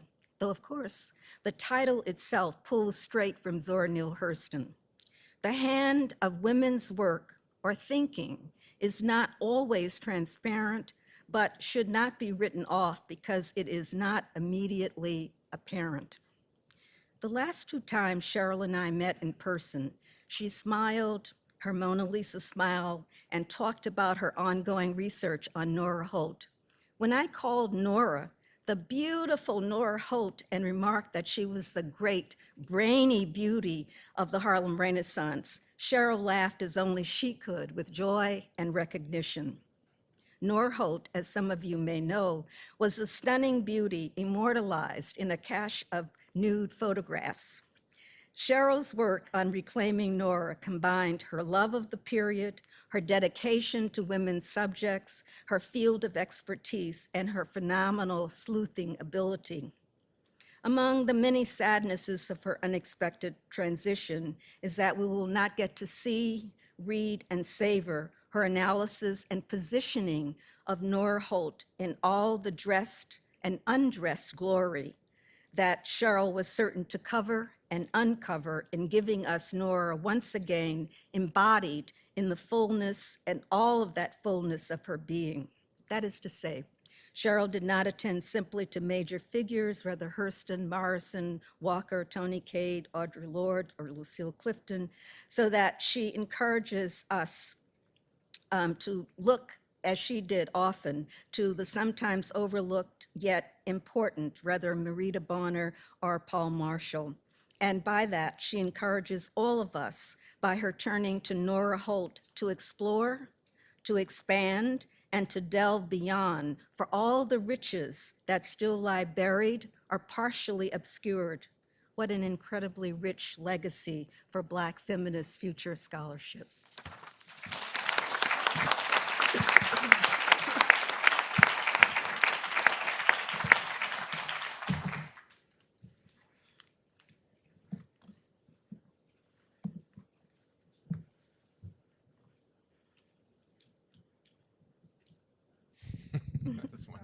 Is it working? There it is. Okay. It's really a pleasure to be back here in New Brunswick, and I'm grateful that this is a building that I didn't know. I mean, it's actually, it would have been even harder to come back and to do it in one of the places that I was familiar with. But it's great to see. I knew this was going to be an intense reunion, as well as an intellectual occasion, and it's just great to be back here and to see so many close friends and colleagues. I will be brief. I was just going to speak extemporaneously, but I did end up writing a few things down. If many of us might be said to inhabit the house that Cheryl built, I lay claim to that legacy in a way that I think may be unique. I'd be tempted to say that I am the institutional progeny of Cheryl Wall.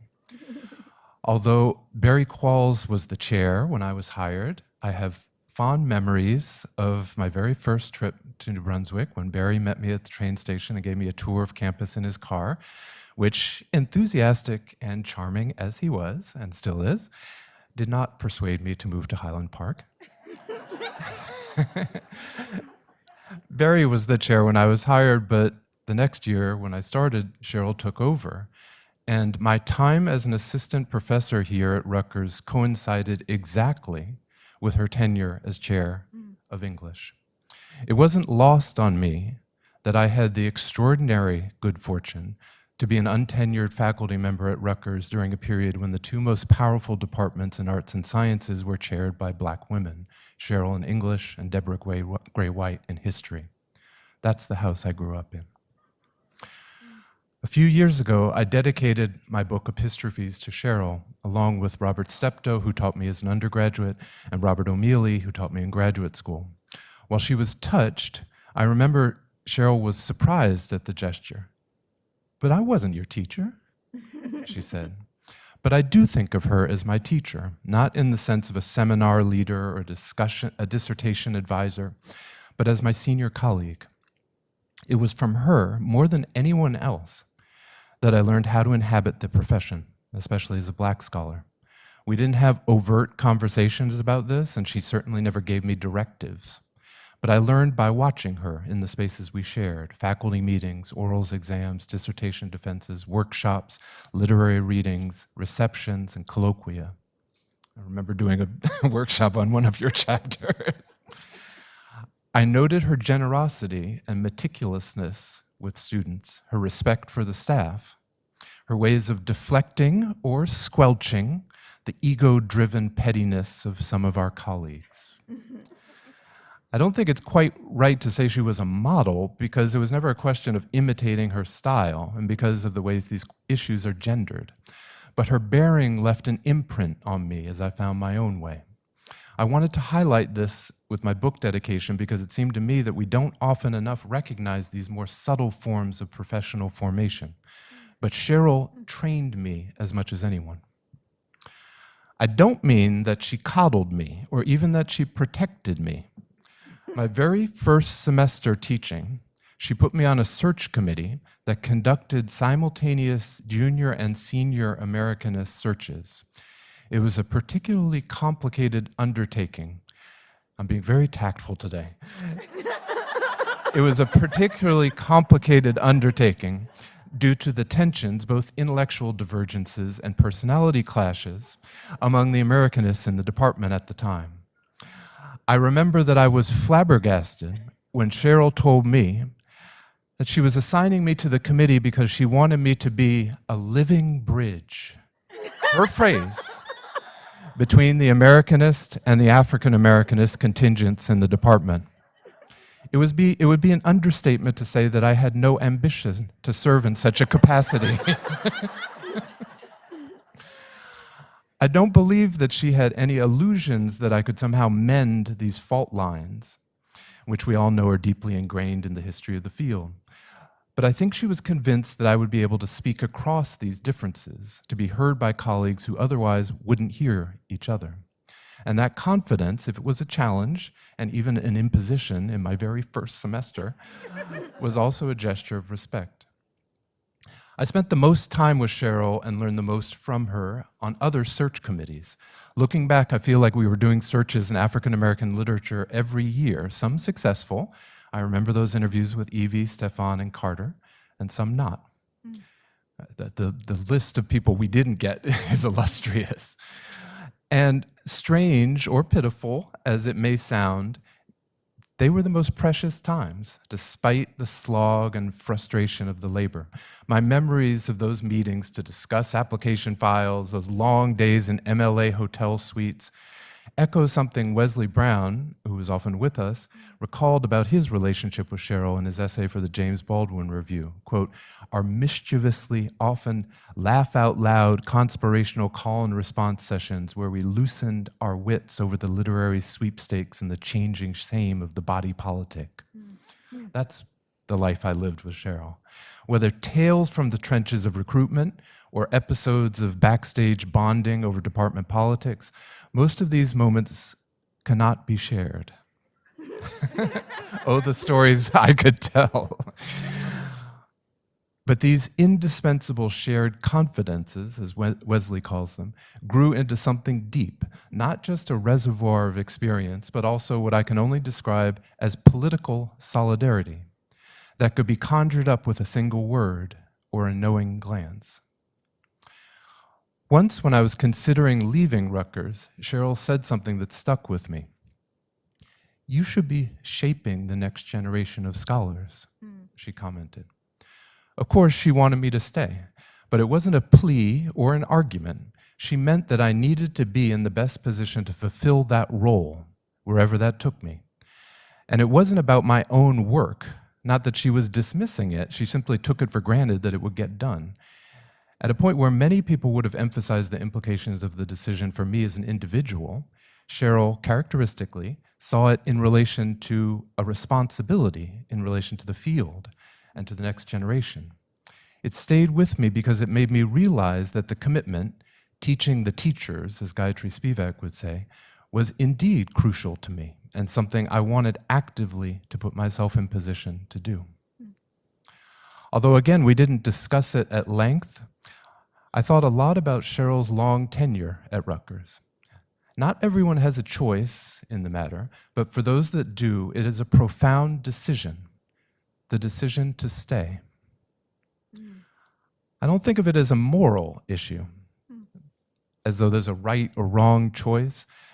And in the end, I don't think of it as an issue of public versus private institutions, even when those differences come into play. I think of it more in terms of a feminist politics of commitment. As critical as we rightfully are of the academy, this commitment means avowing implication rather than falling back on the romanticized alibi of free agency. And then, even within the confines or at the margins of a hostile and exploitative institution, to build and maintain spaces for another kind of collective intellectual life. To me, Cheryl's career at Rutgers is a powerful and daunting model of commitment in this sense.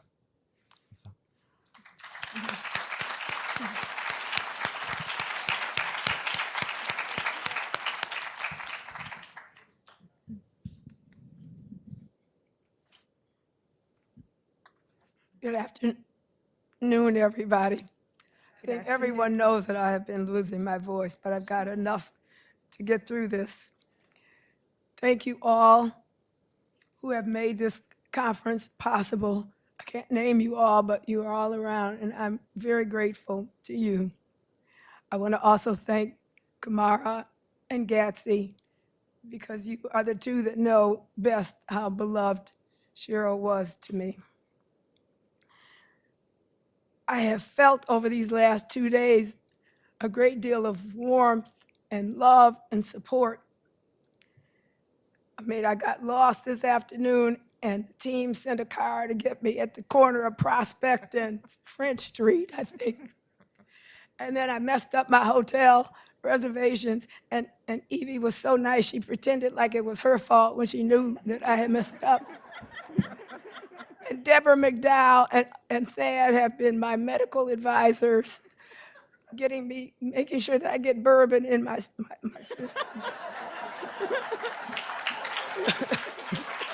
Yes. And I feel as though that is such a sign of Cheryl's spirit hovering over this whole conference and over all of us.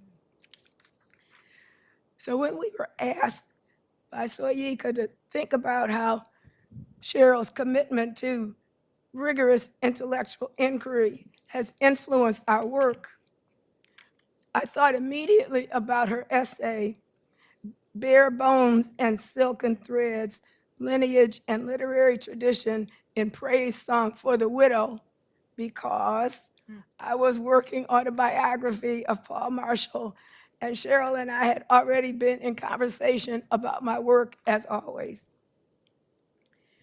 So that's chapter 8 in Worrying the Line. I had at that point reached an impasse with Praise Song, and I was struggling with how to write about that novel. Praise Song is probably Paul Marshall's most popular novel, with the possible exception of Brown Girl Brownstone. It is also a very different object from her other fiction, and it's my least favorite of all of her novels. Paul, in fact, may have had her own misgivings about the novel. In her unpublished notes, which I found in the storage bins which her son gave me when he asked me to take on her biography, she wrote that when Praise Song was about to be published, she fled to Kenya to escape it. Very cryptical. I don't know what it meant, but she wasn't happy about it. Most of you know the story. The main character, Avie, a middle-aged woman, recently widowed, is represented as a figure who, in her successful achievement of a bourgeois life, feels that she has lost touch with her Black cultural heritage and is spiritually adrift. Am I correct that most of you know Praise Song? Raise your hands. Okay, thank you. At the beginning of the novel, she signs on for a luxurious cruise, but she jumps ship and finds herself in Grenada and eventually on her way to Carriacou, a voyage that turns into a quest to free herself from bourgeois consumerism, regain diaspora literacy, and reconnect with the cultural signs and performances that will allow her to complete the journey towards spiritual and cultural wholeness. Nearly all the critical commentary on Praise Song affirm this reading. Avie's return to African traditions through the culture of Carriacou will allow her to reclaim this heritage through a collective process of begging pardon, correct naming, celebration, and honoring.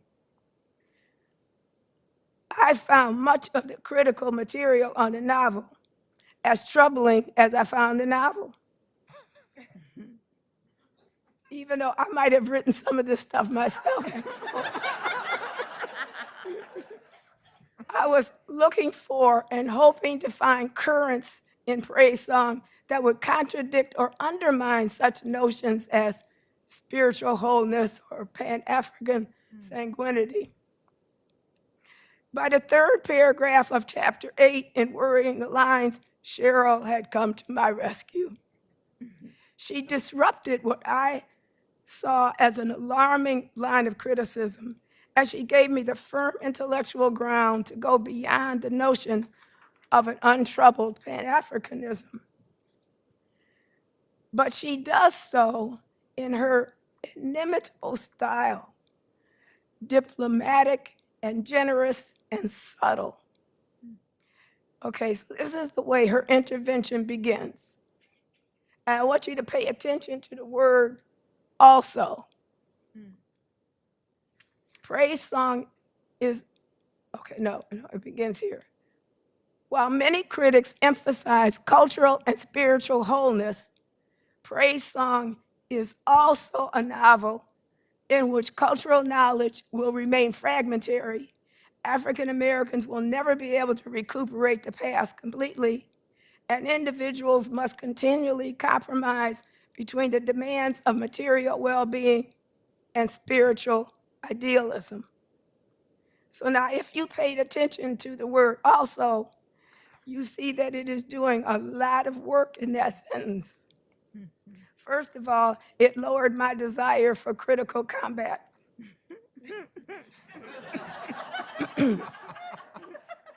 Then it enfolds the previous commentators on Paul's work into a critical circle, a kind of act of cultural preservation, a gathering perhaps, while at the same time Cheryl is very clear about this.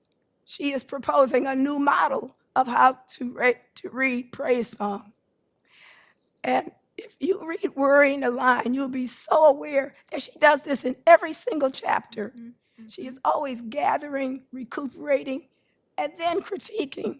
Whereas, I go right for the critique. Okay. In fact, she even does this in the chapter on Ellison. She points out that Ellison writes that essay, that 1975 essay, Little Man at Cheehaw Station, in 1975, right in the middle of a burgeoning renaissance of Black women, and of course, never mentions any Black women. But then she goes on to praise Ellison for his technical mastery, his eloquent appreciation of jazz musicians, and the continuing relevance of his cultural pluralism. I mean, she never lets go of the way in which she's going to encircle her subjects. So looking over the range of her work, as she is writing about the work of Paul Marshall or Alice Walker or Toni Cade Bambara, or the hundreds of other writers, artists, and musicians in her scholarly work, I began to see that she's describing her own critical method and scholarly sensibility. Someone said yesterday that Cheryl's work is a kind of self-portrait. So I'm seeing it as a kind of autobiographical act, a dynamic relationship between the text and the self. And I see this autobiographical signature in two ways. The way she performs the act of cultural preservation and the way she enacts strategies that reflect the will to adorn. So in Bare Bones and the Bare Bones and Silken Threads chapter, she continues to document Paul Marshall's desire to get at the whole story, to get at that spiritual wholeness. But she also recognizes Praise Song as a novel that is torn between two poles, between an honest and rigorous struggle with this affective attachment to a Pan-African structure of feeling and intellectual recognition of its contradictions. So Cheryl was the first one to make me realize that that inherent tension is also in the text. Okay, so she was the first one to make me see that that Marshall explores the ruptures of diaspora, but also wants to recall the ceremonies, the communal functions, the rites of passage that connect the US-born AV to Africa and the Caribbean.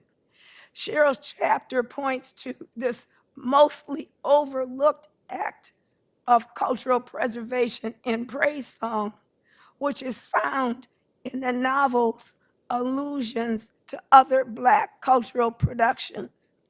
So if you know that essay, or if you know Praise Song, you know that it's full of all these allusions to other Black cultural texts, from Robert Hayden's Renegade to Langston Hughes's poems about the Congo and the Nile, Dunbar's Black vernacular poetry, Gwendolyn Brooks's Black Chicago poems, Jessie Fawcett's novel Plum Bun, and most interesting, Jessie Fawcett's novelette, The Sleeper Wakes.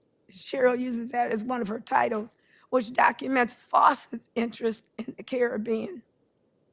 And she, if you go on through that essay, you see she refers to Daughters of the Dust, which makes explicit allusions to Praise Song. So in Praise Song, whereas Avey was using the metaphor of these silken threads to represent connections between all Black people, in Cheryl's act of cultural preservation, the silken threads are the connections between and among Black texts and Black authors, which Cheryl, must recuperate in order to re-envision and recreate Black literary history. Cheryl's conclusion then mirrors the novel's resistance to this spiritual curative. She insists that the novel offers not the solace of spiritual or cultural transcendence, but the solace of literature. And that's a quote from Cheryl. Did that come through? Okay. So let me conclude with another one of Cheryl's autobiographical signatures. You know that she adapted Hurston's term, the will to adorn, specifically in Worrying the Line, to denote an aesthetic characterized by love of embellishment and joy and openness to pleasure. I think it's entirely fitting that her respect for adornment is reflected in her academic title. Board of Governors Zora Neale Hurston, Distinguished Professor of English. Okay, I need my two pictures. In 2018, April 2018, Cheryl and I are standing together behind Simone Brown and Lee Radford at the conference to celebrate my retirement from the University of Maryland. You see there a portrait of 3 generations of Black women scholars. You also see that Cheryl's extraordinary will to adorn was not confined to her work. The beautiful jackets she wore, sometimes African, other times vintage clothing store, were one of her signature styles. But here at the end, I want to pay special attention to the way she enacts the will to adorn in the meticulous process by which she chose the cover of Worrying the Line. She took great pride in having an image on the cover of one of Betty Saar's assemblages called Record for Hattie, which honors Saar's Aunt Hattie and creates a memory of Hattie's life in dreams and rituals and found objects such as washboards and bird cages. There's a hand mirror, old jewelry, family photographs. Cheryl pointed all of these out to me when she was choosing this cover, which Saar combines with painting, photography, drawing, and printmaking as another way of reenacting a collective as well as a personal history. Like Saar, Cheryl is also an artist of assemblages. Her found objects were all the art forms of African Americans as they are translated into print. The blues songs, the folk tales of the Sea Islands, the Bill of Sale in Mama Day, the Black vernacular in Hurston, the scrapbook items in Morrison's Black Book, spiritual traditions in Color Purple, all the histories and legends Cheryl researched and studied in order to illuminate the depth and texture of the artistic productions of Black cultural workers, most notably those of Black women. At this moment, when the saddest numbers in the world are 1948 to 2020, the short 71 years that Cheryl was allotted, this is necessarily a limited and unsatisfying attempt to acknowledge the luminous work of my friend and colleague. But it is my praise song for Cheryl. She was a lesson for me in Black feminist boldness, a stalwart cultural worker in the world, outrageously brilliant and steadfast in her commitment to her work. She was forerunner, inspiration, mentor, and the steady star who never let us forget the importance of our work or who we are here to represent. Thank you.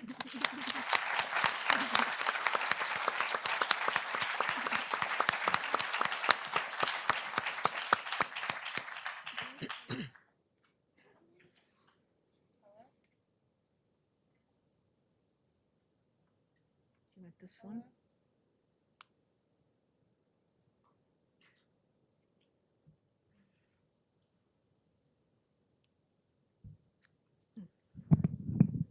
Oops. Move it back. So thank you for that. That was lovely. And one of the things that struck me in all the papers is comment on how Cheryl's work informed your own and how there was an exchange between each of you and Cheryl, whether that was in professional context as well as intellectual context.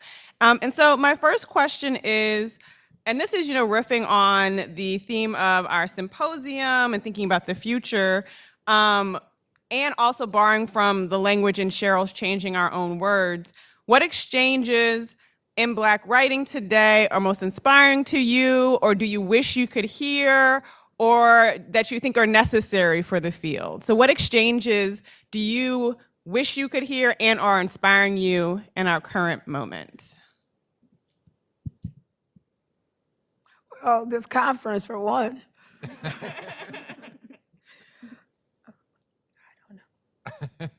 Right now? Either you want to jump in? You go.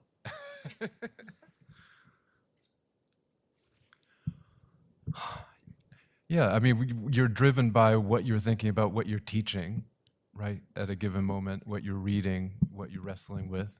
In terms of Cheryl's work, I was just rereading last night in the hotel her keynote at that conference at Penn that Barbara Savage was kind enough to send me in 2020 about Black collecting.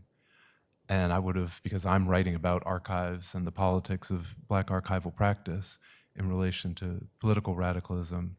I mean, I'm deflecting your question in the direction of where I would have imagined Cheryl going, and what I would have wanted to see her continue to think through and to think through with her. Yeah, it's one of the places, because it's a place that I've been thinking about and reading, work on, and teaching, that I feel is vibrant, and I feel like she would have had so much to contribute to that conversation. So that's one thing that comes to mind. But. I guess, another question that I had for you all, and this is picking up on some of the things that Thaddeus mentioned, and I heard some in Mary Helen's talk, and Brent just spoke to a bit, but where you saw Cheryl's work headed, and where you thought she was going most recently. Well, I mentioned the work on Nora Holt, and many of you may know something of that work. I don't know how many of you know Nora Holt, but that's a story worth telling, and Cheryl would have been the great person to tell it. I think the combination of Cheryl's looking backwards. It's a very interesting aspect of the latter parts of her career in which changing our own words would keep coming up as a kind of inspiration, not backwards glances, but the trajectory in order to move forward and to incorporate the pieces and the parts that went into the making of that, especially, I think, the essays by Deborah McDowell, May Henderson, and Hortense Spillers, among others. But those in particular seem to me to be the springboards for her thinking forward about how to consider theory that had not really resonated with her earlier work in a particular way, but as she came into other stages of her career,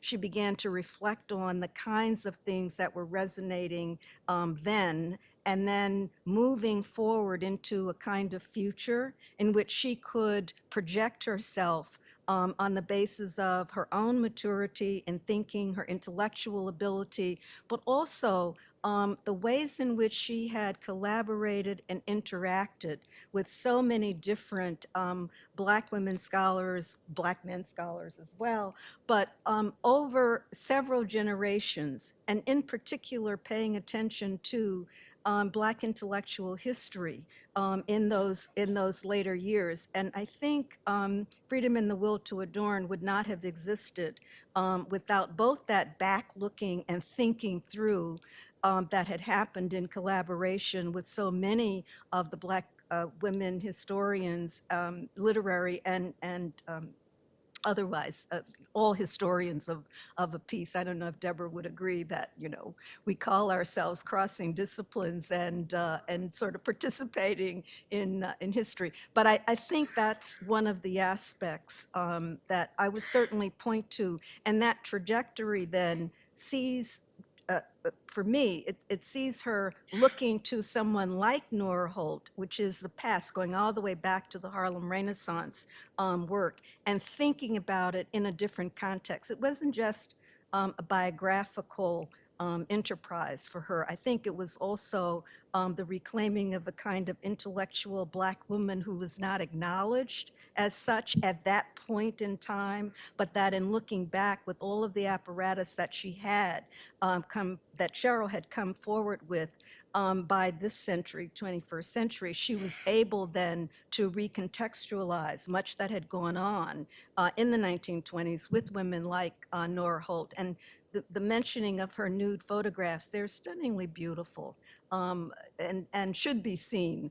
But the point of reducing that body to only those nude photographs and this idea of beauty was something that I think Cheryl was in the process of teasing out and extending from not just a physical standpoint, but an intellectual and emotional, the full, all of what Nora Holt was. And I think that's the result of all of the kinds of thinking, looking backwards and projecting forward that she was capable of doing in those last works that would not have been possible earlier if you read closely and carefully. Mm-hmm. I'm hesitating about prognosticating because I like to be surprised. And unlike some of our colleagues, I also tend to assume that I don't know everything. That there's somebody out there doing work who I should know. That I haven't read everything I should have read. And the reason that this intellectual life is isolating and lonely as it can be, the reason that it's crucial to live it as a shared life is because your fellow travelers, your colleagues, your friends, the intellectuals that you move along with surprise you, right? I wouldn't have expected that Cheryl was going to go to the pleasures of intellectual work that Farah was talking about. That surprised me. Not that it's wrong or off, but I'm not sure I would have predicted that would have been the next thing she would have written about. And I like that. I treasure that. That's part of, to me, what you treasure about colleagues is that the things you don't expect push you. Take the conversation, take your own thinking in different directions. I was thinking about, in preparation, I was just going back and rereading Cheryl and thinking about, before I even knew her, the Harlem Renaissance book I read when I was writing my dissertation, and just thinking about how her work influenced mine.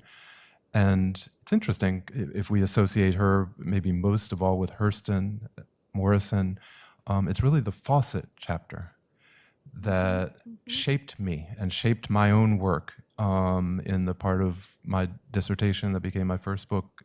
That chapter is mostly about the Nardal sisters, these Martinican feminists.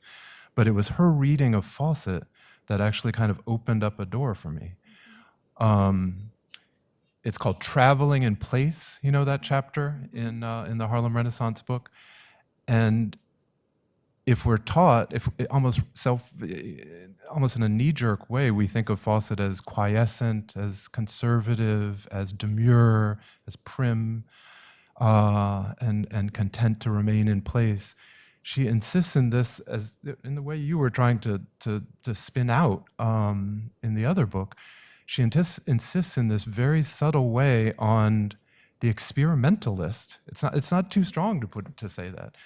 The experimentalist bent even in someone as seemingly conservative as Fawcett, where that experimentalism comes out, even if she can't fully go there. She's not going to become a radical thinker, but where she's at the edge, she's pushing to think otherwise.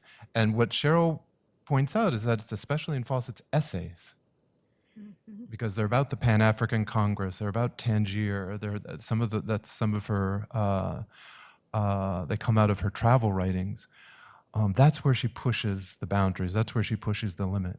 So there, I remember that was influential for me in thinking about trying to write the histories of women like the Nardals, who could be described, dismissed as too conservative, as not radical enough, but thinking toward the way people push against the way they're hemmed in, the way their boundaries. There's a way that chapter in Cheryl's work lays the ground for the book on the essay. Because what Cheryl is saying is that it's actually in her essays, not so much in Plum Bun, not so much in Comedy American Style, but in her essays that she's experimenting. When I first read Cheryl, and yet even after I knew Cheryl, I'm not sure I would have predicted that she would have written the essay book. But then it comes out and everything crystallizes and you're like, oh yes, of course, the logic is there. So that back and forth, the capacity of your closest interlocutors to surprise you, to me is the most valuable thing. Yeah, I don't know if others feel. You know, it's interesting because she does the same thing in the chapter on the essays of Alice Walker and June Jordan. And I remember the line where she says that she feels as though Alice Walker's best work is in her essays, not in her fiction. And then she takes on the essay, Saving the Life That Is Your Own, the Civil Rights Movement, What Good Was It? And then the third one is it must be In Search of Our Mother's Gardens, the one where she goes to look for Zora Hurston. And she says that she feels as though that is where Walker is the most experimental and the most edgy. And she also points out in another essay by Walker, now I'm missing the name, but it's interesting the way, so if this kind of, looking for the experimental makes me think, and I wonder if Farah could speak to this, that maybe one of the directions that she was going in was the ways in which Black women were producing in other forms, in visual art, photography, plays, drama, because she was so interested in the material world of Black women that I can see her moving into examining those parts. So I don't know if you know specifically if she was working on the visual.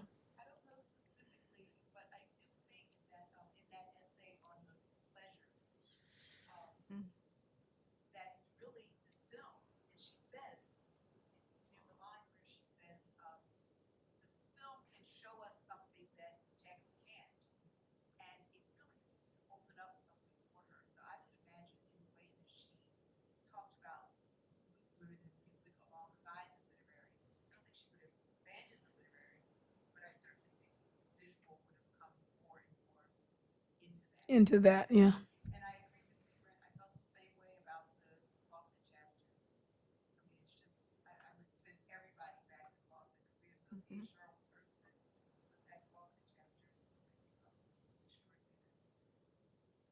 Well, we are coming close on time, but I would be remiss without allowing for questions. So if there is one, yes, Abby.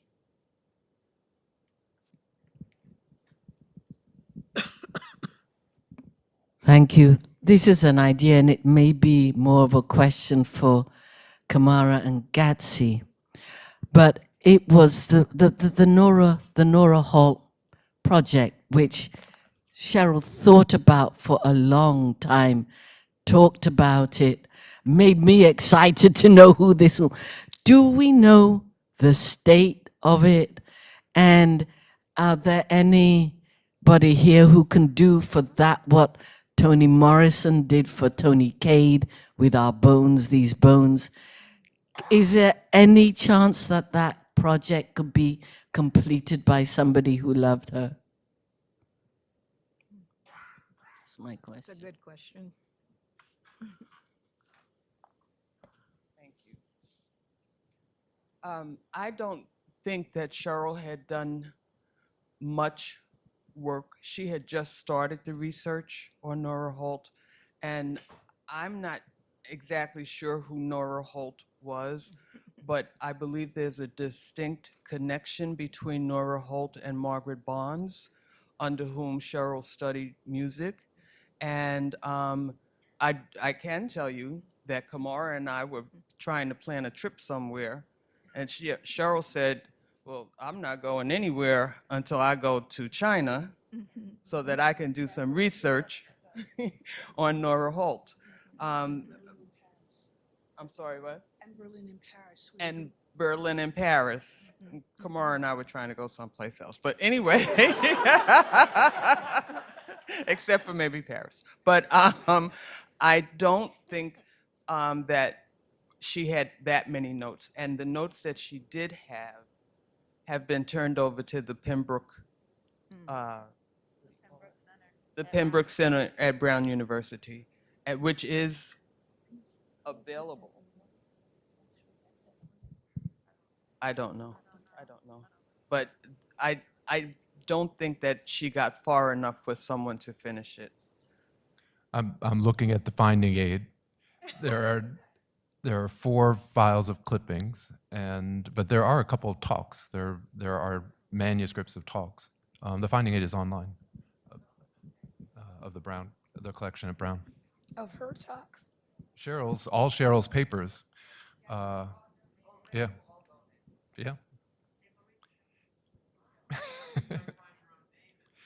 I noticed there are a bunch of boxes of tenure dossiers.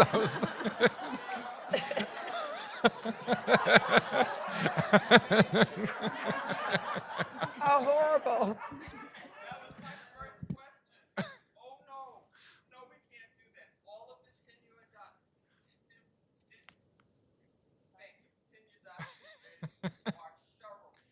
Okay.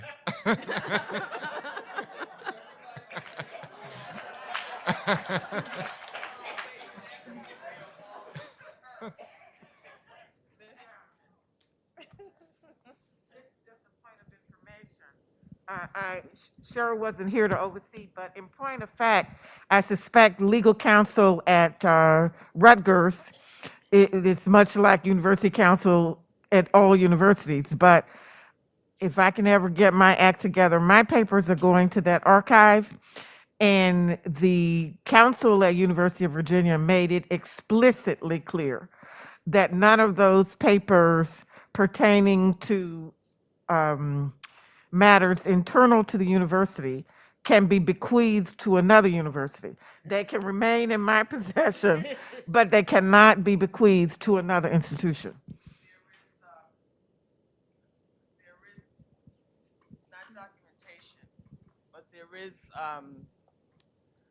Pembroke made us aware of that.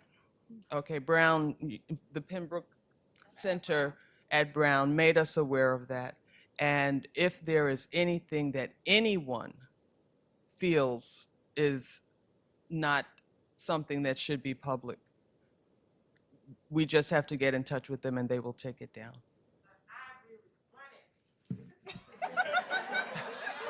I'm sorry, you really wanted what?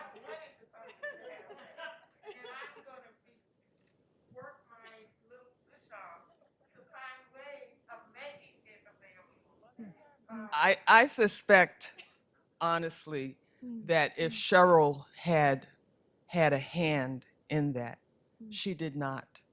Cheryl was already gone, and Kamara and I went through the papers ourselves. The center probably has much more than they would have gotten had Cheryl been the one overseeing it. We were just simply trying to fulfill her request. She had already put that in motion, and she was scheduled to have them come collect her papers, I believe, in April, but it was pushed back because of the pandemic. And since that was the last thing that she had in the works, it was important, especially for me, to get it done. because that's what she wanted. And, you know, whatever has to be corrected now can be, but it was important for her work to get there. It was Ann Lucille, whom Cheryl was very fond of, who was leading the drive to have papers collected for the Pembroke Center at Brown. Yes.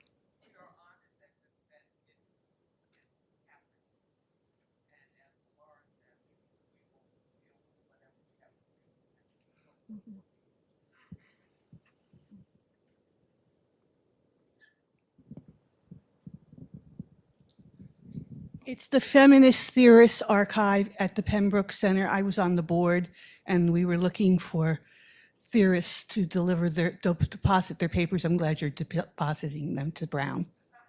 It's the Feminist Theorists Archive at the Pembroke Center. I was on the board, so I know about trying to get and solicit the papers, so I'm glad you're doing that. Is there a final question?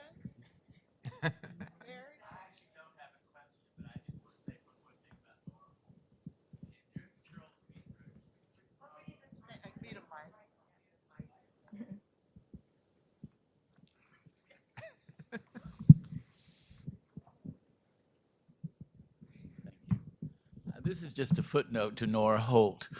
During Cheryl's research in Chicago, she discovered that one of her aunts knew Nora Holt.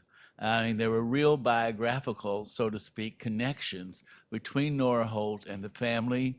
It's a wonderful story. I'd have to go back and find the email now, but I remember her writing me about this discovery and her excitement about this, something she hadn't known before, as far as I know. That was our mother's sister, Danny Mabry, also a Pianist. Chicago, Illinois, who had worked with both Margaret Barnes and Right, and as you know, Margaret Barnes was Cheryl's piano teacher, but she's also a very distinguished composer who is only lately being revived a lot. Yes. Some of her papers are at Georgetown, so full circle.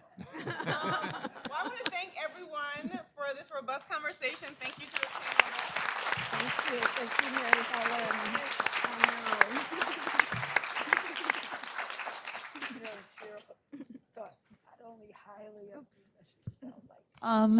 Thank you. I cannot thank you all enough for the remembrances and the papers that walk around remembering and the speculations and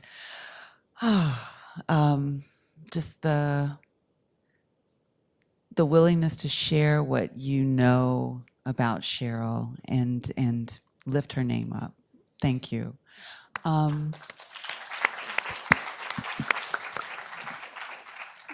I'm going to ask for your cooperation. We would like, without diffusing the very important closing remarks that we have to offer to bring the symposium to an end, to take this opportunity to gather everybody from the program and the planning committee who are still here for a photo. But we don't want to lose you all. So if everyone who's not going to be in this photo could just stay where you are.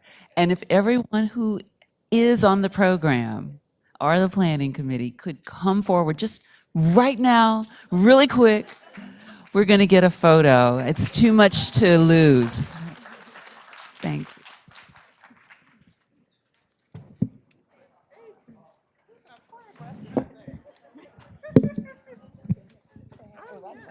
I know, isn't that nice? I got that at the Music Museum in Nashville. Oh, I'm going to Nashville for Vortex Conference. Oh, yeah, yeah. There. It's a nice little museum.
Oh, right. Whew. I guess maybe we should all take a second to just exhale. That still won't do the job, I know. It's just been an incredibly rich and heavy 2 days. I'm here to give some brief closing remarks and so to bring Gatsy Wall-Jones up to offer additional closing punctuating remarks. I guess I'd just like to begin by noting an interesting convergence of L.H. Stallings' reference to Climax and Farah's incredibly necessary idea of the house that Cheryl built and thinking about having a meeting in the ladies' room and that house. You all know the song, right? Yeah. But let me just say that sometimes to move forward, you move in a circle. A circle. So states Amani Owens, I believe yesterday. In this gathering over the past 2 days, in the bright resonant glow of Cheryl Wall's still growing legacy, speaks to that point profoundly. I mean, look around the room and recognize that everyone here has been deeply touched by Cheryl's soul-sustaining, guiding light, scholarly and friendly, always fiercely warm love. Consider how many professional and non-professional lines have been productively worried by Cheryl, resulting in us all being here now together in this room to recognize and re-recognize our debts, possibilities, and futures.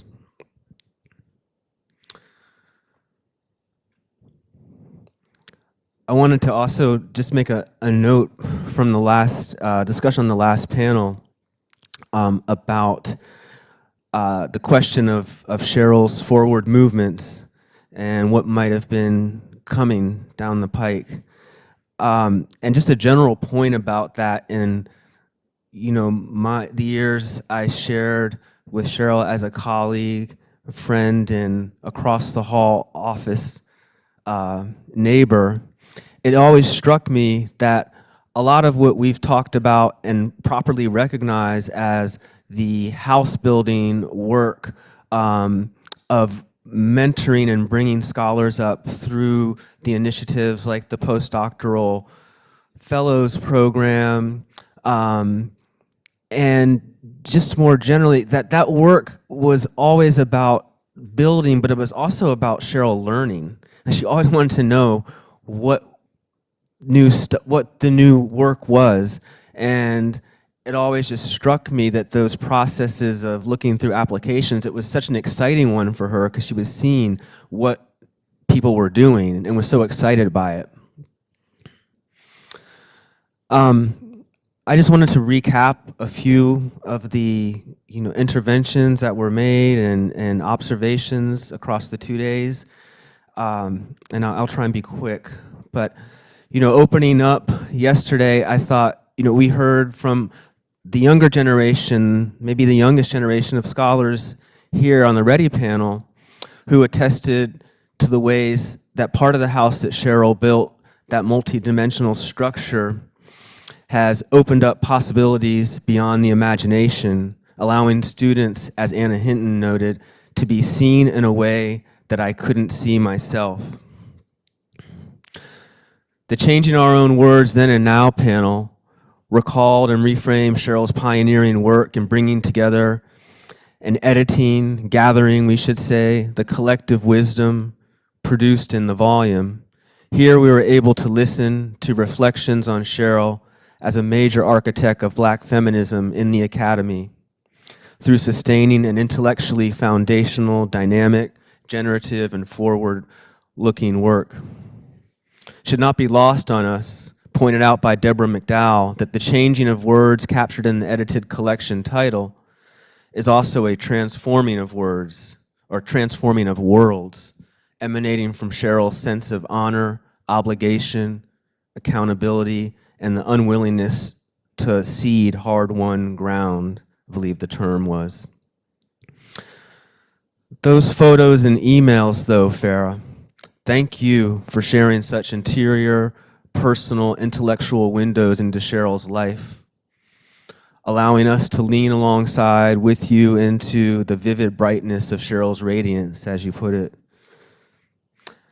I will present you with the embryonic thought experiment in a kind of turnabout to your confessions about often presenting Cheryl with new projects to suggest that you might be the right person to write an intellectual biography of Black feminist friendship centered on Cheryl's career and ongoing legacy.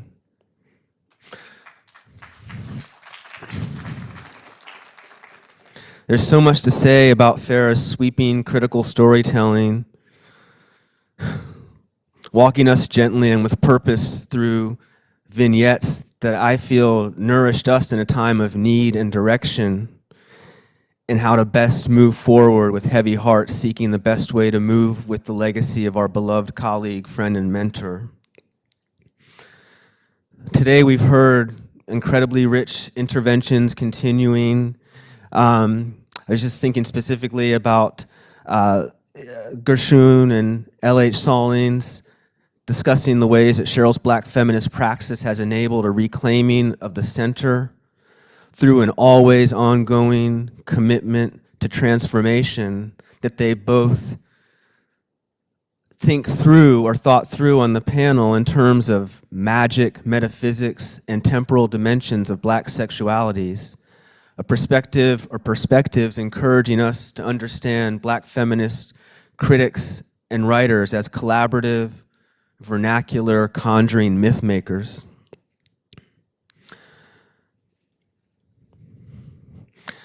I wanted to also, of course, note the important observations and kind of histories that were recounted on the panel of focused on the university and institutions, and really thinking about the importance of doing, I think, what was referred to as transformative work under the radar, and all of the complexities and complications that go with trying to work through potential contradictions on that come with being on the inside of the machine and doing work that's trying to transform and transgress it.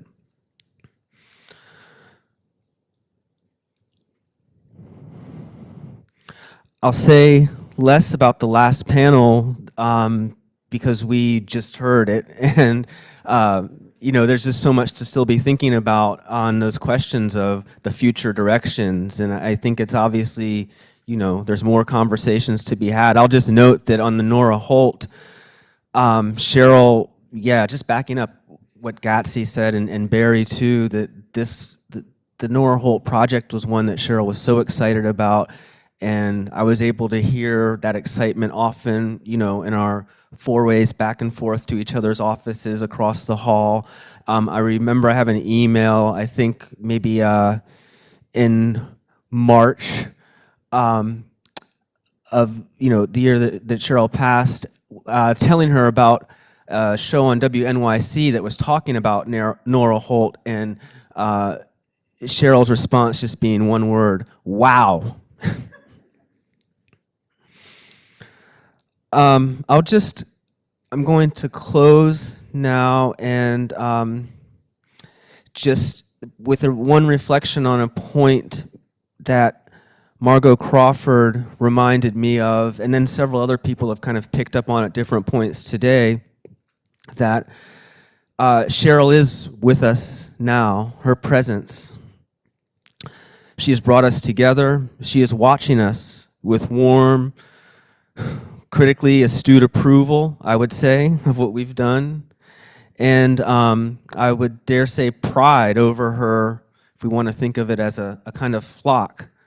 But as I think Farah demonstrated to us yesterday, Cheryl probably could only imagine mothering or tending to something like a flock if she was a kind of advanced equal within it. But besides bringing us together in celebration of her achievements and undoubtedly now saying something along the lines of, she's probably now saying something along the lines of, that was just wonderful, wonderful, absolutely wonderful. Cheryl would also, though, be urging us to keep doing the work. And I'll leave you with that. With one more duty to do before I call Gatsy up to the podium. And it's an important, one second here. It's an important duty, as you'll hear. All right. It's thank yous. So, as on behalf of the Symposium Committee, we would like to offer profound thanks in no particular order, but I believe this list is complete. To the School of Arts and Sciences and the Dean's Office in the School of Arts and Sciences here at Rutgers. The Dean of the Humanities, Rebecca Walkowitz. Of course, the English Department and the Chair of the English Department, Meredith McGill. Vanessa Crawford, Adrian Peterpaul, Derek Jablonski, all staff members in the English Department Business Office who did incredible work with the nuts and bolts of organizing. Maria Knapp as well in that same capacity. Peter Zitelli, tech assistant from the School of Arts and Sciences IT. Danielle Farah from the Center for Cultural Analysis, who was the visual designer for the beautiful programs and all the visual material here for the symposium. And of course, Kamara Epps and the family of Cheryl Wall for their blessings and assistance in making the symposium possible. Finally, but not anything like least, I need to sincerely thank our symposium organizing committee head, heartbeat, magic woman, Bria Page.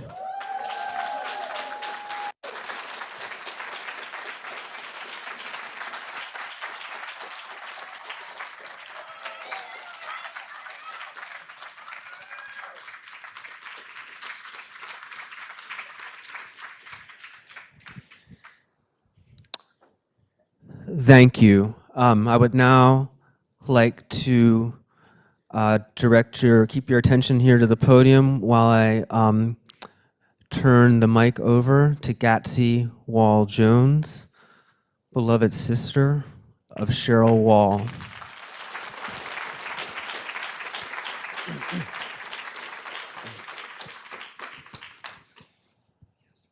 One thing more I need to say, just tell them just about the toast. I'll do that now. Yeah. One last announcement before I actually hand the mic to Gatsy. Following Gatsy's final closing remarks, we invite you out to the atrium, or actually maybe to the outside area outside of the atrium, for a celebratory Prosecco toast to Cheryl. Thank you.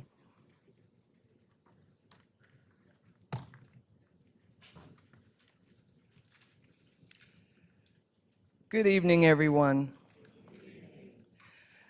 Before I start, I have these tissues. This isn't what I was going to say. There's something on my lip right now. I'm sorry.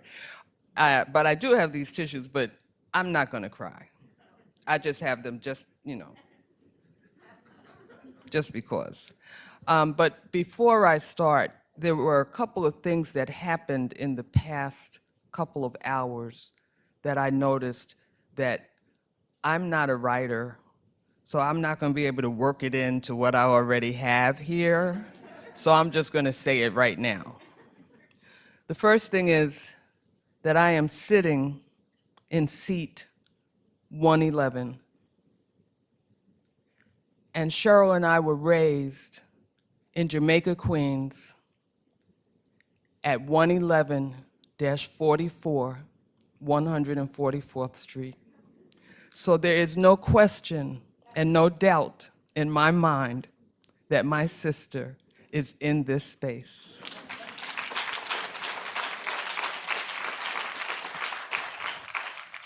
Also, yesterday, when Dr. Griffin talked about the house that Cheryl built, which was a beautiful tribute, but something didn't click until Dr. Edwards said something just a little while ago, because I made the correlation that our father, Reverend Monroe Wall, pastor of the Mount Calvary Baptist Church from 1945 to 1982 when he died, led a campaign. I know every Baptist church has a building fund, and the church never gets built. But that was not so with Monroe Wall. And he led his congregation to build the first edifice, the first church built by a Black congregation in Harlem, USA in 1971. So both my sister and my father were builders of houses. Also, before I get started, and I've spoken with a few people about this because I could not count how many times I heard the word joy during this symposium. Joy, joy, joy. To know that my sister brought so much joy and love and was loved by so many, it's been very comforting, and I want to thank all of you for that. And why am I trying to do this without my glasses? Give me one moment, please.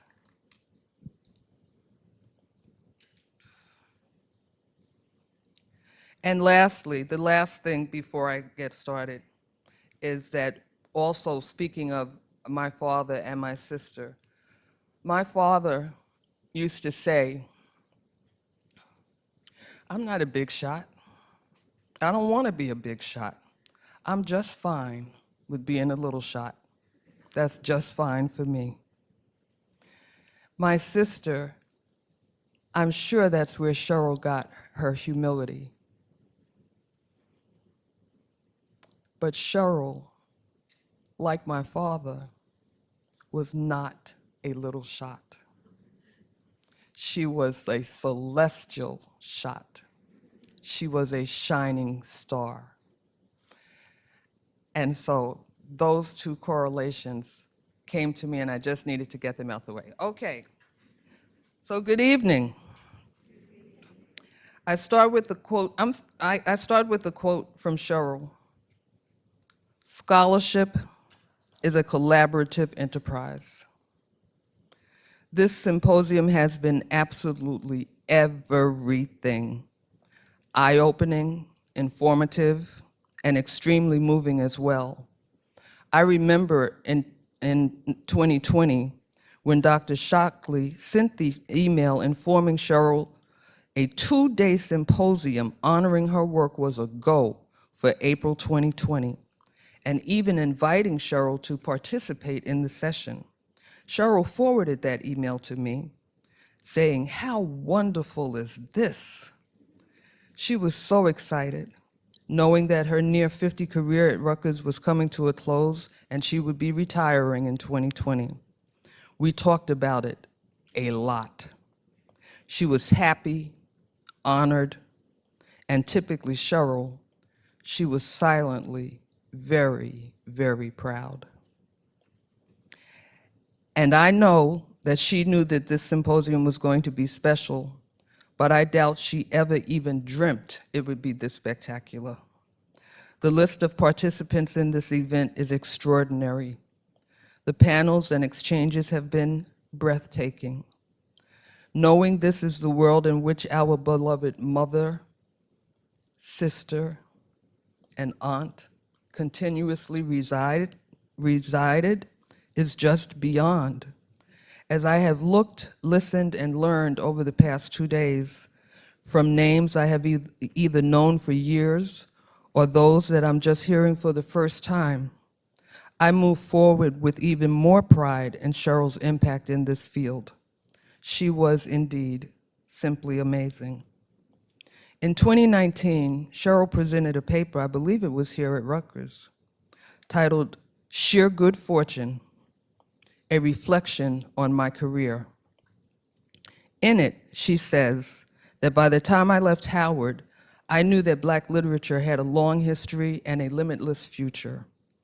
I didn't know the word feminist, but once I learned it, I realized that my 2 years at Harvard had made me one. And later in the paper, she states, my commitment to reading and writing about what we now call Black women's cultural production has never wavered. One of the things we did right in retrospect was to refuse the position on the margins which we were relegated and to make Black women the subject of our narratives. In doing so, my sister scholars devised theories that were based on the lives of Black women and in turn became a lens for social analysis writ large. Changing Our Own Words, which she edited, was Cheryl's first published book, as you know. I recently found the copy that she had presented to our mother, which was signed to Mommy, who taught me the magic of words. Love, Cheryl. You see, our mother was an English teacher who loved to read, and our father was a preacher, so there were books of all kinds, all around, all of the time. And Cheryl tried to read all of them. I, on the other hand, as a child, had so little interest in reading. I tried to use the same book report 3 years in a row, just by trying to change the cover. It was for My Little Red Pony, by the way. Until my mother realized what I was doing and put a quick end to that. And through the years, my loving sister followed suit, making sure I had plenty of qualitative reading material at my disposal, including her own. When Cheryl would be writing one of her books, she'd send me a chapter and ask for my comments when she thought there might be something that I might know about or recognize. And she would send me a chapter about something she knew I knew nothing about. We both knew and understood that was one of her ways of teaching without making it seem like teaching. I'm grateful that our father got to see Cheryl as she started emerging as a bright scholar and educator with a PhD from Harvard, no less. Oh my God, he was so proud. And that our mother got to see her as an author and prestigious professor who had begun reshaping the landscape of theory, criticism, and curriculum of African American literature, zeroing in on Black women writers in particular. They are both beaming from beyond the stars, along with our brother Henry, and now Cheryl herself. Cheryl also never published a book without mentioning her daughter Kamara, most times as my sweet inspiration. So I am also grateful for Kamara's arrival and the joy and sweet inspiration that she provided her mother, for surely her presence and her very existence helped Cheryl reach and attain even higher heights. I'd also like to thank Kamara for all she has done and continues to do to honor her mother and preserve her legacy. If you didn't know, she too is amazing. Now you know. On behalf of the family of the late Dr. Cheryl A. Wall, with humble hearts and grateful spirits, I'd like to thank Dr. Evie Shockley, Professor Carter Mathis, Graduate Assistant Ms. Bria Page, and the entire Symposium Committee for the gift of a lifetime. Thank you to each of the scholars and intellectuals who took the time to research, write, and participate in this symposium, with a special acknowledgement of Dr. Farah Jasmine Griffin for her wonderful keynote address. I do hope that this community will find a way to gather often and grow the friendship aspect as sister scholars. Honestly, I thought that was already happening. As I know Cheryl felt an extremely close bond with so many of you. I'd also like to thank Dr. Melanie Hill for giving us vile inspiration, as she calls it, with her beautiful renditions of Be Grateful and Natural Woman. I'd like to thank those of you who came, like me, and Cheryl's and my niece and great nieces, that would be our brother Henry's daughter and grands, Monique, and two of her daughters, Morgan and Marjani from Maryland, who also came to hear and learn from the wisdom of the original scholars and the new perspectives of the next generation of scholars. I'd like to close with a little bit more from Cheryl's own reflection about her career, because I think it speaks directly to what this symposium has been all about. Quote, I am constantly stunned by the work younger scholars in the field are producing. They are asking questions that would not and could not have occurred to me. Their answers and the texts they engage to produce those answers are incredibly inventive. In terms of substance, the future of Black feminist inquiry is secure. What does concern me is the future of the institutions that support the inquiry. I have spent a lot of my time over my career in institutional service. I don't regret that, because I believe that I am leaving my particular university a more hospitable place for people doing the kind of work I do than it was when I arrived. I couldn't agree more. She did indeed begin the work and left the field of Black feminist theory and criticism in a better place at Rutgers and beyond. Cheryl helped us understand that changing our words is, in fact, transforming our words, and therefore, if the work is continued, we are undoubtedly changing our own futures. Thank you so very much. God bless, and have a good night.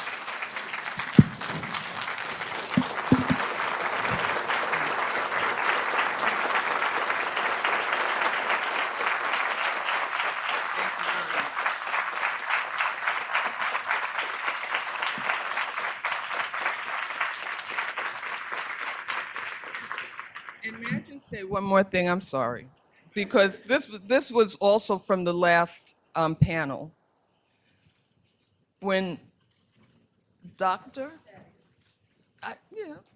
Thaddeus Davis, I didn't know if it's Dr. Professor, but it's Doctor, was mentioning about worrying the line, and that you were actually doing the reviews for that.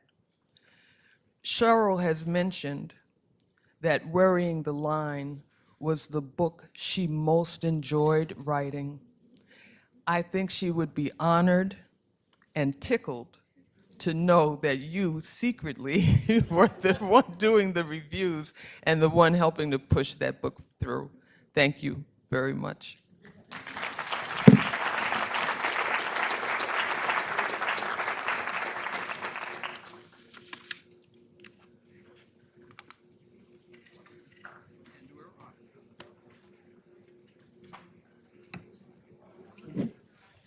Yes, please join us, as I said, at the atrium for the toast.